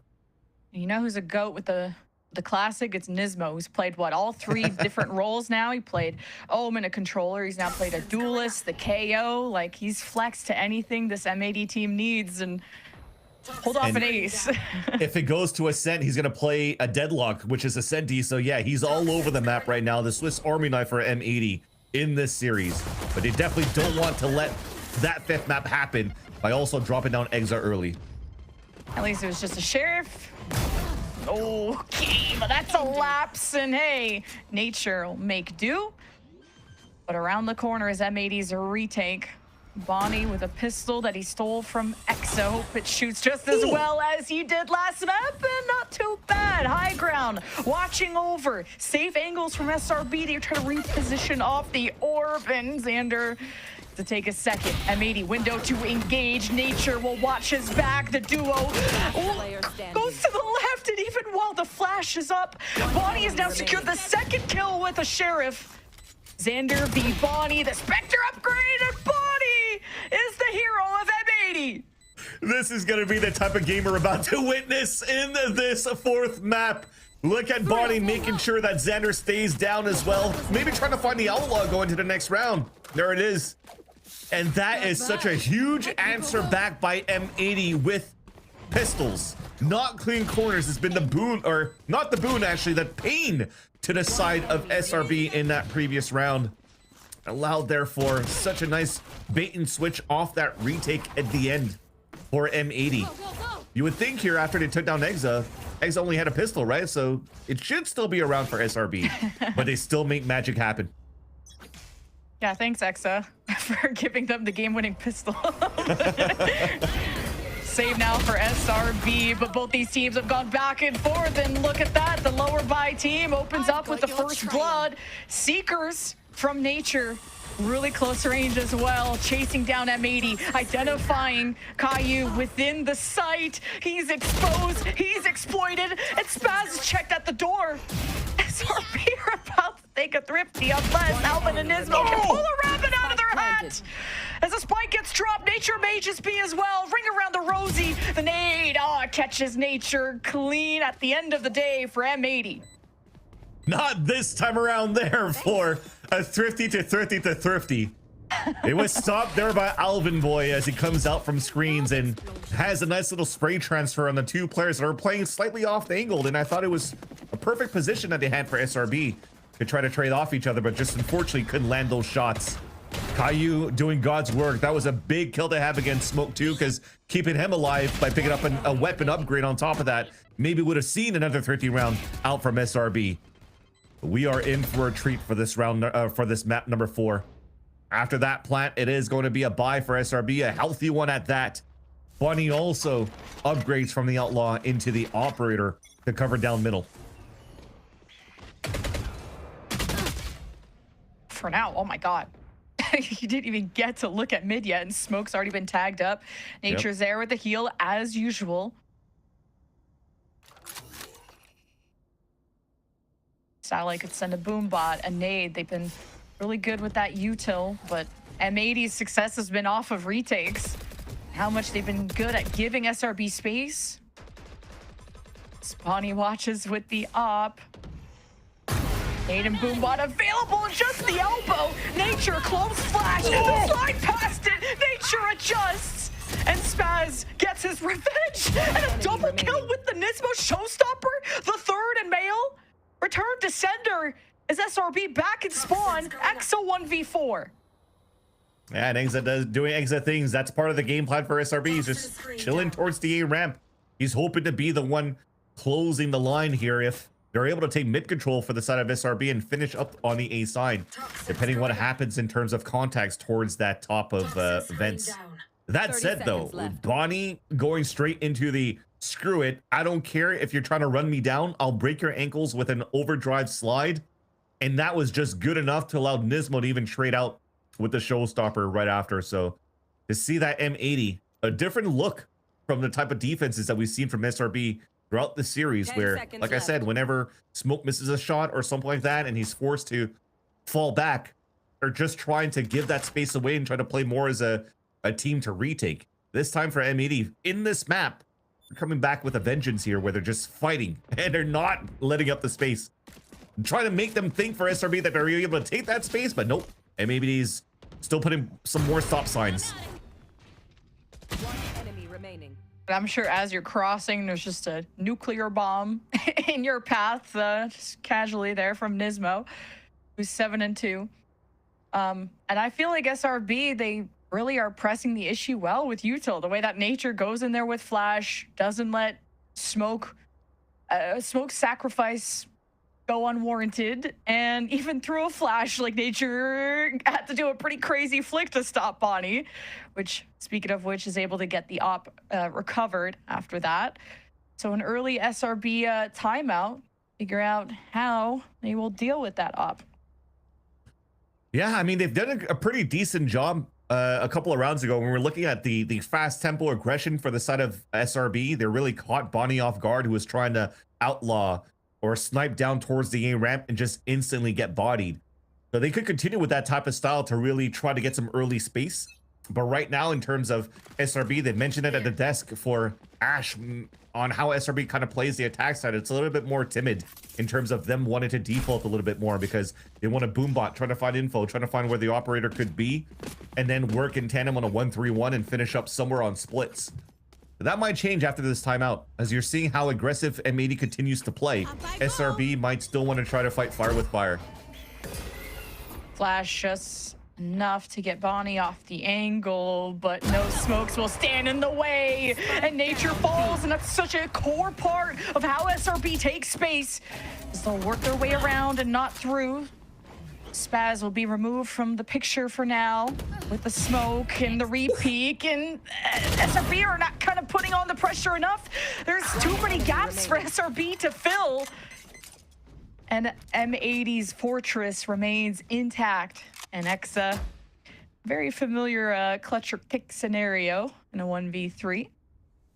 It's just unfortunate too, because the way that I'm looking at SRB play right now is sort of like an MIBR, where you have like 4 players on the attack side just trying to open up the site, but when they're getting shut down, Tex is just on the A side being like, guys, I'll try to do something on my side, but you have to give me some chances here. So Exa for the last 2 rounds hasn't really had a chance to pop off or have any value in terms of his positioning because of the amount of space that they lose across the map. That said, though, he has clutched 2 rounds in a row on Pearl. Can he do it now? Poor guy. The stamina to have to go through situations like this. At least M80 will let you know where they are, but bait you right into 3 barrels. 10 seconds An left. HP. Or 10 seconds, I should say. Yeah. 80 HP that he wants to save his weapon for sure. I think right now to pick up the spike and try to plant it is just basically signing your deathbed, because you're just going to be fully exposed into a 3v1 retake and almost lost that weapon. But thankfully stays alive here into the next round, and 2 orbs away of getting his Viper's Pit as well. But M80 had a great shutdown on that B line at the beginning. Not too sure at this type of peak, but it's still a half buy that we kind of had here on the side of Shopify Rebellion. Now that you know that this, I mean, you knew the op was there. I wonder if you can adjust Xander's stars there going forward to block some of these longer sight lines. For now, it's just the normal default for SRB to evaluate where is this op going to be, and can you get a chance to mark that without being dead and first blooded from Bonnie, because a lot of those first bloods have gone M80's way statistically throughout the series. Yeah. And after the timeout, the call is not to try to storm it down against the Bonnie op line, but it's more to get the op for smoke and try to pit him against Bonnie and play that 1-3-1. So a little bit of a slower pace, trying to force the rotates back. Yeah, even though Satellite's melting, there's still some space taken over by SRB here, and they might want to try to dive with the Blade Storm this time around from smoke. Satellite can be healed, and smoke, well, is doing damage. Pretty good.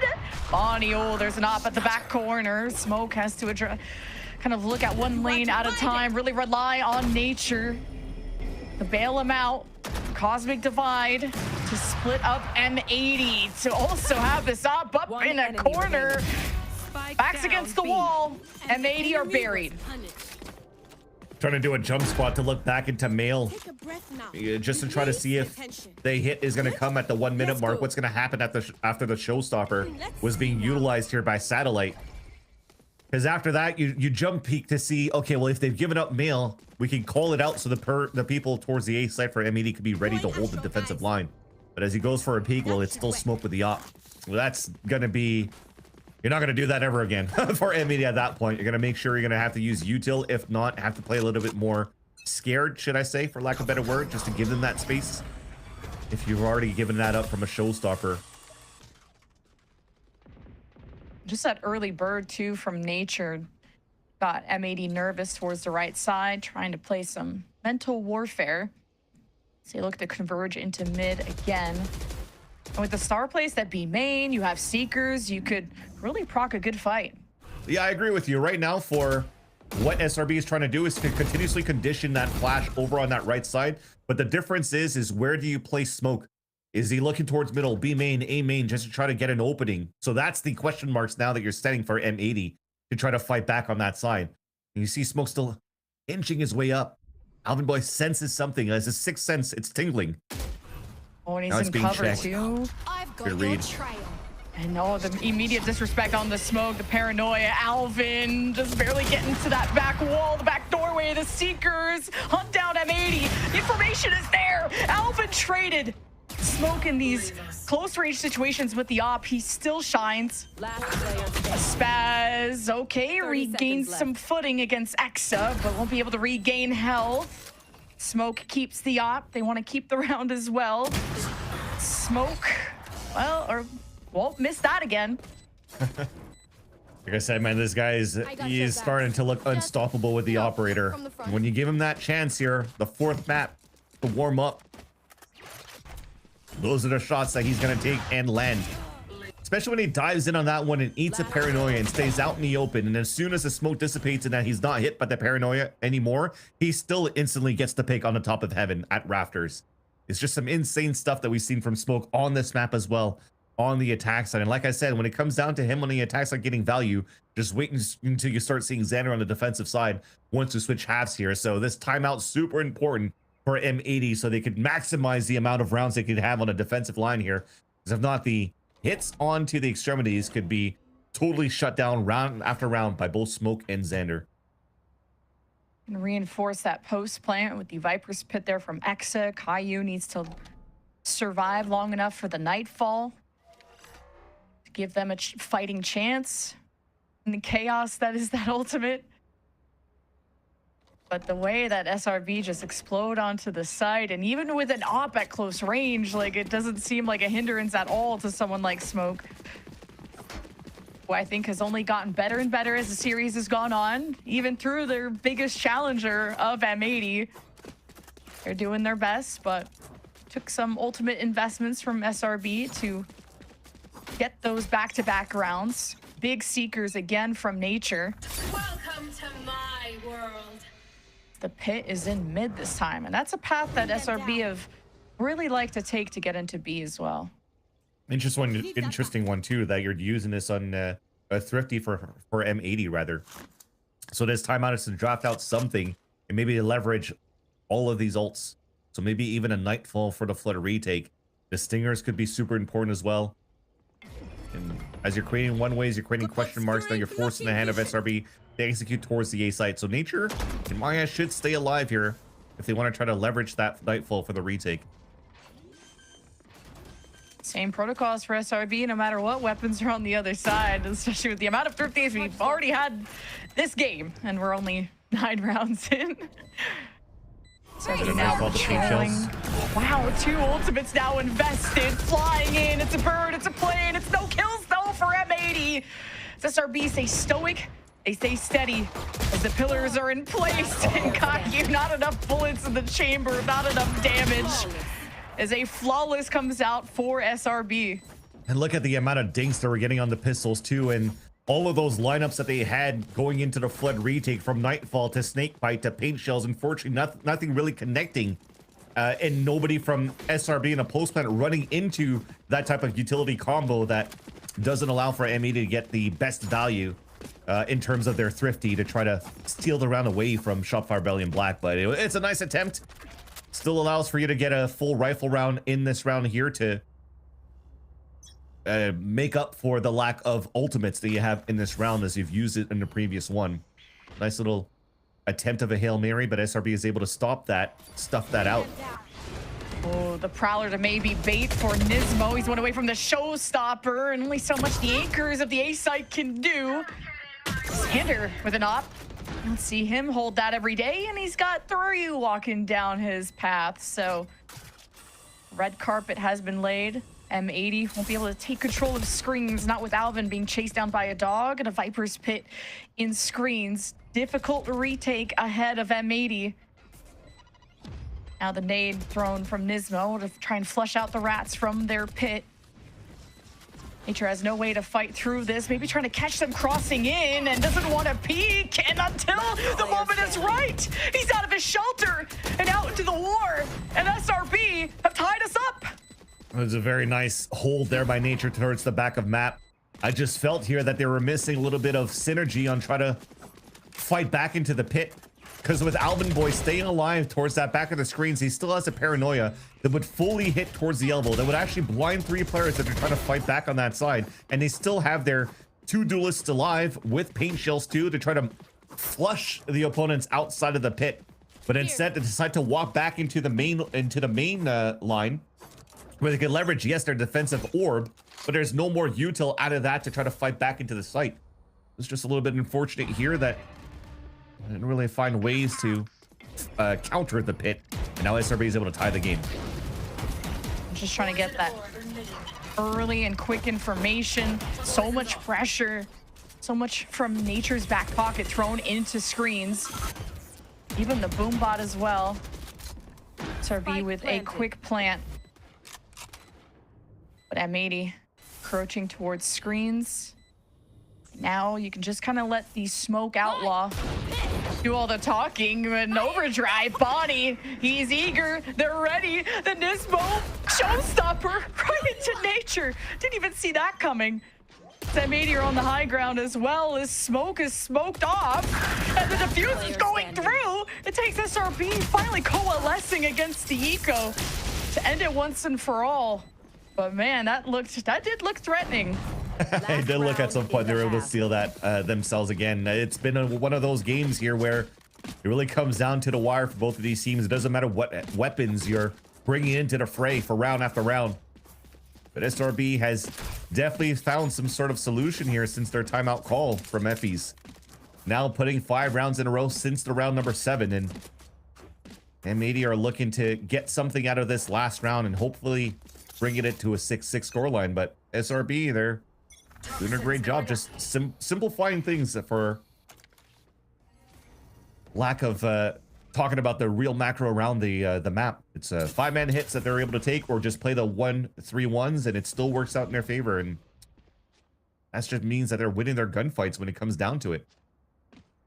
Was it the pit nightfall in the last eco? This one was the overdrive and the showstopper.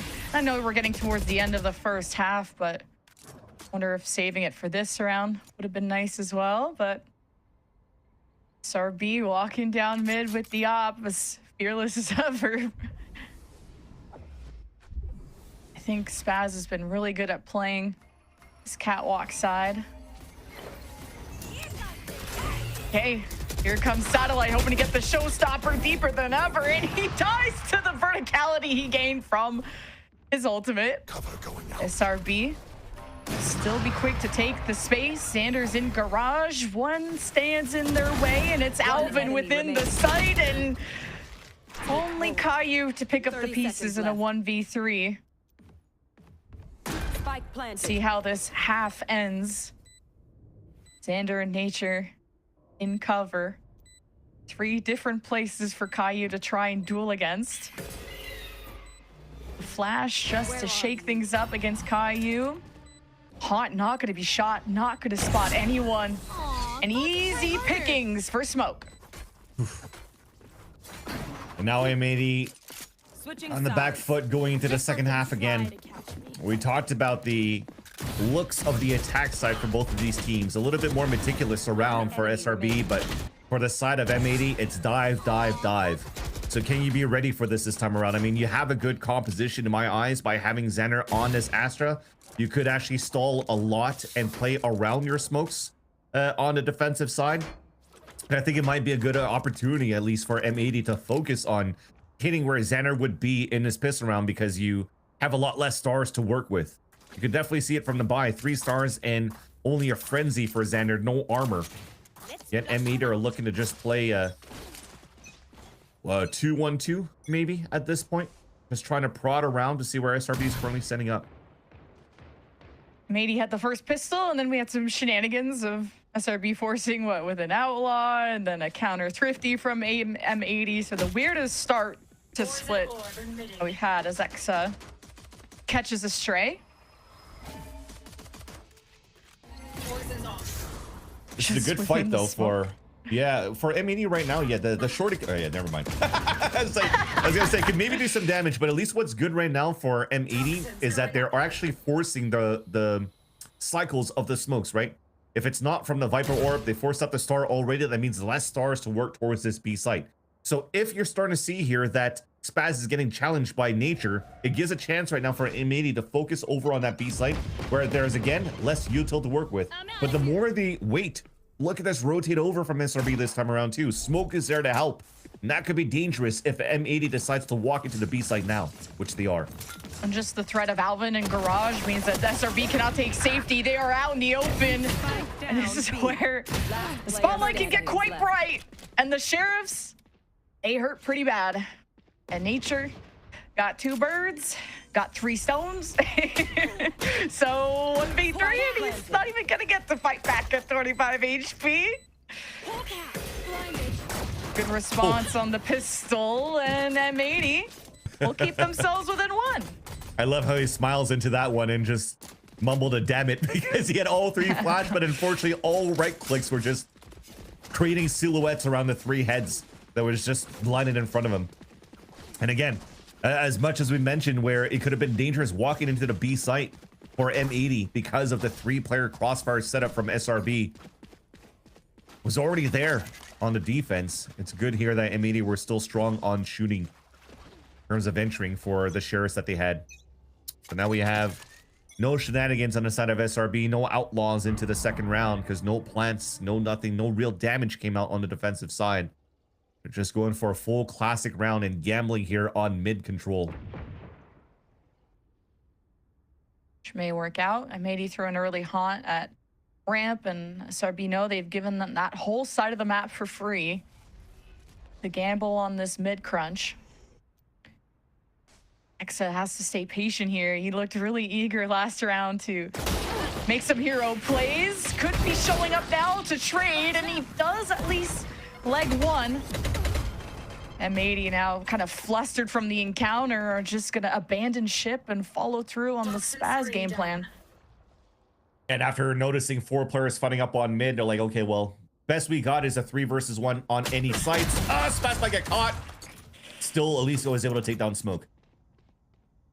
This is still pretty good damage considering those 2 rifles on M80's side. So I can see the lead going pretty back and forth between these 2 teams, but on paper, winning both pistols should win you the map, right, M80? So, oh, but SRB are making this close, though, 2v2, but I think time will be the most important variable. And weapons. Yeah. Most important thing. Hard to attack into, as a satellite still has a satchel, boom bot, but it's do or die. It's time to go, and the Seas does catch them, and Caillou confirms both. That was so dangerous, dude.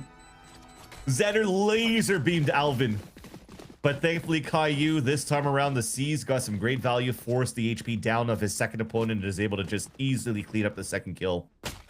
That would have been another one of those rounds where a full classic round, this time for SRB, would have stolen away from M80. And Caillou, again, you have to think back about what he did in the last round of Pearl. And it's nice to see that it hasn't flustered him, that he's still able to do his job right now on the defensive side. Now we have a tied game 7-7, but the bonus round is not going to be the strongest for M80.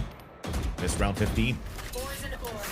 At least you have 2 Vandals, and I could just make SRB evaporate if they're not careful. True. Is nature. I'm sorry, it's also in the hands of the strong guys too, of Bonnie and Nismo. We're going back to a 1-3-1 and maybe even paranoia for the control into mail. Yeah, worry about no one being in vents. because Exa could be chased down, but looks like M80 kind of gonna cause some fake noise there and get the attention of Nature. Maybe make him invest so that the retake is weaker for SRB. As M80, kind of the bait and switch, the layers that this attack has. Pierces through the initial part here of the SRB defense. So maybe Satellite is gambling on the drop down or is gonna get eyes to see if they've crossed into the staircase. Have eyes on Garage as well, so maybe not looking too bad. Left.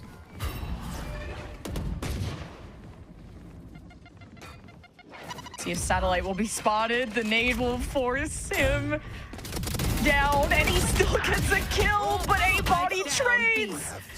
It comes down to 2 versus 2.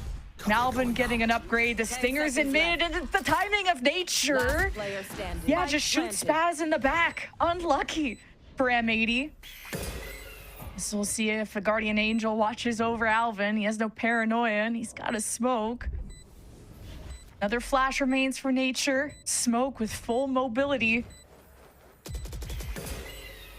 Yeah, marks Alvin's presence.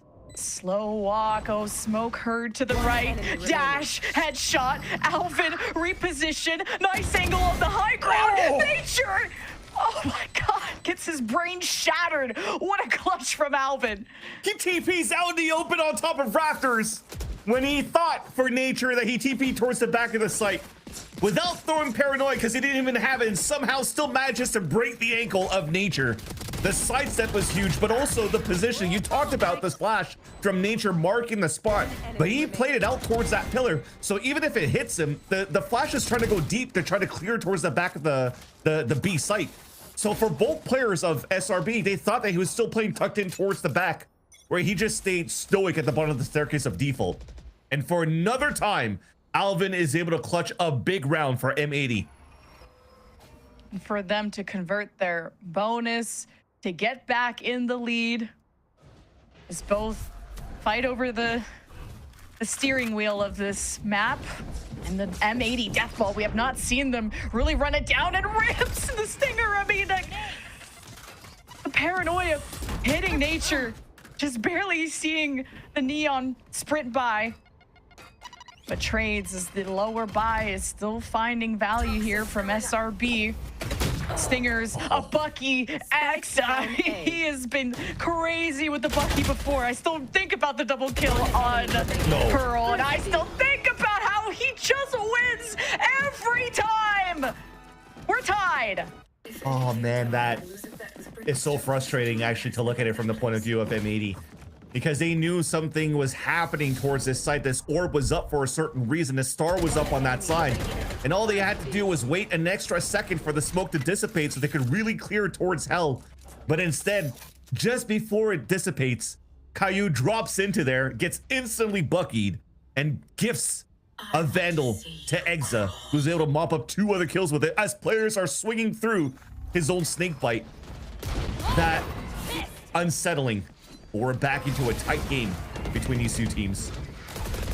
He's Exa, just a mechanical mastermind, and Body is just lazing through all the smokes. Nightfall, SRB trying to stay stoic there on the high ground, and Nature in screens does trip up M80's approach. They're still trying to get set up for a plant. Bonnie is speeding away with the classic, hoping to get close enough. Boombot right into screens, not gonna be shot as the sky flash from Nature looms for Smoke. Also still has the outlaw. Dog first to see just how close they all are. Nismo's in trouble, and they almost line up as SRB knock at the door. Salvin plays with cover, plays with his food. 3 versus 2, SRB, they have the advantage. Caillou tries to line her all up. It's a 1v1 to decide it. And Seekers, everything thrown his way, and Alvin cannot be stopped. I can practically hear him scream right now through his webcam monitor. Another huge clutch coming out from Alvin. The glow up from this player since the TSM days. What a huge 4-piece to save the round. This is a 4 versus 2 for SRB on a retake. Locking all the angles, still having util, still having your store duelist on that retake, having seekers on top of that to identify where Alvin's at. Yeah, he still wins the round for M80, steals the round away from SRB, and forces the last timeout from Effie's as well. Dude, what an incredible map that we're seeing from both of these teams so far. It is, I mean, they're just fighting bare knuckle fights so far in the ring. And truly putting on a performance. I mean, the level of play that these teams have continued to elevate throughout this stage 3, just when you think they're already amazing, they keep getting better and better. And the last time they met in a grand final, I mean, it went all the way to 5. You were getting vibes of a sweep after what we saw on Pearl. And look how SRB have glowed up and have stayed resilient through everything. And from Exa to be in the spotlight to everybody else stepping up. Now, Alvin to be the hero. M80 just barely holding on to this lead, though, just now regaining it. So now we're going to slow this down to a default. Poison's off.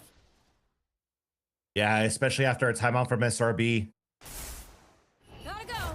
M80 are probably thinking or trying to find some aggressive lines somewhere, so at least you're trying to insert a player first, Bonnie with the paranoia play back on the top of the ramp to make noise and make things unsettling for SRB. You force a flash to contact, but it doesn't go deep enough, so you don't really know if there's still a player at the corner of that ramp. And look at that, instantly another dog comes out. You're basically wasting out all that util so far, and only Spaz shows himself. So for now, there's probably thinking, okay, Bonnie fell back, they're still playing on the lurk, but M80 are looking to re-hit right into the A site as everybody rotated already towards middle. Jesus, he re-peaks that too.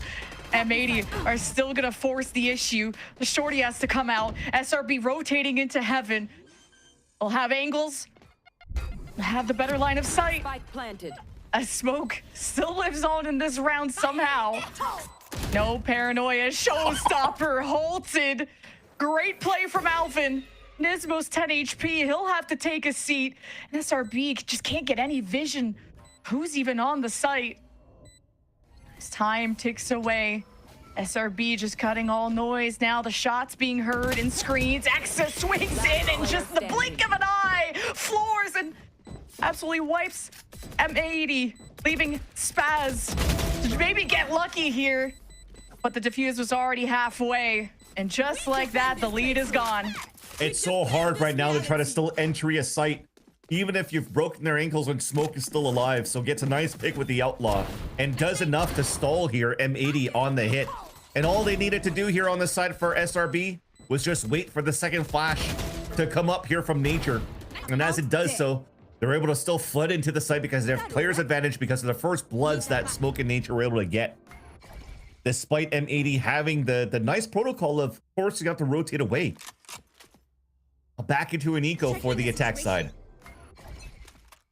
Well, you know M80, they love to use ults on ecos. I wouldn't be surprised if Nismo brought out the showstopper.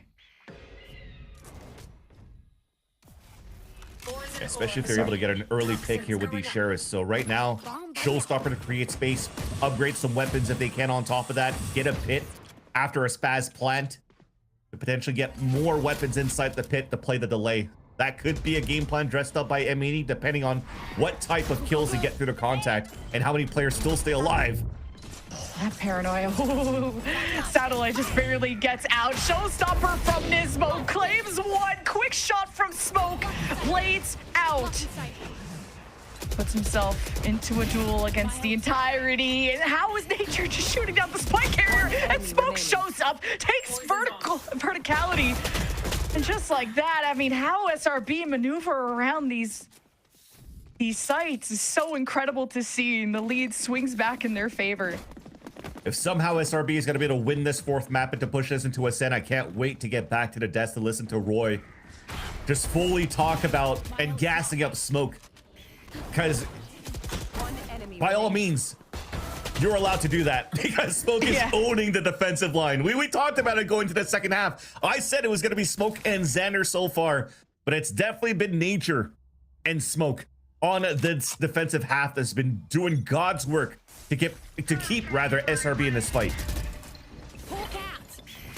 End of the day, it took so much clutch power for SRB to close out Pearl and just slipping by the defenses.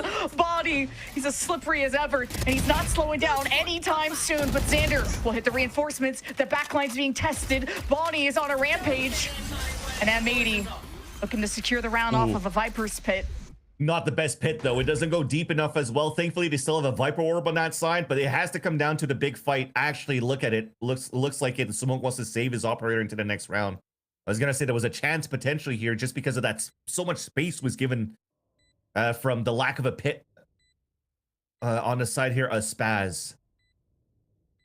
Should be a 10-10 now.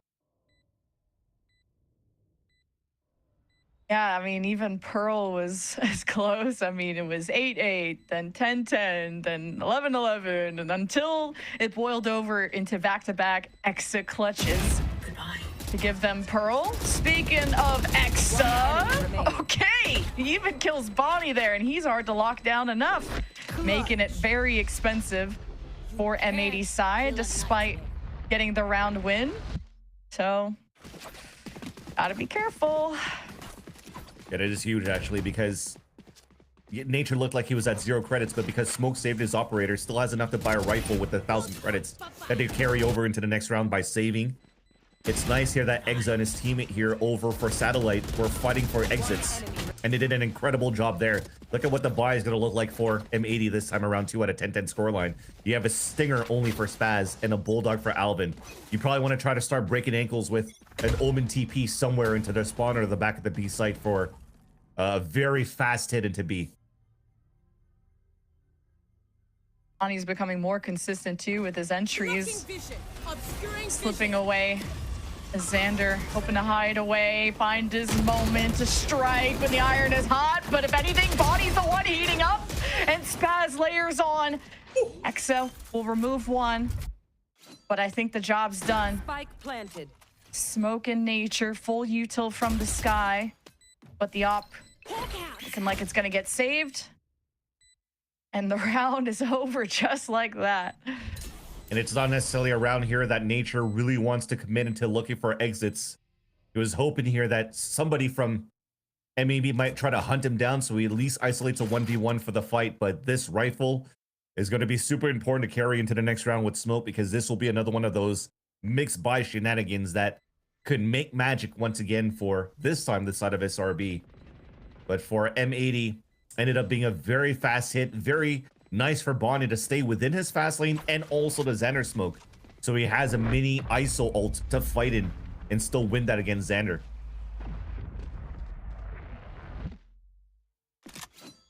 And M80 look really suffocating to play against if you're in a small site like B. Now you have the overdrive from Bonnie. Oh man. He has gotten so much value out of that, and even on ecos like on Pearl, it takes feels like an entire army from SRB to trade out against Bonnie, which, hey, that's what SRB need to do. Match blow for blow. But now they got to match the score, or SRB may just lose grip of this whole series and the championship. Poison orb emitting. M80 are going for conditioning here. Just a boom bot towards middle, but actually throwing the Prowler is different now for the look of M80 over on the A side. But this is all a ruse. Once again, another one of those plays where you're trying to keep those players anchored up towards the A side. Spike is already down towards that B line. And even breaking that dog. I don't think it's spotted Bonnie, so it allows for him to fight on top of the ramp. Yeah, no, they're going to fall back. They're going to go back to the default of 1-3-1 most likely. We'll see if they could hold it out here for Xander. He's the one that's going to be tested on that B line. Oof. Now the rotations come in for SRB. Try and catch up to M80. Bot rides on Xander. He keeps the stars up, and I don't know how much longer he wants to lurk around before he went down, kicking and screaming. As M80 are the ones screaming in. They got the Prowler. Bonnie's been naded on the entry of all things, but Exa watches from above, and SRB put as much of a resistance as they can to stuff M80. before momentum truly was generated. Now the stars come crashing down, and SRB Nature is losing his voice over there, and job's not done. SRB tied up. And you see the pressure, it's forcing some critical errors out from both teams so far. Yeah, the timeout's going to be called out from Kaplan this time around too, because that's twice now that they're trying to throw like the Viper wall up, util to take an insert from Bonnie onto the top of the ramp to make like the, I like to call it credit card strat. It's kind of like a strat that we used in the past on Nuke and Counter-Strike when you're trying to just run around the ramp area to make it to fake that you're actually rotated to lower. So you're trying to do that on ramp to make them think that there's players playing on that A ramp.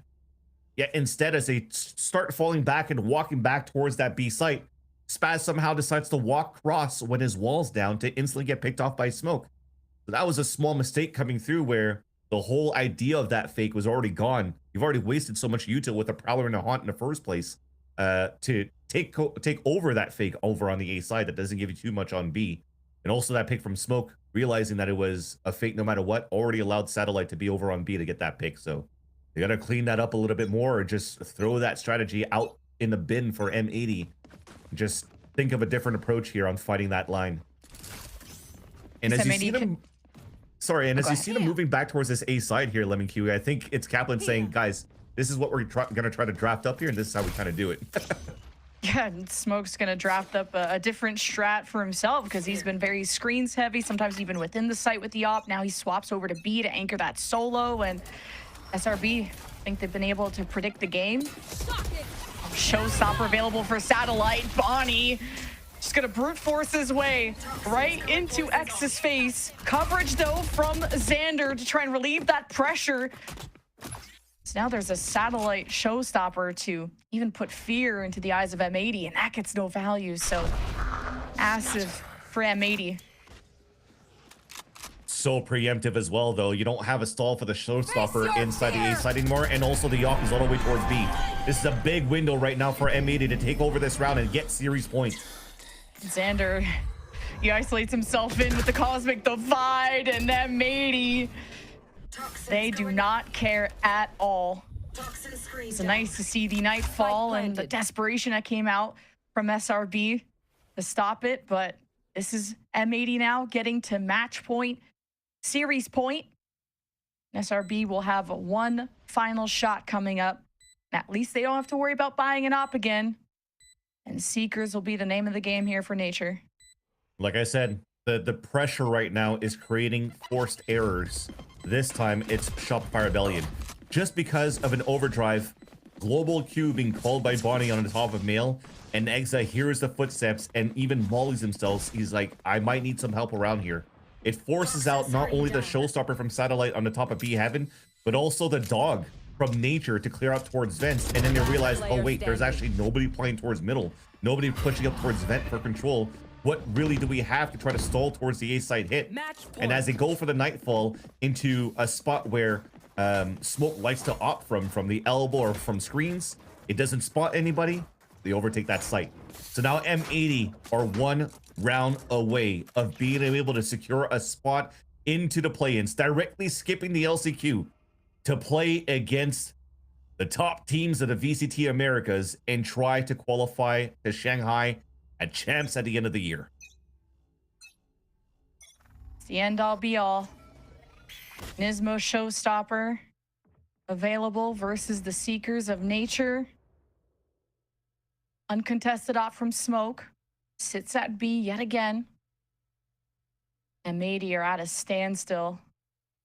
They'll draw it every second they can of this round. I've got your trail. And the Seekers, SRB popped. A few go towards mid. They'll spot that stack. As M80 even throw a boom bot in case SRB wanted to follow through on that. Seekers are a little bit rough though, because it comes out at the minute and then it still goes down towards middle. So for SRB, they might still think it's a 1-3-1. So now it comes down to the gambles. Stack it up on the B side to fight towards main. Okay, Showstopper from Satellite, and the shot through the heart of Nismo. SRB pushing M80 to the very edge, but if it's not for Alvin, it's all for naught. Equal numbers, but not equal chances. The Star did disrupt M80 on the entry, but at the exit, who will make the exit? Is Xander it too. Does SRB go the distance? And Alvin crumbles under the pressure. SRB overtime. Xander saves the round for SRB on M80's mistake. They've already canceled out the push towards that B main. They've already canceled out the op into the back of the B site. Yet, they still wanted to push into the spawn, thinking they had the timing to cut the players rotating from the A site to B. But instead, they run through the smoke where Xander greets them, backstabs him, executes them both. And now it allows SRB to stay alive for the fight to see the first overtime in this series. Both teams just slightly stronger on their attacking side, 7-5, and what an absolute barn burner. SRB's tournament lives on the line, play-ins at stake for M80.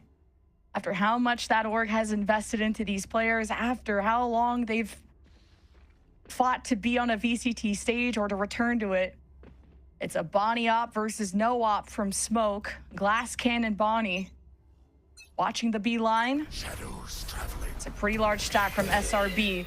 Already flashing into ramps. Alvin and Caillou hope to combine. Is it going to be the Prowler or the Paranoia first? They stay patient. This is what I like. At least Alvin Boy is able to save his Paranoia. A couple of rounds ago, he actually instantly threw it when it was a fake from SRB in the first place. For him to keep this Paranoia right now could be huge for them for retake plays onto this very map. Right, the boom bot to encounter and the star just missing there. M80, stay composed in a moment where SRB are trying to rattle that cage. A reposition there from Spaz, knowing that the death ball could be just heading into B. All eyes are on Smoke, or on how he's going to take that space. SRB probably heard the jump up from Spaz from vents on the top of the staircase as well. But because they have nobody really inserted on the A side, there should still be a crunch from a split into the B site. Wow, I mean, I thought that crosshair was right on Smoke's head and he didn't take a single piece of damage. But as they check mail, a moment for Nismo, satchels away. Bonnie keeps control of Garage. The step up is Xander. Identified where that op has gone. At least Xander is there and ideally would like to smoke off that op, but not going to be the case for now. Spike planted. Now clock. Time is of the essence.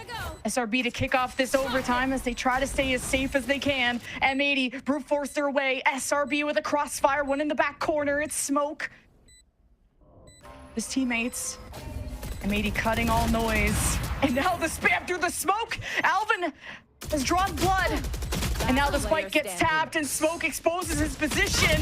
Little frantic, dancing on the corpses of SRB as M80 one round away from a championship. And it's Nismo at the start, laser beaming. The first player to try to move up towards Mail and for Bonnie to land a crucial kill in the front of that B main. But look how important it was for Alvin Boy to save that Paranoia. Paranoia to Relay Bolt combination. Smoke cannot get any value for peeking into the front of that line, so they're stuck having to play into the crossfire setup. And then somehow you're getting kills through smokes thanks to Alvin Boy. And for another time, M80 were one round away of securing a play-in spot. No timeouts even being called by SRB on the defense in this OT. They are trusting their play, they're trusting the call from nature, and they're looking to fight towards the A main. And look how amped up M80 are. When it comes to this ramp push, they've been fast, but Bonnie just right down mid. Nismo flying, wings cut. Bonnie watching his back, hoping to help his reinforcements, but the SRB cut off. The watch from the top rope. Nature setting them up. Xander getting in their way. Bonnie bails out his team. He has the spike, but no control. Ramp is being fought. SRB have the numbers. M80 getting the objective down. Alvin hoping to catch the drop down as Bonnie will give him a heads up, but screens is being left open. Actually, Alvin's watching it, so the only threat could be coming from ramp. Complete silence in the SRB camp. Shadows traveling. No flashes to come out of this one either, so gambling their spots. Alvin Boy looking to line up too. Alvin, patient with his shot, identifies two! Is this for the end? Since March, 4 months, staying undefeated, your stage 3 champions are M80! not only stage 3 champions, but your first team out of the Americas to go into the play-ins, all off the back of Alvin Boy for the last crucial kills and for the clutch rounds that he's had. But for the amount of years that M80 have been trying to reach the VCT stage, they've finally done it here in 2026 with this iteration, with this roster, with Caillou and Kaplan coming back here from the Sentinels experience of the VCTs, bringing in now Nismo, who's been longing for a spot into the VCT stage, and 2 new upcomers, and Bonnie and Alvin Boy. They're about to test the true test into the VCT stage. And despite this being a 3-1 victory, this felt like a 5-mapper, the way that both these teams have been trading punches for SRB, the next level clutches. I mean, from someone like Exa to even take Pearl for SRB, for M80 to absolutely drown and bury SRB in overtime, not letting their confidence dwindle, not letting the stress or the pressure get to them. M80 may have dropped a game this playoffs, but they did not drop a series. They take a perfect bracket after all.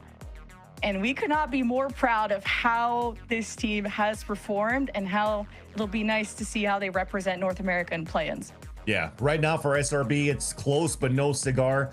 Xander does not have a chance here to come back up into the play-ins yet, but they still have another chance. They still have the LCQ coming up right now because they secured at least the most amount of points for the NA teams here in the VCL for stage 3. So now there's a chance. They have to wait to see who's going to be that runner-up for the side of the Brazilian side, or who's going to lose between Latin North and LATAM South, to see if they could actually fight against those 2 teams and make it to the play-ins themselves. But job's not done for the side of SRB. At least they still have a second chance with the LCQ. There's a lot to take away from this, but M80 on their feet. They know they were tested and they passed with flying colors. So gonna be so excited to hear from someone in that interview of what this moment truly meant and the work that they did to reach this level of perfection. And we're gonna turn to a break so we can get that set up, and then we'll hear the desk's reaction after this. Philips Norelco OneBlade presents Shave All Things.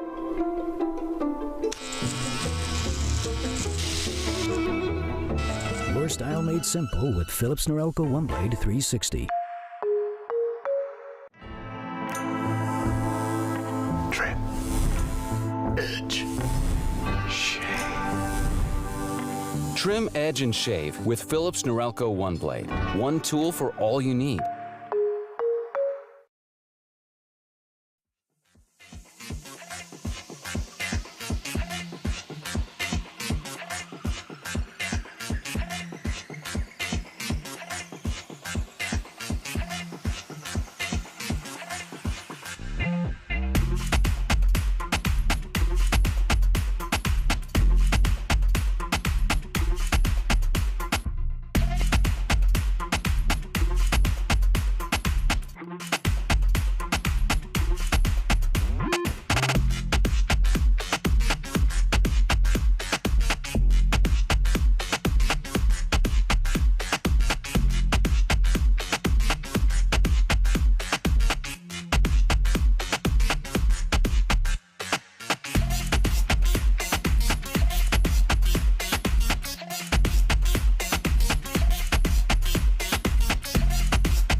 But, you know, having the trust of your org is something that not every player goes through.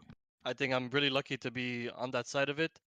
The same thing was happening on Ghost, where they basically like rebuild around me and Kaplan, and we picked up a couple pieces here and there. And when Challengers came around, I had Marco, who luckily came to me and told me, "Hey, like, I want you to build a roster. You know, I trust in you." And it's kind of been the whole motto, you know. Same thing happened with Qbert last year towards the end of the year. Rob told me, "Hey, take care of the team." You know, like, so I love having that trust, you know, and I feel like CEOs, for some reason, they trust me, and I'm glad they do because I know what I'm doing, and yeah, it feels good for sure. I think it's a big advantage for.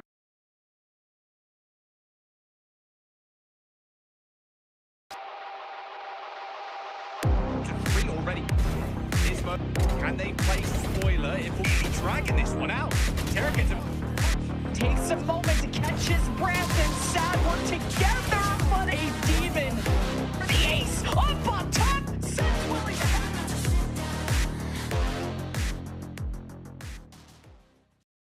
Congratulations to M80, your stage 3 champions. Again, the favorite as we ended stage 2 with them taking that champion title then throughout the Swiss stage, this undefeated run, and keeping that forward into the playoffs, finished off in this fashion. I mean, Ash, M80, they have done it. They will be competing in play-ins. Like, what an incredible journey. It is an amazing journey for this squad, for the organization as well, that's been dying to get onto that big stage, just like Javans had been shouting out at the end of the cast there too. It's an incredible honor to have been part of this journey, to watch M80 get this far. It is just wild to see that they were undefeated this entire stage. I don't think that it can be overstated how impressive, how incredible their run has been throughout stage 3 and this season in general, with the growth that we've seen. And the crazy thing is, this is their 15th win in a row, guys. People always on socials and in chat, they're always talking about how random this game is, and oh, Valorant's a random video game. But how could it be random if you're M80 and you're winning 15 times in a row against some of the best players upcoming and available players in North America? What they've done is so insane. It cannot be understated enough. They came into this year, they had our roster. They took the risk of revamping it so late into the year.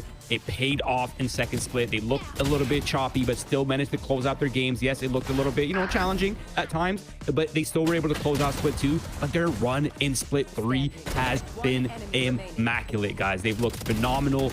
Everything has come so well together. Kaplan's leadership, Nismo's leadership, the bringing in Caillou as well, the young guns, all these players have just leveled up.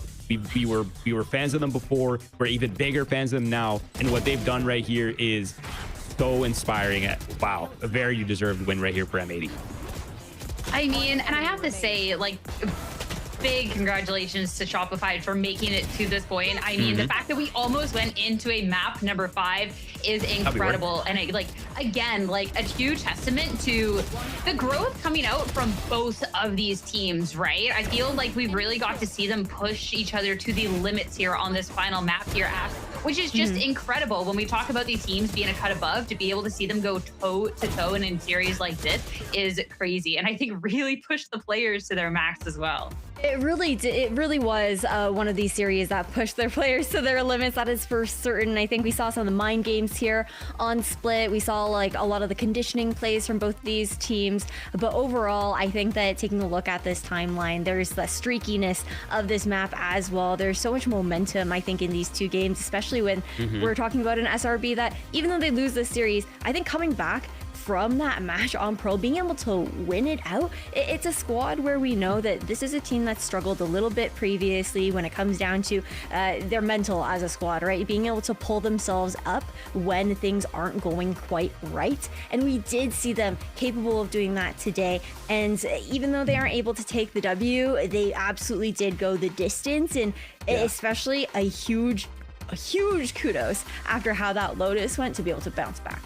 I mean, absolutely. The bounce back was so good from SRB. And obviously, this is a heartbreaking loss for them because it really did feel like even this map was kind of within their grasp, right? There's so many moments where, you know, you look at the first kills, you see that SRB wasn't really having a hard time finding openings. They weren't having a difficult time finding advantages. It really was just closing up these rounds where it kind of felt like M80 just always had someone stepping up, and it kind of just felt like for SRB, this has to be frustrating, but adversity and facing it and dealing with adversity has been the SRB motto throughout this entire year, right? Rising to the challenges, not being afraid of them. That's been something they've always repeated into these interviews. So I think for them, the LCQ, yes, it's frustrating to be going there, but at least they have the opportunity to display themselves again. And I'm sure they'll be performing extremely well in the LCQ once they have this little bit of a break going into that event. But again, focusing on M80, wow, inspirational. And what I've loved about the M80 run, and just whenever we get to see them play, is we can really just talk about anyone on the team. But I feel like undisputed, looking at not just this map, but this series, Alvin Boy was our MVP. However they do the stats for whatever's going to go on and, you know, socials later, I don't know. But Alvin within this series was just, again, incredible. We've seen so much growth from him, not just with his time with M80, but throughout Challengers in general. And when the team needed him the most in any of these rounds, he always stepped up. And even at the end, that final round to close out, it was like, oh, they're down numbers, but Alvin's still alive. Like, there's a way, and sure enough, close out. Like, it's just incredible. No, genuine chills, guys. And you also have to consider, Alvin played 4 different agents across this entire series too. I think that's also what goes into our decision of wanting to shout him out as this MVP. He went into this series feeling super confident with the quote that you guys see on your screen the last time Sarah got to talk to him after winning stage 2. And they were so just confident in coming for that crown. They're able to get it done as well. And with Alvin being in the best form that we've seen him in, knowing that his ceiling as a player is even higher than that is just incredible to see that journey from Burger Boys to now. He's gotten so many multi-kills this series. He has 4 clutches under his belt. He's playing 4 different roles. He's positive on the first kill, first death. He's putting up numbers. He's clutching. It felt like no kills that Alvin Boy had were empty kills. Like every kill he got completely changed the outcomes of these rounds. And yeah, his unwavering confidence in himself and his team throughout the year, throughout all the challenges they've gone through like this entire year of splits, like all 3 splits, even considering the first one was a little bit rough for them, it is just so inspirational for such a young talent. I mean, the future is bright for these players. I think we have a really good rep going into play-ins coming out of VCL NA. So I'm excited. Congratulations to M80. That was an insane performance. And of course, it will not be the last time we see them. And of course, for SRB, we'll be seeing them in LCQ. So fun times ahead here for us on the desk.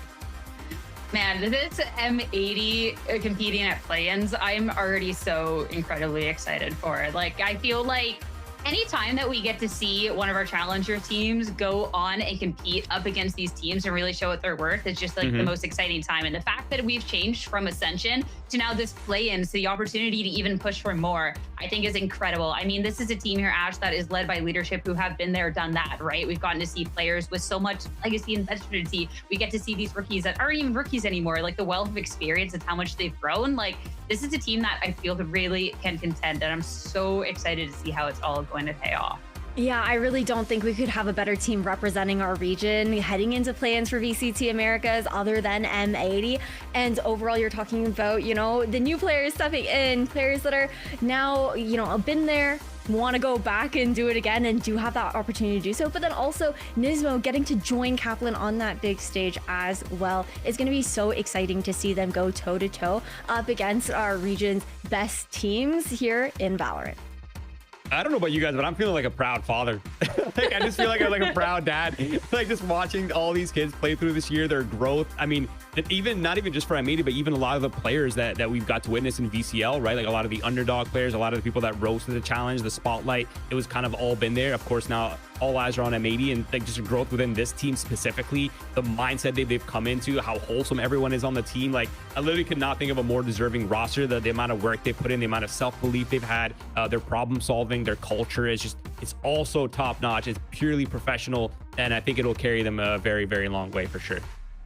And I mean, again, this was a roster that we saw it come together in stage 2, and Kaplan, when he first joined, was talking about like, yeah, there's work to do, but like, you know, can't promise how we're going to fare week to week, but I can promise you, like, we'll be ready at the end, right? And to be able to see how that's really come together has been incredible. Like, this is, I don't know, there's so many different storylines you can hone in on. I mean, Kaplan being able to go back to that VCT stage, Nismo getting that opportunity, Alvin, who, again, was just incredible in this series to be able to show what he's got. Like, the list goes on and on. Caillou, like, Ash, like, this is I don't know. I'm so excited. And again, the 15 win streak to make this happen, M80 should be really proud of themselves. They really should. They really should. It's just so exciting. I think so many storylines, man. You're talking about all of these players getting to be on that big stage. Man, you guys, you know me. I'm not going to waste any opportunity to shout out Burger Boys. Bonnie and Alvin on the big stage together. I actually feel like Roy, not a dad, but that kind of energy, right? Like, I think so much excitement. No, literally, it's just like so much excitement, I think, for these players to get that opportunity to prove themselves. And the growth has been absolutely incredible. And it's been such a pleasure to be able to witness it.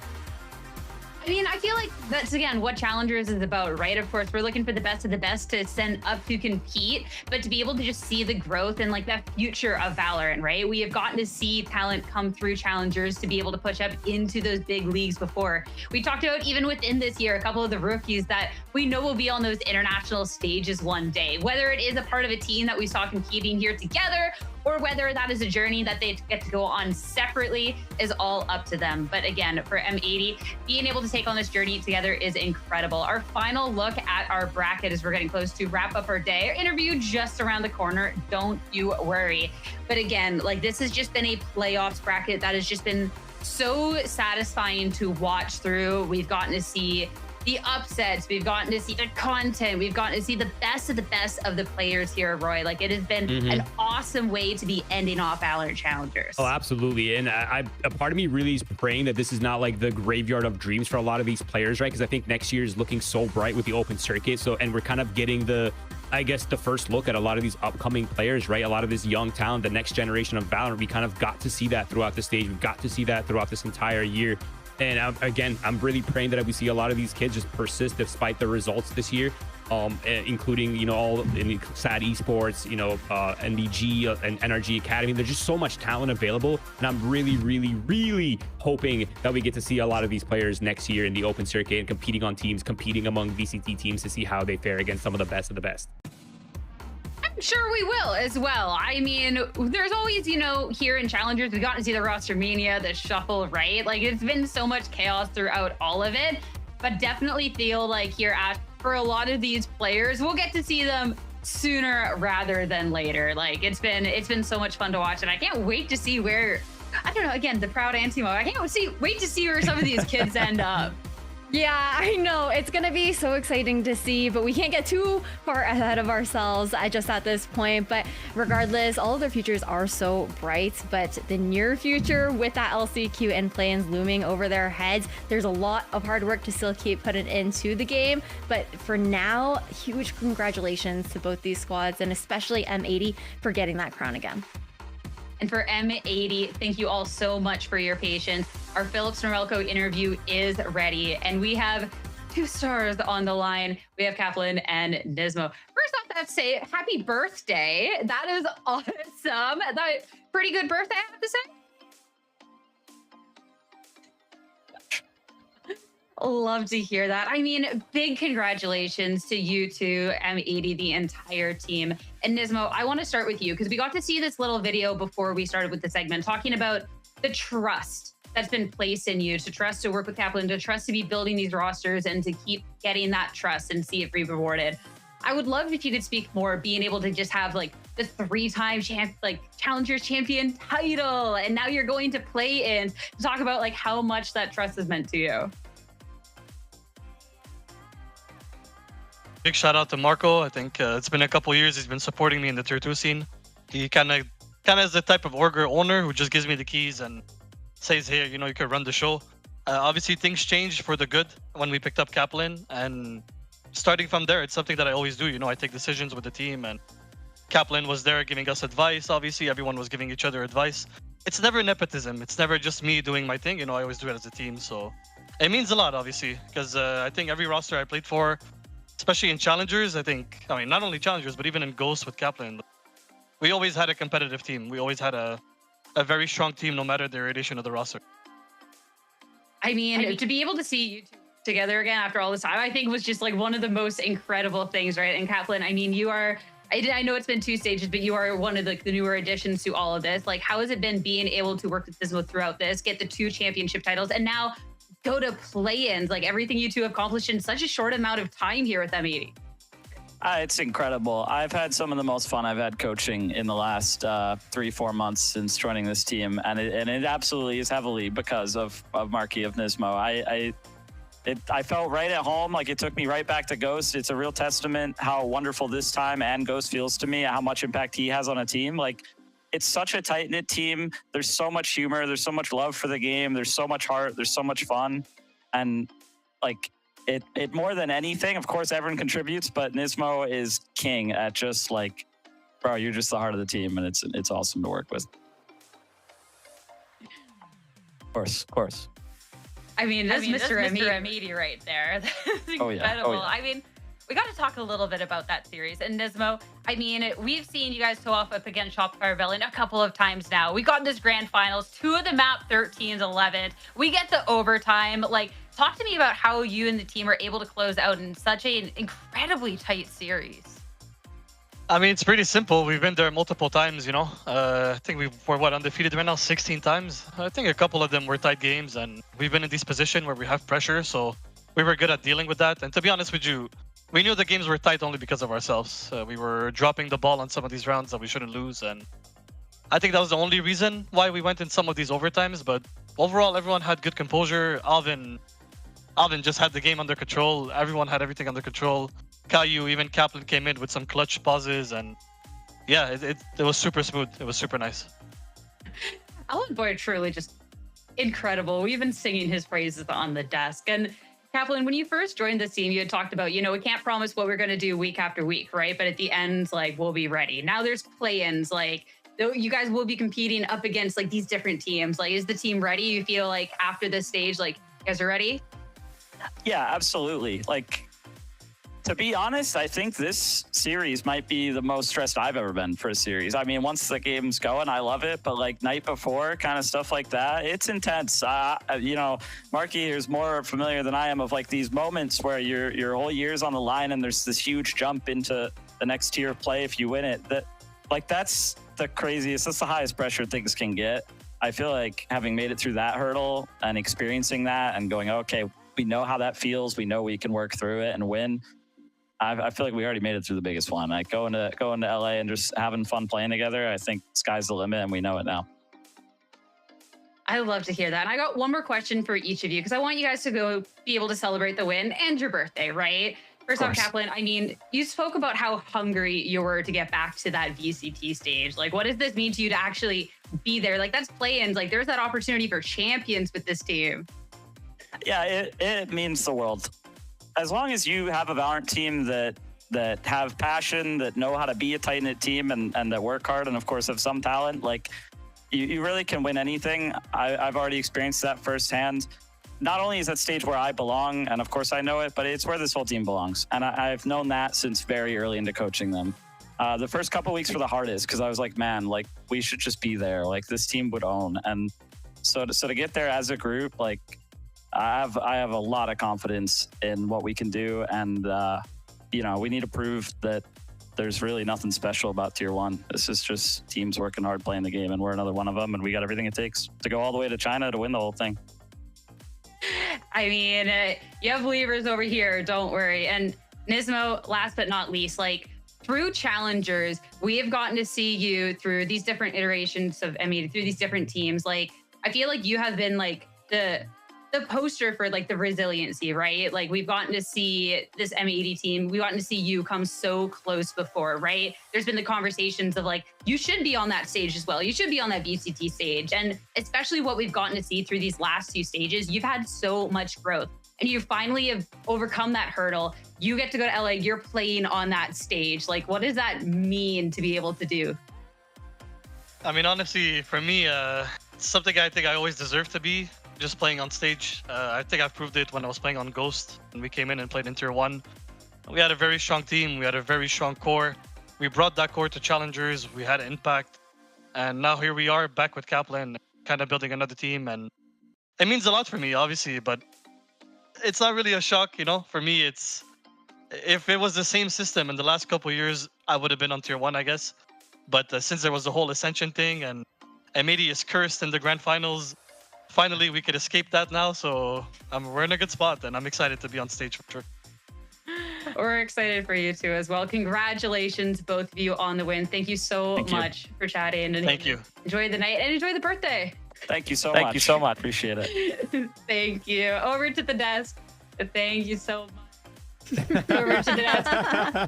I love the energy. I love the vibes. I also just love the confidence through all of it as well. For Nismo, like to hear like, yeah, like something that like was deserved. Like I can only agree, right? Like there's always been the conversations of something deserved, right? And like the system sometimes can be grueling. It can be difficult, but to be able to see M80 compete in play-ins, I'm so excited. And I feel like that makes this victory even the more sweeter, right? Like you think about how long time that has been coming for a player like Nismo and an organization like M80 now finally finding this opportunity. They have so much to be proud of, and we continue to say that. But again, it is incredible the run that they have had, not just this stage, but for the last several months. So M80 taking a look at our circuit points. Of course, they're champions. They're going to have the most amount of circuit points. But, you know, they get themselves taken off of this. They're our champion. They go straight to play-in, which means it's going to be Shopify Rebellion Black with the most amount of circuit points here, Roy. So, as we said, they'll have an opportunity to still compete in LCQ. Their journey isn't quite done. Yeah, absolutely. I mean, honestly, as long as they pass through LCQ, it doesn't really matter how hard the path has been, right? Like, yeah, they would have liked to kind of have a smooth ride and you know, just going straight to play-ins here. But I mean, they just mogged. They mogged so many teams this year. Like their consistency, yeah, they didn't get any wins, but their consistency overall has looked so good. And they're just a phenomenal team. And I think it's very hard to be consistent in Valorant. So I think their ability to problem solve, their ability to grow with adversity, I think it's going to be their strength moving forward. And again, I'm just very excited for LCQ. I think they will bounce back, and I think they have a real genuine shot at going all the way with this. Yeah, I'm really excited to see them compete up against other regions and the other best teams within Brazil and LATAM here for the LCQ. It's going to be really fun to see the stylistic clashes, and you got to give a lot of credit to them. It was a banger grand final, guys. This is a Shopify Rebellion Black that almost won Fracture, okay? I just need to remind you how today started out and how today is ending now for SRB. It is still this journey. It's not going to be too long until LCQ does come back around, but man, it has been a wild ride and so cool to see this team grow into the form that they have been, and the consistency that Roy had talked about, continuing to level up that consistency this entire year so far. And for LCQ, I mean, that's going to be the opportunity to compete up against Brazil and LATAM. That's all going to be happening July 28th and 29th. So make sure to be tuning in to see if it'll be two of our North American teams that are going to be moving on, or who is going to claim that last play-in spots. But for us, everyone, we are so excited for this next chapter in Valorant. But that does mean saying, oh, I didn't think I was getting emotional for this part. Just wanted to say, oh my God. You got it. Ooh, wow, okay. Just wanted to say, and bear with me, everyone, thank you so much for tuning in. It has been an honor for all of us to be able to follow through Valorant Challengers as it is. It is one of those days, but it has been absolutely amazing. It has been 4 years of this, and we are so excited for the future. But we want to take a moment to thank all of our players, all of the talent throughout the years, for, of course, all the staff behind the scenes, and for you for supporting through all of it. Thank you all so much for everything, and take care. Better for SRB. It'll come down to the hero of smoke. Spike gets tapped. M80, they just try to spam it. Sunlight is going crazy, and so is smoke. The duelist will do the job. And Alvin will try to do his best to turn it all around. It's clutch v clutch. The X Factor. Alvin versus Satellite. Who will do it all? The headshot spotted. Alvin just has to play time. And he does it for while the rest of M80 focus down the back of C. Satchel, everything close range. Alvin at the ready. The jump out and the double. Beautiful from Alvin and Bonnie to secure the 10-2 half. Remy man just annihilates everyone. Could be seeing overtime, but mostly stinks. their spot, feeling like deja vu, wants to repeat that history. And the plant. Oh, the shock bomb misses at the face. Why does that Katniss Everdeen who? Smoke also still has the outlaw. Dog first, see just how close they all are. Nismo's in trouble, and they